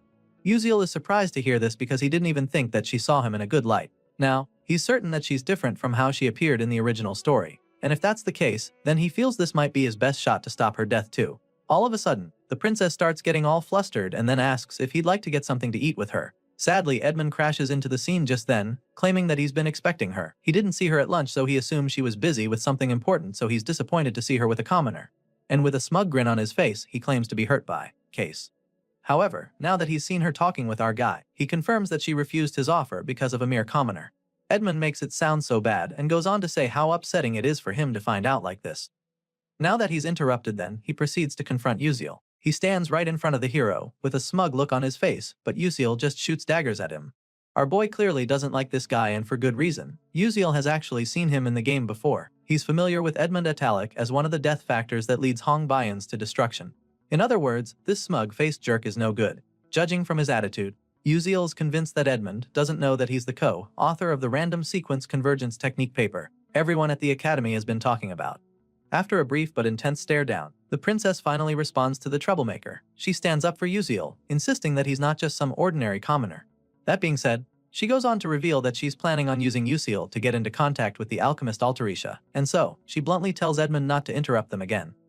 As you'd expect, it's going to be a lot harder than that to get rid of a jerk like Edmund. The guy just scoffs in response to everything she said, and then with a condescending look on his face, he asks the princess if she really thinks that a mere commoner like Uziel could be of help to her. As far as he's concerned, he's way better than our boy in all areas. Uziel doesn't say anything to the guy, but now he's definitely sure that Edmund is an asshole. Our boy is pretty used to people looking down on him because he's a commoner, but this is just another level of condescending. Once again, the princess stands up for him though. She snaps at the guy, asking him what the hell he's trying to do, and when it looks like things might get too heated, Uziel chimes in, suggesting that they just pretend that this conversation on the item trade never happened. The princess is pretty taken aback by this, but Edmund simply commends Uziel for finally knowing his place. Once that's settled, the hero turns to take his leave, but first, concerning the item trade business, he reveals that he won't suppose the Adalabit Kingdom due to the Italic Duchy's clear rejection of their services. He makes this very clear to the troublemaker, and of course, Edmund takes offense. The Italic boy feels that Uziel is being arrogant and concludes that he doesn't know what happens to first years who talk shit to third-year students. Well, Uziel actually doesn't really care about the threat, so he lets Edmund know that he doesn't care about his status at the school. It's simply none of his business. On the other hand, Hong Bian starts to get worried for Uziel, because commoners should actually be aware that hierarchy is very strict within Stella Academy. On top of that, Edmund is one of the most influential among the third-year students. She's still panicking at the back of her mind when Uziel suddenly walks away from them. As you can imagine, Edmund doesn't take their little exchange lightly, and decides that he'll have to show Uziel a thing or two, since he's proven to be a freshman who isn't scared of his seniors. The princess hears this and starts panicking even more, but she doesn't say a word. Meanwhile, our guy knows exactly what's going to follow after his chat with Edmund, but he just had to do what he did. As far as he is concerned, there won't be a happy ending for her if he doesn't bring the Adalec boy to ruin. Bian's death is inevitable, regardless of whether she takes the throne or the Italic Duchy falls. But Uziel is confident that he can at least ensure that she won't have to bow down to that arrogant man. Later that day, when most of the students are out and about, we see that the princess is still very stressed out. She wonders if she should just forget about all this princess stuff. The reason why Edmund keeps bothering her is very simple. He wants her to be unable to stand alone, and she is very aware of this. Now, she's starting to feel that she just lost a very good opportunity, feeling that maybe she really can't do anything on her own. While she's busy beating herself up about all of this, a thought flashes across her mind. She suddenly remembers what Uziel said to Edmund about not supplying the Adalabit Kingdom. Thinking about it now, she doesn't get why he actually said that. Uziel doesn't usually do anything that makes him stand out, but now, he's somehow managed to provoke Edmund intentionally, and the princess finds it hard to understand why. Later that evening, the MC receives a package, and he's very excited to see that it arrived safely. So, what's in the box? Well, it's the prototype that Altarisha made, and it came quicker than he expected. Uziel opens excitedly, eager to see how it works. The first item is a barrier coating necklace of lower middle class, and it grants the user a barrier coating that protects the entire body when equipped. It also boosts damage absorption rate, so Uziel is really stoked about it. As for the unknown dagger ring, it's of middle class and it transforms into a hilt upon use, giving the user access to a mana dagger. The ring increases agility and sensitivity, which is very cool, but that's not all he has got in the box. There's also a shield bracelet of lower middle class that transforms into a protector for the user when activated. Uziel isn't surprised to see this because he expected Altarisha to start making intermediate level items after all. It's truly impressive and figures it would be a good idea to use these and send her a review. He's spoken to Professor Talcum Corden as well, and all preparations are complete, so our boy feels it's time to slowly go destroy the Italic Duchy. A few days later, the second exam began. The second exam is separated into two portions, a written and a practical part. The practical magic exam of the practical portion is marked differently based on magic attributes. For lightning magic, they're marked based on their greatest voltage and units of chain. For wind magic, depending on how explosive their strength is. On the aspect of ice magic, it's graded on how low the temperature they can reach. There are lots to see amongst the healing, light and matter attributes, but the most eye-catching one is the fire class for sure. On the first day of the exam, our boy looks around and can immediately tell that the protagonists are definitely on another level. His thoughts are suddenly interrupted when he's called upon. They ask if he's ready, which he confirms, so he gets right to business. The professors are truly impressed by his display. There are no delays after his blinks, and he goes exactly in the direction he wants, which is great for them to see. Shortly after, he's informed that his exam has come to an end, and he immediately starts thinking of how to use the bulbul glasses to obtain written exam marks. But then, he is suddenly drawn out of his thoughts when a few seniors come looking for trouble. They heard that he talked shit to a third-year student, and now they've come to teach him a lesson apparently. Uziel already knows that these guys are Edmund's followers and they're just as annoying as the italic boy. The troublemaker keeps trying to intimidate him, ordering him to lower his gaze, but of course, the MC doesn't even flinch. He expected this, but he didn't think it would be this difficult to hold back while they're treating him like this. It feels like shit to be treated this way by a bunch of blood clots. The ringleader of the gang keeps getting in Uziel's face, determined to get a reaction out of him. Our boy stares him dead in the eye regardless, so once again, he orders the MC to lower his gaze. Of course, Uziel isn't intimidated by the senior, and this pisses the bully off even more. He curses at our boy, finding him to be even more rude than they said. And so, he goes on to talk about how Uziel is a commoner with no parents, before threatening to kill him if he doesn't kneel. The atmosphere gets a lot more tense at this point, and that's when someone overhears them. Bandayan takes a closer look and realizes that Edmund's goons are the ones making all this noise. She also seems that they're picking on the same first year who she saw earlier at the cemetery, and so she intervenes. Ben asks the senior what is going on, and he rudely informs him that he's educating a junior before warning her not to get involved. He insists that it's their responsibility as seniors to educate juniors who misbehave, but even while he's babbling, Bandayan can't shake the feeling that they're bullying the freshmen. And this is even more baffling to her, because she knows what this first-year student is capable of. Our boy literally has the ability to defeat a 5th-class necromancer, but he's letting these guys treat him like this. With this in mind, Bandayan decides to stop them. She disagrees with the senior, claiming that this is no ordinary issue if the junior really talked back to a senior. Uziel's alleged offense could have been considered mutiny if they were members of the Magic Warrior Corps, and on this note, she suggests having a junior cultivation special education session to prevent such happening again. The moment she says this, both Uziel and the senior are taken aback. Bandayan goes on to state that they would need the student council president's agreement to go ahead with the education session. Since she'll be the one to receive the permission, she suggests that they make the formal request properly. Upon hearing this, a twisted smile appears on the guy's face because now he feels that things are going to get really interesting. Afterward, Bandayan apologizes for intervening but admits that Uziel wouldn't have let it slide if she had met it continue. Our boy is so confused when she says this because they're the ones who were hassling him. However, this lady believes that Uziel wanted to swallow the brief humiliation to go for a bigger revenge. Bandayan feels that there's only one reason why Uziel didn't bother needlessly talking back to Edmund's goons. In her mind, it's because he wanted to sacrifice himself to get rid of the senseless hierarchical nature that's been tradition to Stella for a long time. Of course, our boy is baffled as to how she came to this conclusion. Anyway, the dark-haired senior goes on to explain that there are people who have no choice but to follow Edmund. They are called the forced followers because of the houses they come from. Apparently, the situations that their households are in make it mandatory for them to keep following Edmund and doing his bidding whether they like it or not. That being said, Bandayan explains that they need to prevent guys like them from being punished, even though she knows that Uziel means well. The girl brings up the idea, hoping that she can convince the MC to get on the same page as her. Basically, she's trying to protect the minions who have found themselves having to follow the arrogant Adalak boy. That being said, she decides that she's going to set the stage for Bake Uziel, so that he can fight the bullies as much as he wishes. That's why she came up with the idea of an education session between the third-year student and the overpowered freshman. Obviously, Edmund's messenger didn't protest the idea, which means that he is on board with the arrangement. As for Bandayan, she's more than happy to convince the student council president to approve the request. Hearing this, our boy gets quite nervous that he even starts sweating a bit. Sure, he has plans to ruin Edmund since that's the only way he can save the princess from being destroyed by him. However, he didn't expect that this would be the path he would have to follow to achieve his goal. It's all starting to make sense now, and he finally understands what she was going on about from the start. The scene shifts from this point, and the next thing we see is that it's finally time for the Magic Protocol Analysis exam. All the students taking the test are seated, and as soon as they're given their papers, it's clear that it's going to be a really tough one. Baek Yuseol claims that he has no idea what's looking, while the girl right next to him keeps wondering if they'll even be able to solve the questions by the end of the day. While the others are being absolutely frustrated by the exam questions, one of them suddenly announces that he'd like to submit his paper.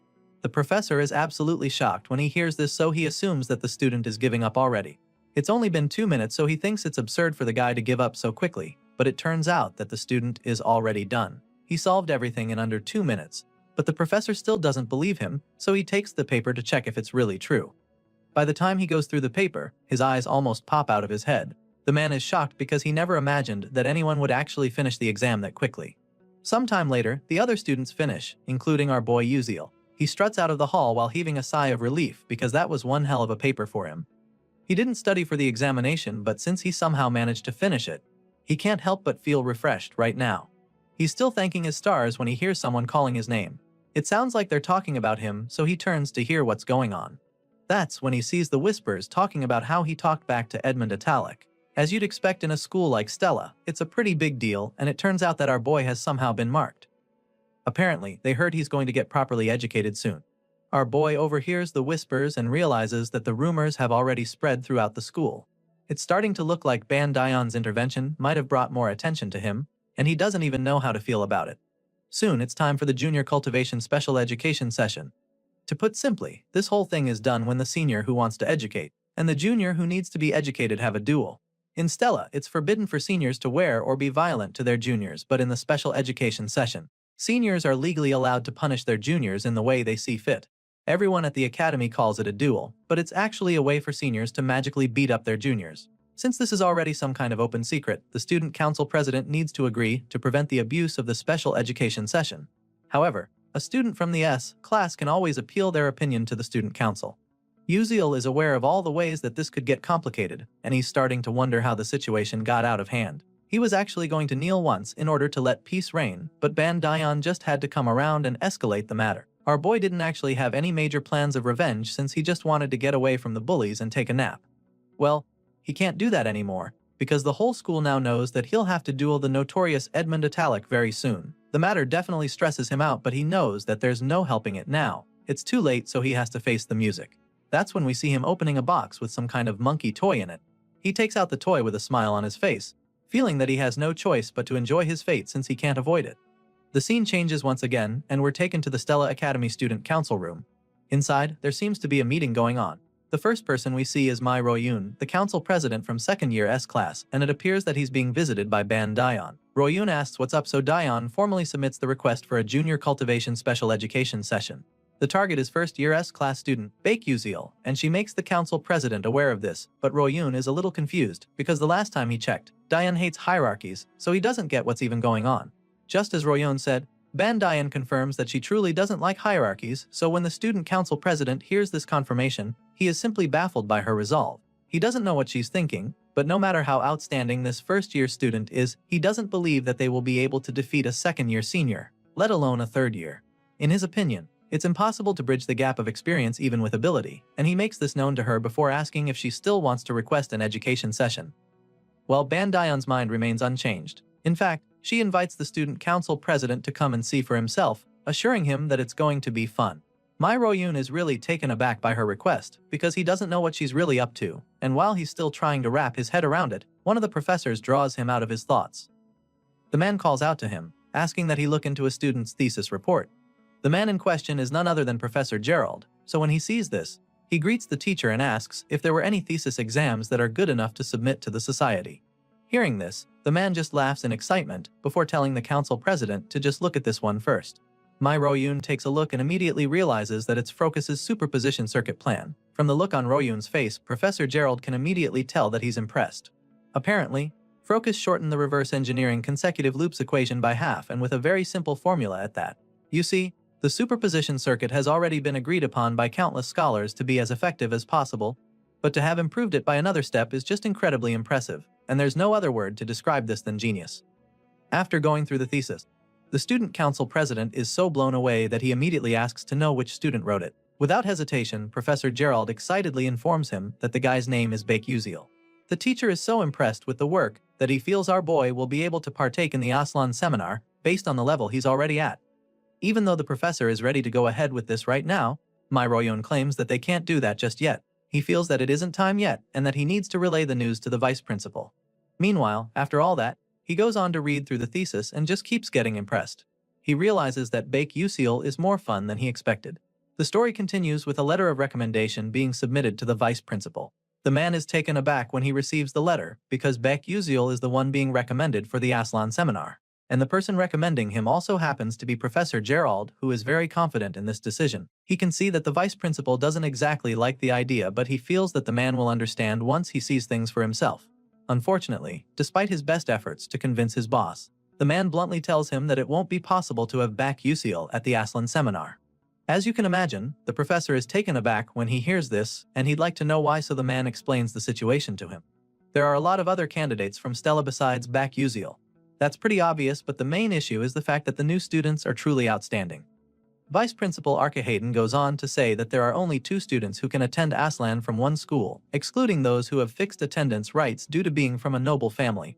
After listing out all the categories of people that are eligible, the vice principal asks the professor why exactly he wants to recommend Baek Uziel for the Aslan seminar. A magic warrior that doesn't use magic is an insult to mages, and as far as Archie Hayden is concerned, that's what our boy is in the academy. The vice principal insists that he can never allow Baek Uziel to partake in Aslan and then tells Professor Gerald to leave if he understands.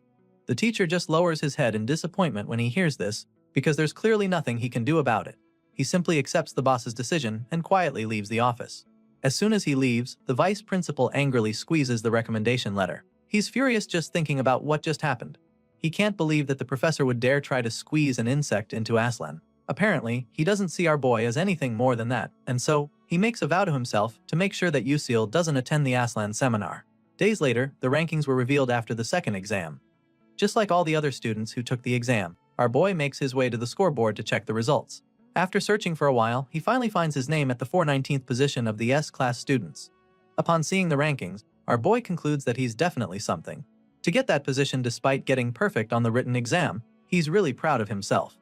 But then again, he takes a look at the people at the top, wondering how good they had to be to get there. In first place, it's Ma Yuswang. Flame takes second place while Aizel takes third position. Haemonryang comes in fourth and Hong Bayon in fifth. Well, he's not surprised to see Ma Yusong in first, but the other rankings seem to have been shuffled.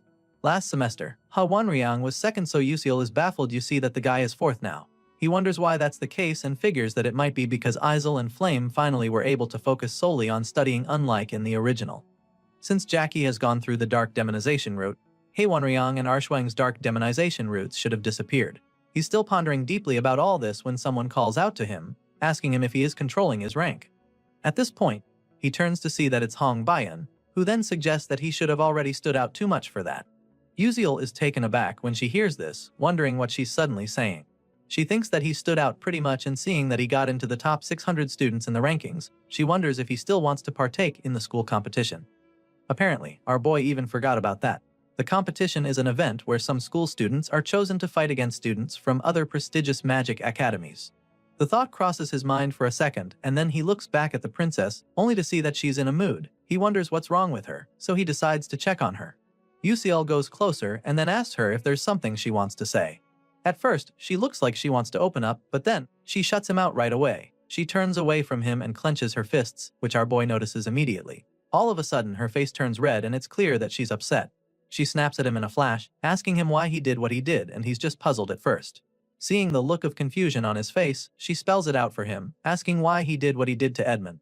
Hong Bayan knows that the Atalek boy is extremely stubborn and that he is probably going to bully Uziel until he graduates, so she truly wants to know if the freshman thinks he can handle that life. Hearing this, our boy is just left speechless for a second. He takes a moment to think about it and then finally admits that he's not sure he can handle Edmund's trouble for that long. You see, in Uziel's mind, it's better to beat them up and get kicked out of the school than to have to deal with getting bothered by such young kids for so long. He doesn't say this out loud though. Hong Bayan stays quiet for a while, thinking about the whole thing, and then she asks him once again what he wants to obtain from her.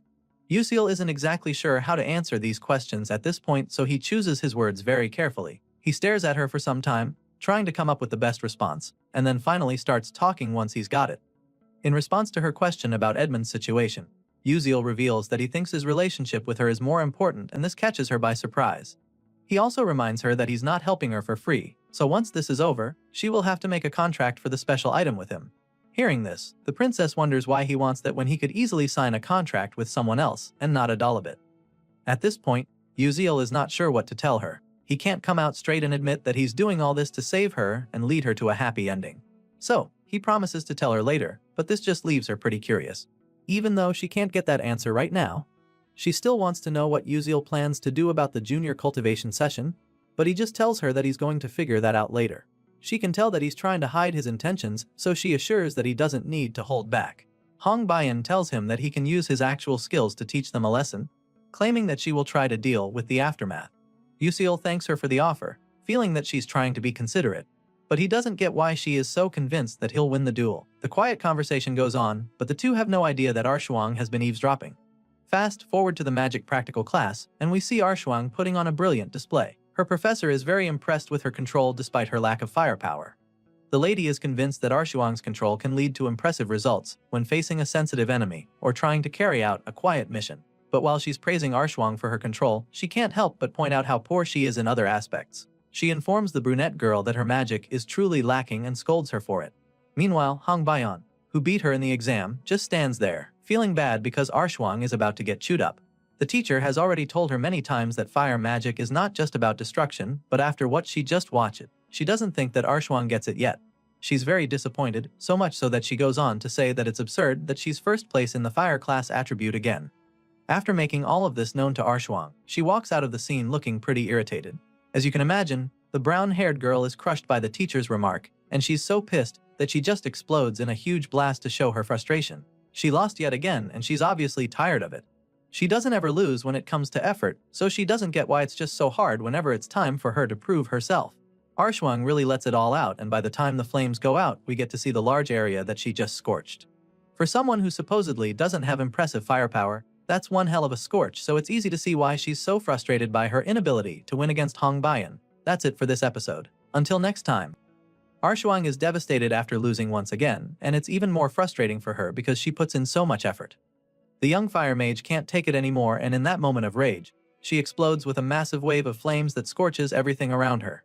The scene shifts, and the next thing we see is that it's finally time for the education session to take place. The day has finally come for the first and second years to partake in this legalized method of bullying from the seniors. Well, it's definitely tradition at Stella Academy, so everyone is aware. It's no longer news as most of the students have been anticipating it, but some are still not sure if they're going to go watch the display. While the whispers around the halls go on, Aizel overhears the students talking and realizes that this gist has something to do with Baek Usil. She recalls the incident that went down between him, Hong Bayan, and Edmund Atalik. As concerned as she is right now, this blue-haired lady also knows that the situation doesn't involve her.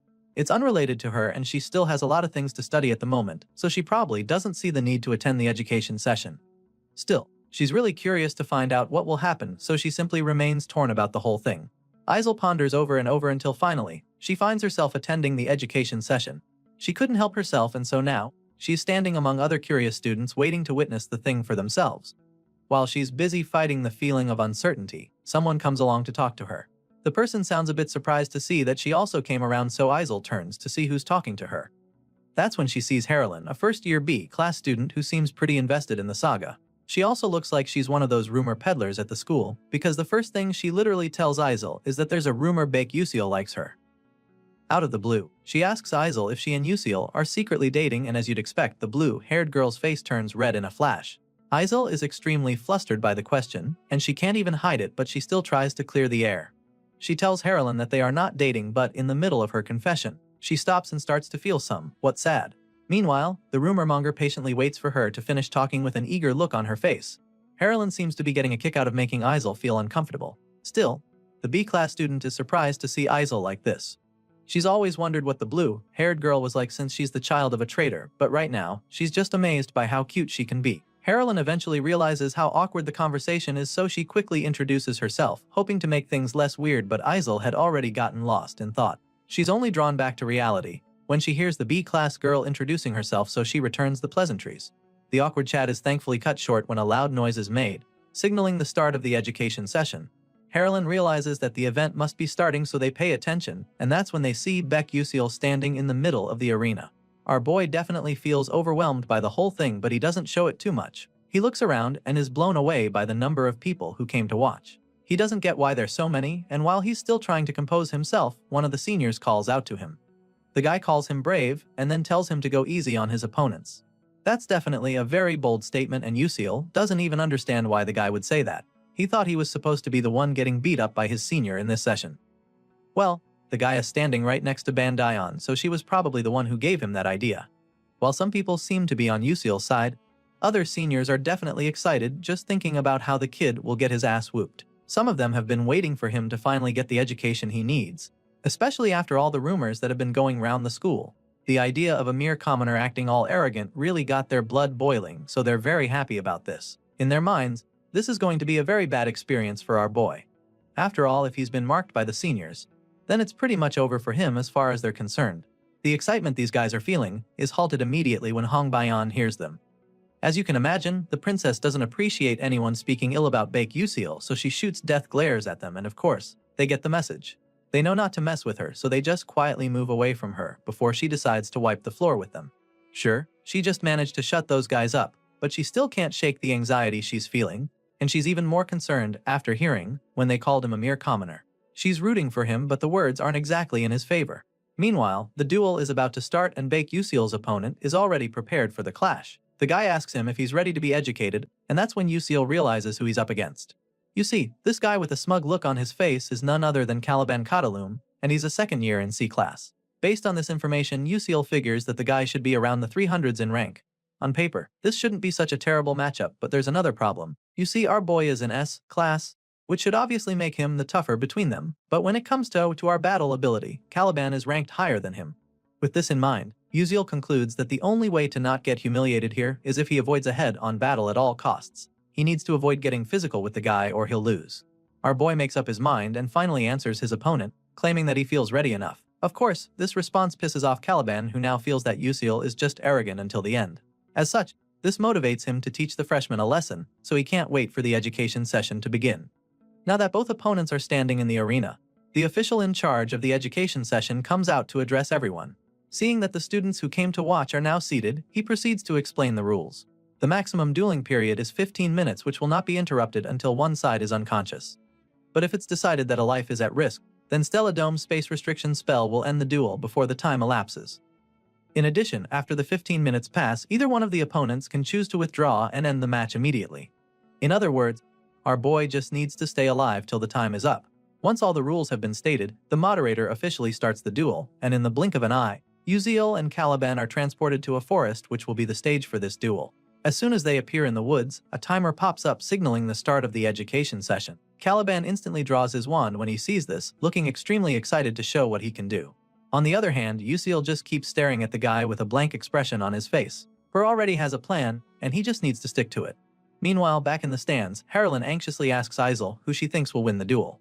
Well, even though she's on Yuseol's side, she simply explains that it makes sense for the senior to win. Hearing this, Harlan suddenly remembers that Caliban did receive the Earth attribute. You see, Earth class is especially strong at defense, and she doesn't even think that Yuseol's firepower is strong enough to penetrate it.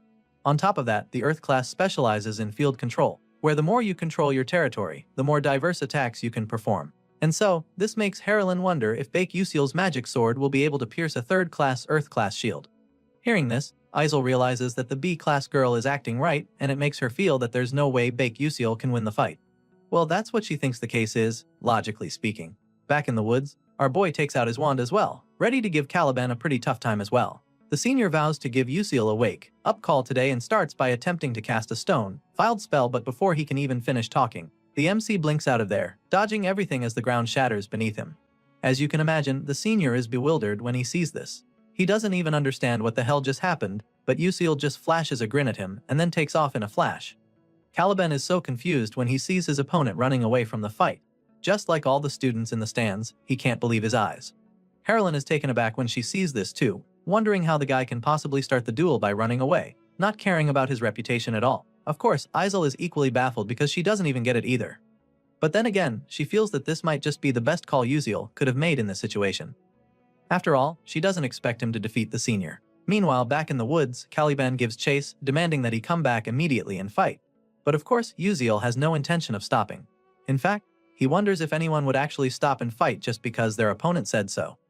Seeing that the freshman is just going to keep ignoring him, Caliban gets incredibly pissed, so he decides to stop Uziel by any means necessary. After all, there's a time limit for this fight. The C-class student then casts another spell called Stone Pierce, which sends hundreds of shards of rock flying toward our boy. Sadly, Uziel sees it pretty late, and before he can react, the pieces of rock get to him. Isel, Bayan and Dion watch anxiously as the rocks explode right behind the genius blinker.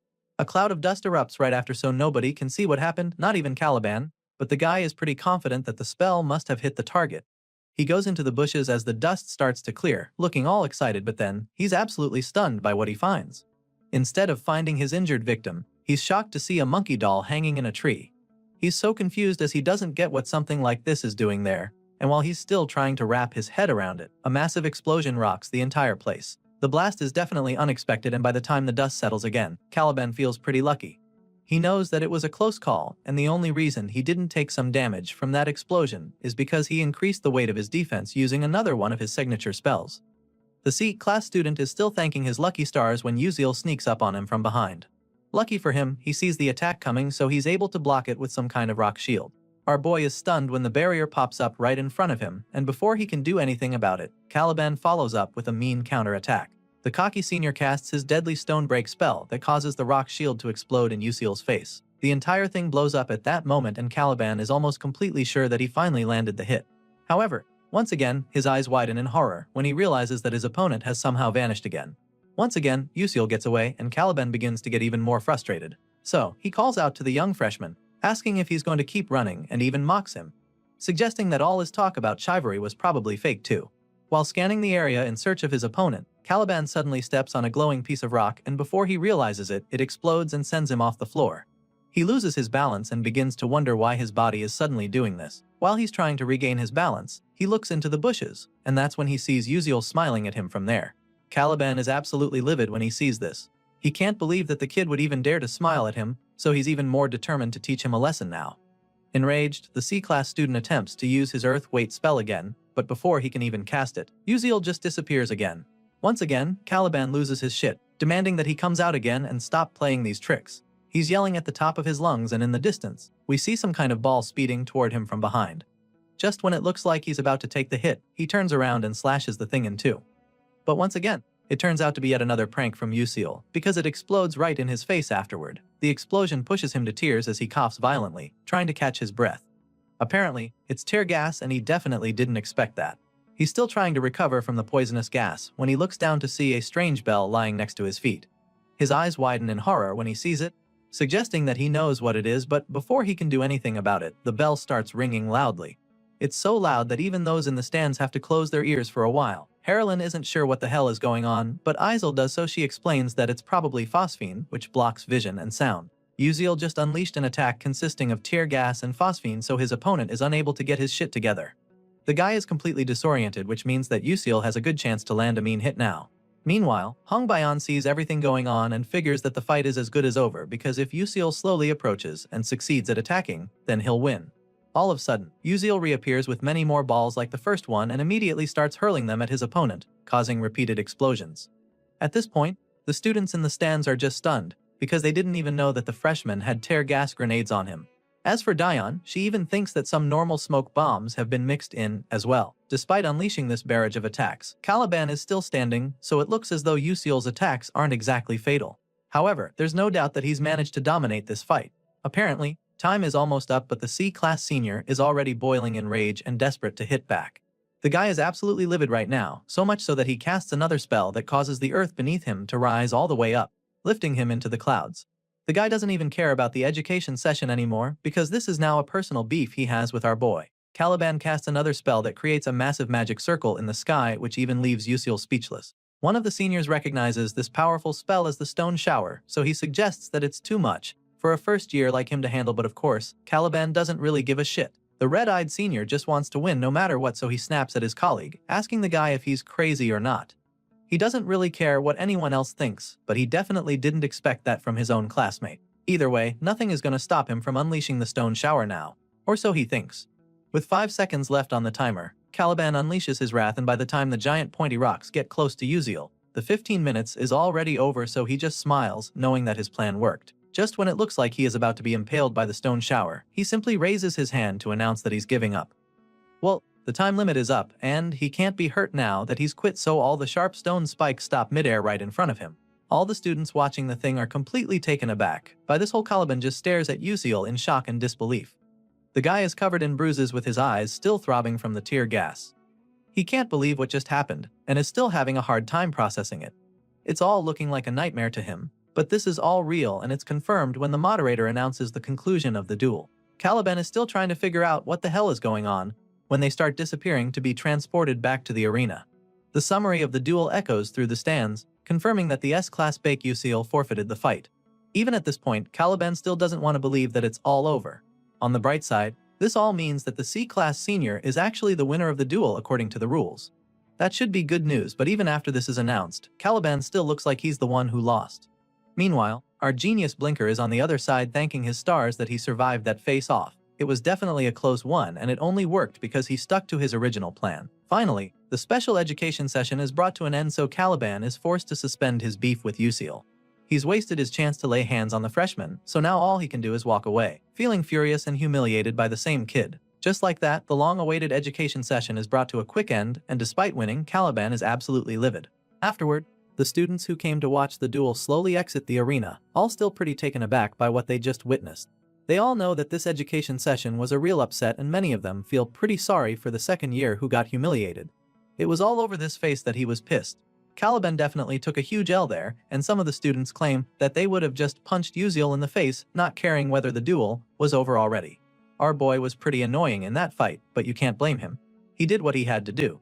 Meanwhile, a lot of the students who came to watch still haven't gotten over the crafty techniques Uziel used during the fight. They're curious about those objects that the genius Blinker used, like that tear gas grenade.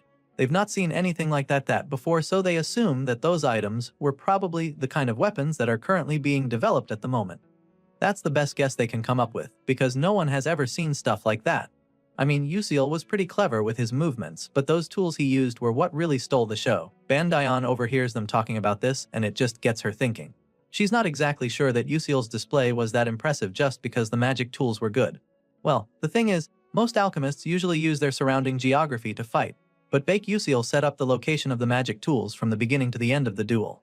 Using his superior mobility, he set up the magic tools in his area and made the geography advantageous to him, which is something that Bandayan finds truly incredible. Her thoughts are suddenly interrupted when her classmate appears right next to her, claiming that he heard from Mai Royun that she was the one who asked for this cultivation session. The guy didn't know about any of this before, but now, he's curious to find out whether the result Bandayan wanted came out. Well, it seems as though that's the case.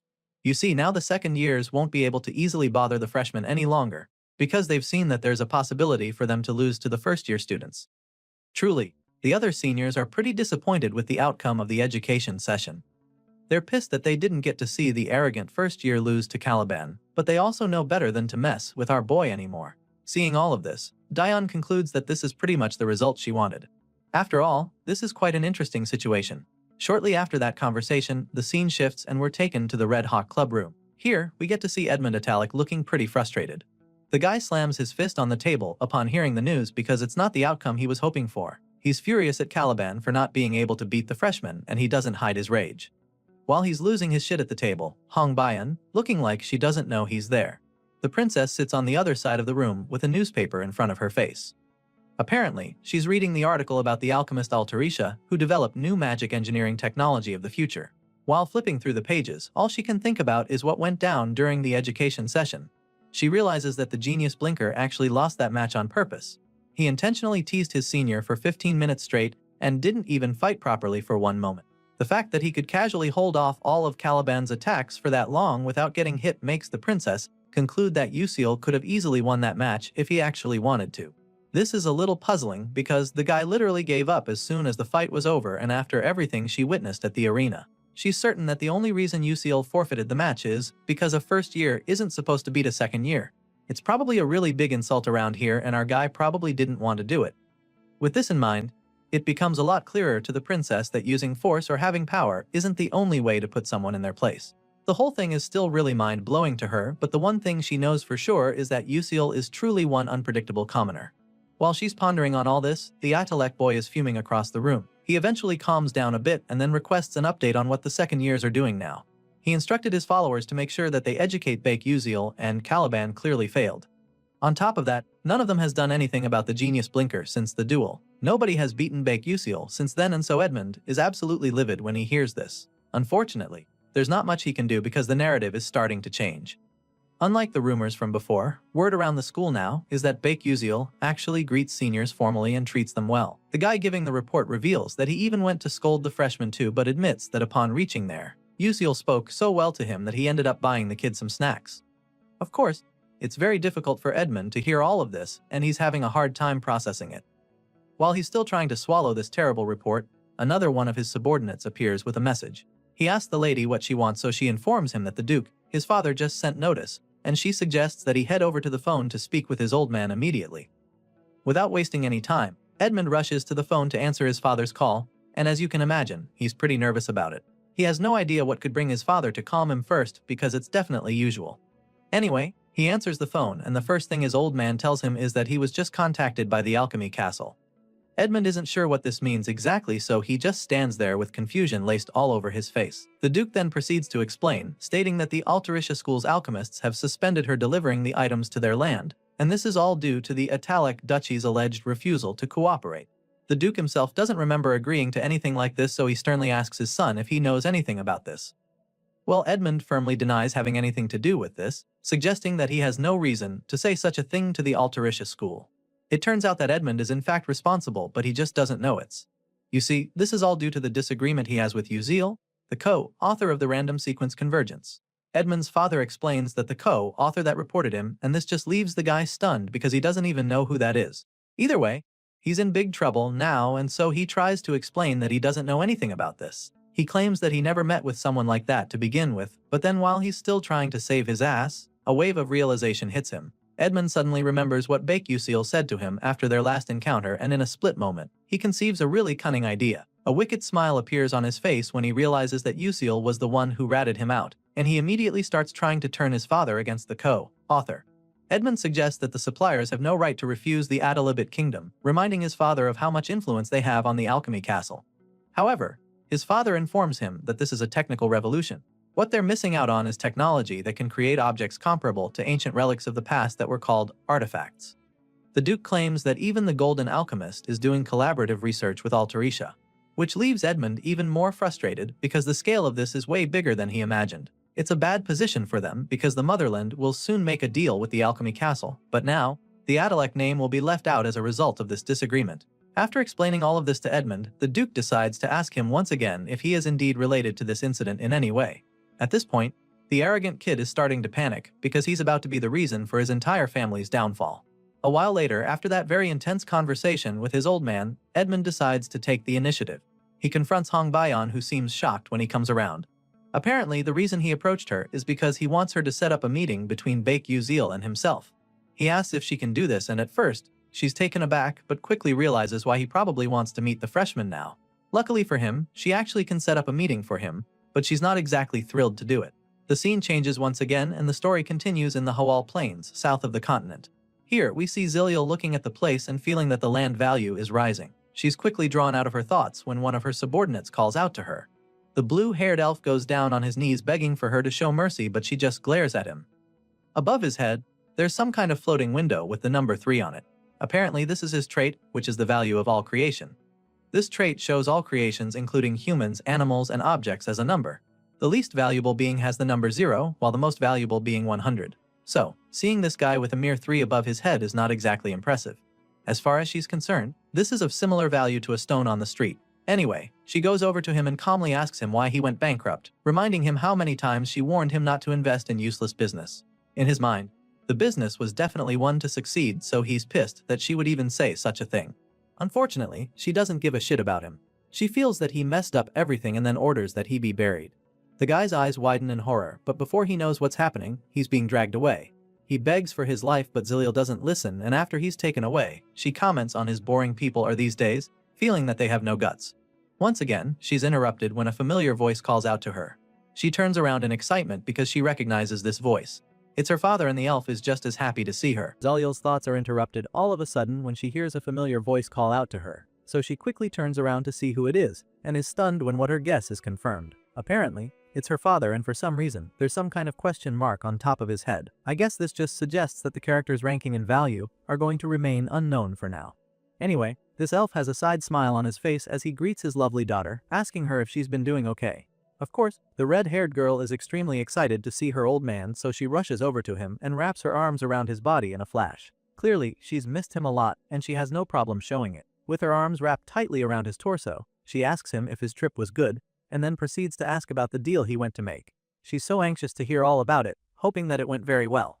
At this point, her father answers, informing her that the deal is still in progress. Apparently it's not done yet, but he looks pretty positive about all of it. After revealing this, he goes on to tell her how the Altarisha school of the Alchemy Castle developed things they called items, adding that these items are formed by combining alchemy and magic engineering. It's a pretty big deal since no one else has ever thought to do something like it, which explains why this elf is keen on looking forward to getting involved. He tells Zeliel about the video of the co-developer of this alchemical magic engineering using the items in real combat. He sounds pretty excited about it and asks his daughter if she would like to see the clips. Zeliel wears a big smile on her face when he makes the offer, but it's not because she actually wants to see the video. In truth, she'd prefer to spend the time talking with her father, but since he looks so pumped about it, she pretends to be just as excited about it. I mean, she loves her dad to say no to him, and as soon as she shows interest, he happily invites her to his room so he can show it to her. She doesn't hesitate to follow him, and a few moments later, we see the father and daughter watching the footage together. As you can imagine, she's curious about this co-author, so her father tells her about the kid,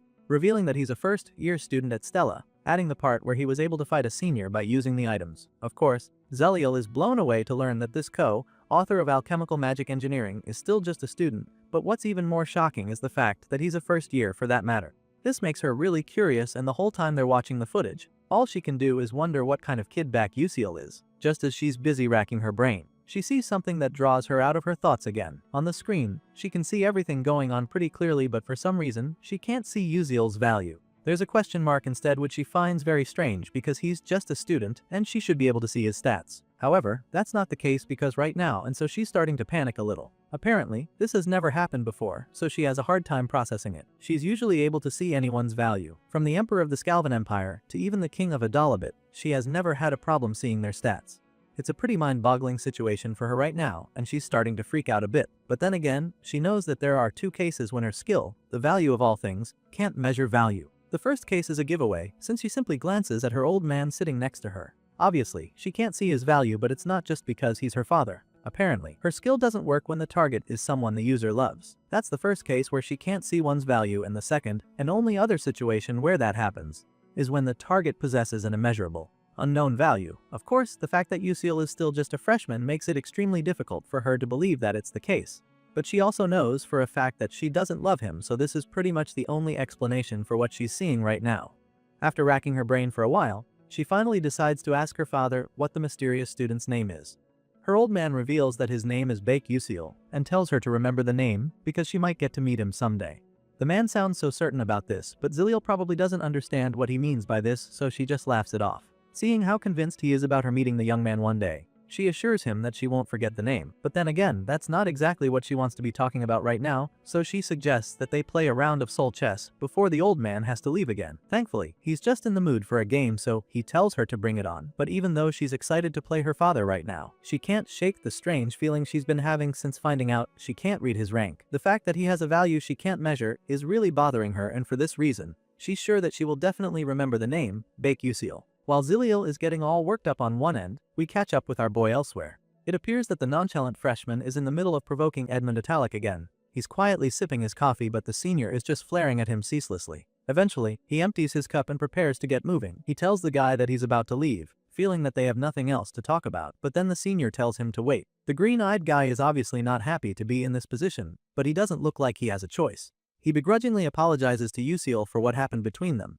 claiming that he deeply regrets looking down on our guy because he is a commoner. And so, after giving this obviously fake apology, he asks Uciel if he can take back what he said earlier. Hearing this, our guy starts pondering on the matter. In truth, he doesn't really care for the apology itself, but to suppress Hong Baion's death flag as much as possible, he needs to make sure that he strips the Otaku boy of his political power, and to do that, he'll have to do something even more annoying. And so after everything Edmund did to settle their differences, the MC decides to make things difficult for him. He casually tells Edmund that he's still not in the mood to forgive him, and as you can imagine, the senior is absolutely livid when he hears this. Clearly, Uziel is playing hard to get, at least for the meantime, because that's the only way to free the princess from the Adelac boy. Even though it's pretty obvious that the freshman is trying to piss him off, Edmund manages to keep his cool. Rather than lashing out, he calmly asks Uziel if there's anything he can do to earn his forgiveness. But once again, the first-year student keeps being difficult. He's playing hard to get, and it's working. Since Edmund is now desperate to settle the dispute, Uziel figures that it's the best time to take advantage, so he reaches into his pocket and takes out a piece of paper. He reveals that it's a magical oath written on a mana parchment and then proceeds to suggest that they make a bet. Of course, this is not the kind of response the Italic boy was expecting, so he is pretty taken aback. He expresses his confusion, wondering what kind of bet Uziel is talking about, and that's when our boy explains that they'll be betting on a game of soul chess. Uziel promises to withdraw what he said about Edmund if he loses the game right then and there, adding that he would only deliver items to the Adalibit kingdom through the Italic family. This is a pretty sweet offer for the green-eyed blondie, and he should probably be jumping at it, but he doesn't look like someone who is all that familiar with soul chess. On the other hand, Uziel proposes that Edmund transfer his permanent seat at the Aslan seminar to him if he beats him. Hearing this, the Adalac boy is stunned. His eyes grow wide as a wave of horror washes over him, because he knows how big of a gamble he'd be making if he accepts these terms. Once again, he expresses his shock, suggesting that he's definitely not comfortable with the stakes on the table. As far as he's concerned, it's not a reasonable bet, and he doesn't hesitate to say this. Well, it turns out that Uziel also knows how unfair the bet is, which is probably why he suggested it. He knows that it's not reasonable for Edmund to gamble his seat at the Aslan seminar, but he's ready to push the blondie over the edge, so he doesn't really care. So why exactly is it such a big deal? You see, the Aslan seminar is a public debate meeting where heirs of long, established magic houses gather for academic group discussions. Only very few from the great magic families can join, and there are 3 conditions that must be met to be able to attend. The first condition involves the guest having attended the seminar a year before, where they presented a great paper earning them a spot in the following year's seminar. And if that's not on the table, then the second way to earn a spot on the attendance list is by receiving a transferred seat while holding a paper that can be presented at Aslan. And finally, if you don't meet these first 2 requirements, then the only other way to be able to attend is by being one of the 12 rising stars of the year, since it's a place where the world's genius mages gather and compete. Participating and simply maintaining the qualifications proves one's power. In Edmund's case, the Italic ducal house has actually attended the Iceland seminar consistently for decades, and that reputation turned into a major pillar supporting the power they hold as a noble house. And it's this power that Edmund currently has over Hongbayan, making her like a puppet to him. And since our boy is determined to save his friend from being destroyed by the Adalec boy, he's made up his mind to go after that very power that made their family so feared. Anyway, this pretty much explains why Uziel came up with the idea of this insane bet, and it's pretty much a win-win for him, because Edmund will still be in trouble if he refuses to accept it. He casually states his terms, not caring whether the senior agrees or not. Edmund has already complained about it, so Uziel concludes that he's not on board with the plan, but then all of a sudden, the desperate senior stops Uziel before he can walk out of the room. The guy is already in hot water, so he begrudgingly agrees to make the bet. By doing so, he's pretty much putting his birthright on the line, along with his family's power, but for some reason, there's a mischievous grin on his face all of a sudden. It's almost like he's confident that he'll win. And just like that, he agrees to sign the contract, suggesting that they meet in this very place at the same time the following day. Hearing this, our boy is pretty shocked. I mean, the whole point of suggesting such an insane bet with unreasonable terms was to make Edmund chicken out and buy himself some more time. However, the blondie is looking really confident that he's going to win the game of soul chess, and if his skills actually match his confidence level, then that might be a problem for the MC. The next day, Bake Uziel makes his way to the same cafe at the agreed time, but for some reason, the place is packed with students this time around. Apparently, word got out that Senior Edmund will be playing a soul chess match against the notorious freshman in a bet they made, and so a lot of the students have come to watch. One of the students who didn't know what was going on is instantly shocked when he hears the news, because he hasn't heard of anyone at Stella Academy who is better at soul chess than Edmund Italic. Apparently, the blondie has a reputation of being a master at the game, and for some reason, Uziel didn't do enough research before suggesting it. Well, now it's pretty obvious that his opponent is a legend at the game, so when the students start wondering who the fearless freshman is, Uziel starts to realize just how cooked he might be. He's not exactly bad at the game, and he's also not planning to mess around either, so he's got a shot regardless. They made a bet, and he'd have to take back what he said about the Italic family if he loses, so he's definitely not going to play the game for fun. Uziel wasn't really interested in soul chess in the first place, but now he'll have to for Hong Bayan's sake. Just as this thought crosses his mind, one of the students announces Edmund's arrival, and for some reason, the blondie decides to come with Princess Hong Bayan as his companion. He leads the way into the cafe as they walk in, and Uziel isn't even surprised to see that he came with her. The princess has a permanent scowl on her face the whole time, but all the NPCs around are pretty much blind to this. All they can talk about is how beautiful she looks and how much time she spends with the italic boy. Hong Bayan definitely doesn't want to be here, and she's even more pissed at Yuziel. She's so mad at him that she keeps glaring at him as she walks past him, but this just leaves him confused. He has no idea why she's shooting daggers at him, so he starts wondering if he did something wrong. Meanwhile, Edmund Adalek goes ahead to set the soul chess board on the table for their match. Back to the princess, she's so pissed at him because he just challenged the best player in the entire academy to a game of soul chess. Apparently, Edmund learned the game when he was 5 years old, and even then, he was called a prodigy of soul chess. All over the academy and even the entire Adalebit kingdom, there are only a few people who can play the game better than the italic boy. With this in mind, the princess can only wonder why on earth Yuziel picked the one thing Edmund is the best at to challenge him. It's at times like these that she starts to see why people called him a dumb commoner. On the other hand, Edmund seems to be enjoying himself while waiting for the game to start. The guy is very confident that he's going to win, so he's taunting the princess with it. The Atalek boy was actually very shocked when Yuziel put an Aslan seed up as the stake, but now he's convinced that it's actually a good thing because he finally has the chance to totally humiliate the commoner in front of the princess. With this in mind, he takes out all the pawns for the game and happily suggests that they begin the game. Edmund fiddles with the chess pieces, thinking of all the ways he will use to finally embarrass the freshman in front of Princess Hong Bayan. He can't wait to show all the skills he has, and so he calls on the freshmen to get ready to start. But first, he would like to go over the rules in terms of their bet. First of all, since they've signed on the mana paper, they will lose all their mana if they go against the oath. He explains this to Yuziel, feeling so certain that he won't have to deal with any of that. Edmund asks our boy if he's aware of the consequences for breaching the contract, and the freshman confirms that he's well aware. But then again, since he doesn't have any mana, he doesn't feel that he has anything to worry about. As such, even if he goes against the contract, it wouldn't really matter much to him since he has nothing to lose. Of course, he doesn't allow the italic boy to know of this loophole. He keeps it to himself and prepares to start the game. Edmund continues to set up the chess pieces on the board, and once he's done with that, he tells the freshman to make the first move. He generously allows our boy to start the game, and Yuziel is a little surprised. Usually, in a high-stakes match like this, both players would be desperate to make the first move, but that's not the case here.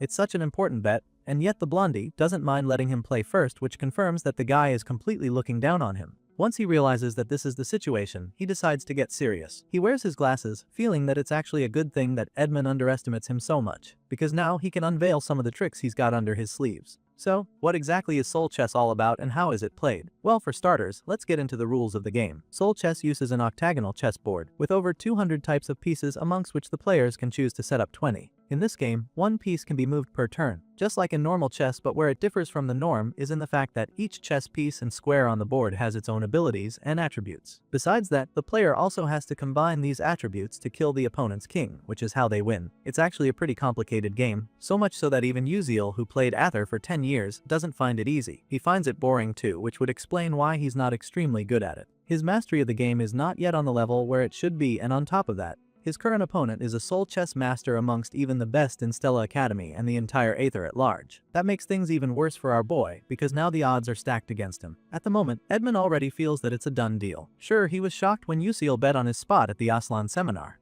but to think that he would put it all on a game of soul chess was like the freshman shooting himself. Right now, all the Adalek boy can see before him is an arrogant commoner, so he's more than happy to stomp on him and make sure that he's never able to act so smart again. After much hesitation, our boy accepts Edmund's not-so-generous offer to make the first play. And so, in the blink of an eye, the players along with the whole table and board start to glow as they enter their own realm. Yuziel officially starts the match once he's done setting his pieces, but then Edmund looks at the board and is instantly taken aback. He doesn't understand what is going on with Yuziel's arrangement, finding it strange and suspicious as well. Apparently, the kid somehow managed to place his pieces only in places that would interrupt the italic boy's strategy. It's pretty strange, but Edmund doesn't want it to mess with his game, so he simply assumes that it's a coincidence. After all, he doesn't think that a commoner like Yuziel has played enough soul chess to be that good. Now that the game is in motion, our boy accepts Edmund's offer and moves the first chess piece on the board. Usually, in a game like this, you'd want to start in a conservative manner to avoid getting ambushed by your opponent, but that's not the case with this MC. The Adalek boy stares at the board in bemusement because not only is Yuziel moving his queen already, but he's also coming so deeply into his opponent's camp. And for this reason, Edmund is convinced that his earlier guess was absolutely right.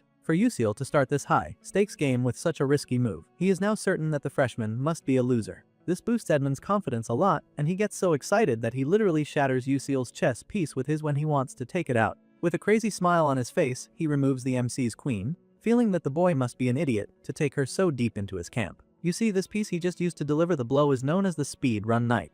It's one that has excellent mobility and can move all throughout the map. Despite just losing his queen in a pretty embarrassing manner, our boy remains completely calm. He looks so unfazed as a blank expression remains plastered on his face. Uziel makes his second play, without uttering a word. But once again, Edmund demolishes his chess piece with the Speedrun Knight. He does this over and over again, taking out several pieces on Uziel's side to the point that it starts to look really embarrassing. Still, our boy doesn't look bothered in the slightest. He keeps playing the game like someone who has an equal chance of winning, but Edmund just finds this hilarious.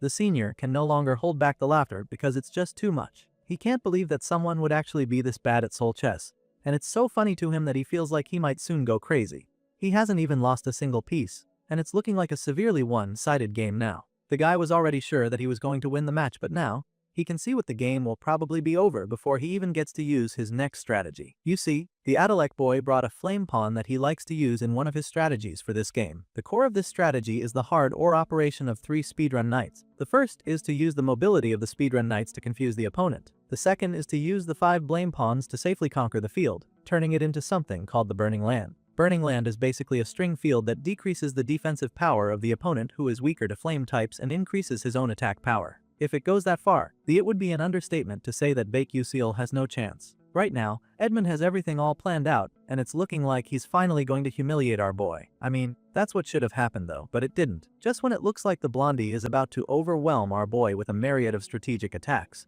Yuseal pulls out a trump card. He moves a piece on the board and Edmund realizes that it's a stealth pawn, which is going to become a big problem for him shortly. Using this piece, our boy activates a skill move known as the Last Stand Trap. This move sets up a prison in a fixed space, and if trapped in that space, then the opponent will be unable to move forward 5 whole turns. And so, just like that, Edmund's 3 speedrun knights are immobilized by the trap skill. Even though he's clearly been caught in it, he can't understand how because stealth pawns lose their function after 3 turns once the game starts. He's determined to figure out exactly what happens, so he checks the guide, and that's when his eyes almost pop out of his head in shock. You see, the stealth pawn is basically an invisible pawn. Their invisibility effects are released after 3 turns once the game starts, but here's the twist. If the queen dies before the invisibility effect is released, then the effect remains for 7 more turns. Edmund gets to read this short but extremely crucial detail and realizes that he's just been played. He now understands why Yuseal started with that crazy move and allowed his queen to die at the beginning. And unfortunately, Edmund was too excited to think and consider all the possibilities that could result from whatever move he made. Well, there's nothing he can do about that now, but at least now he knows that his opponent isn't as dumb as he thought.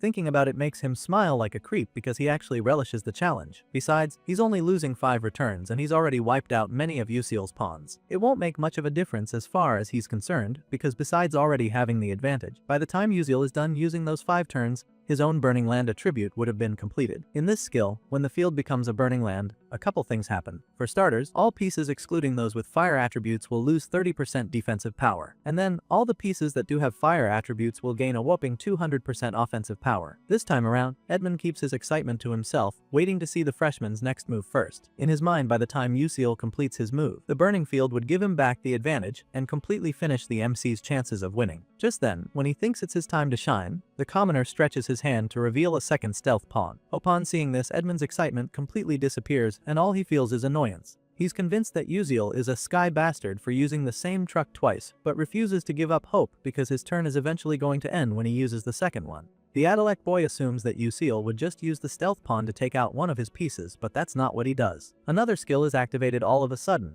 It's called the Flip Land Conquer attribute, and Edmund is simply dumbfounded when he sees this. Apparently, this skill allows the user to reverse the effects of the opponent's skill move, specifically when they have already activated the field. Basically, since Edmund already activated his Burning Land attribute, the effects are instantly reversed thanks to Yuseal's Conquer move. And so, the Frozen Land skill is activated instead. The Flip Land skill, which was the first one, strengthens the attribute damage by 200%, and due to the hidden condition met, an additional attack turn is granted to Yuseal. All of these new developments pop up right before Edmund's eyes, and it's happening so fast that it leaves him absolutely speechless. Bro can't believe how quickly the tables turns, and it's starting to look like a really bad dream for him. At this point, he realizes that Yuseal already saw through his strategy from the start, but it's still too hard for him to believe that a commoner would humiliate him this badly. As it stands now, his chances of winning this game have dropped drastically, but he refuses to accept that the freshman is a better player than he is. The Adalak boy keeps telling himself that it must be a coincidence, but the killer look on the genius Blinker's face suggests that it's no mistake. Now, Edmund knows that he can't take Yuseal for a novice anymore, but it's looking like it's too late. Anyway, This senior also has a reputation for being extremely good at this game, so he refuses to just give up and attempts to get his head back in the game. Edmund has met opponents on this level before and still managed to beat them, so he's confident that he can still turn things around in his favor. With this in mind, he decides to just endure this lost turn and wait for his chance to modify his strategy. This way, he will be able to win. At first, the Atalak boy keeps telling himself that he can snag the win despite the odds, but it doesn't take long for him to become more and more uncertain. He's afraid that he might not even get another turn because Usil keeps bombarding him with wicked surprises, and so, the whole game becomes extremely overwhelming. Now, it's clear that Edmund has been thrown off his game, and that's when we get to see what's going on in Usil's mind. Our boy admits that Edmund is really talented but also concludes that his problem was always the fact that he was too strong. Edmund's soul chess difficulty was quite high in Otherworld, but when a game's age passes its 10-year point, crazy players like this freshman start to appear. Some old-time player played soul chess against Edmund thousands of times and made a perfect study guide, and it just so happens that that very study guide is perfectly visible within Usil's bulbul glasses. In other words, our boy is basically playing soul chess while reading a study guide solely created to destroy Edmund. With this upper hand, Usil knows to finish off Atalak boy with the Lightning Bishop, a skill that sends bolts of lightning that increase the opponent's damage by 200% when frozen. Using this power move, Usil absolutely clears Edmund's side of the board, and just like that, he defeats the Soul Chess Prodigy at his own game. That's it for this episode. Until next time.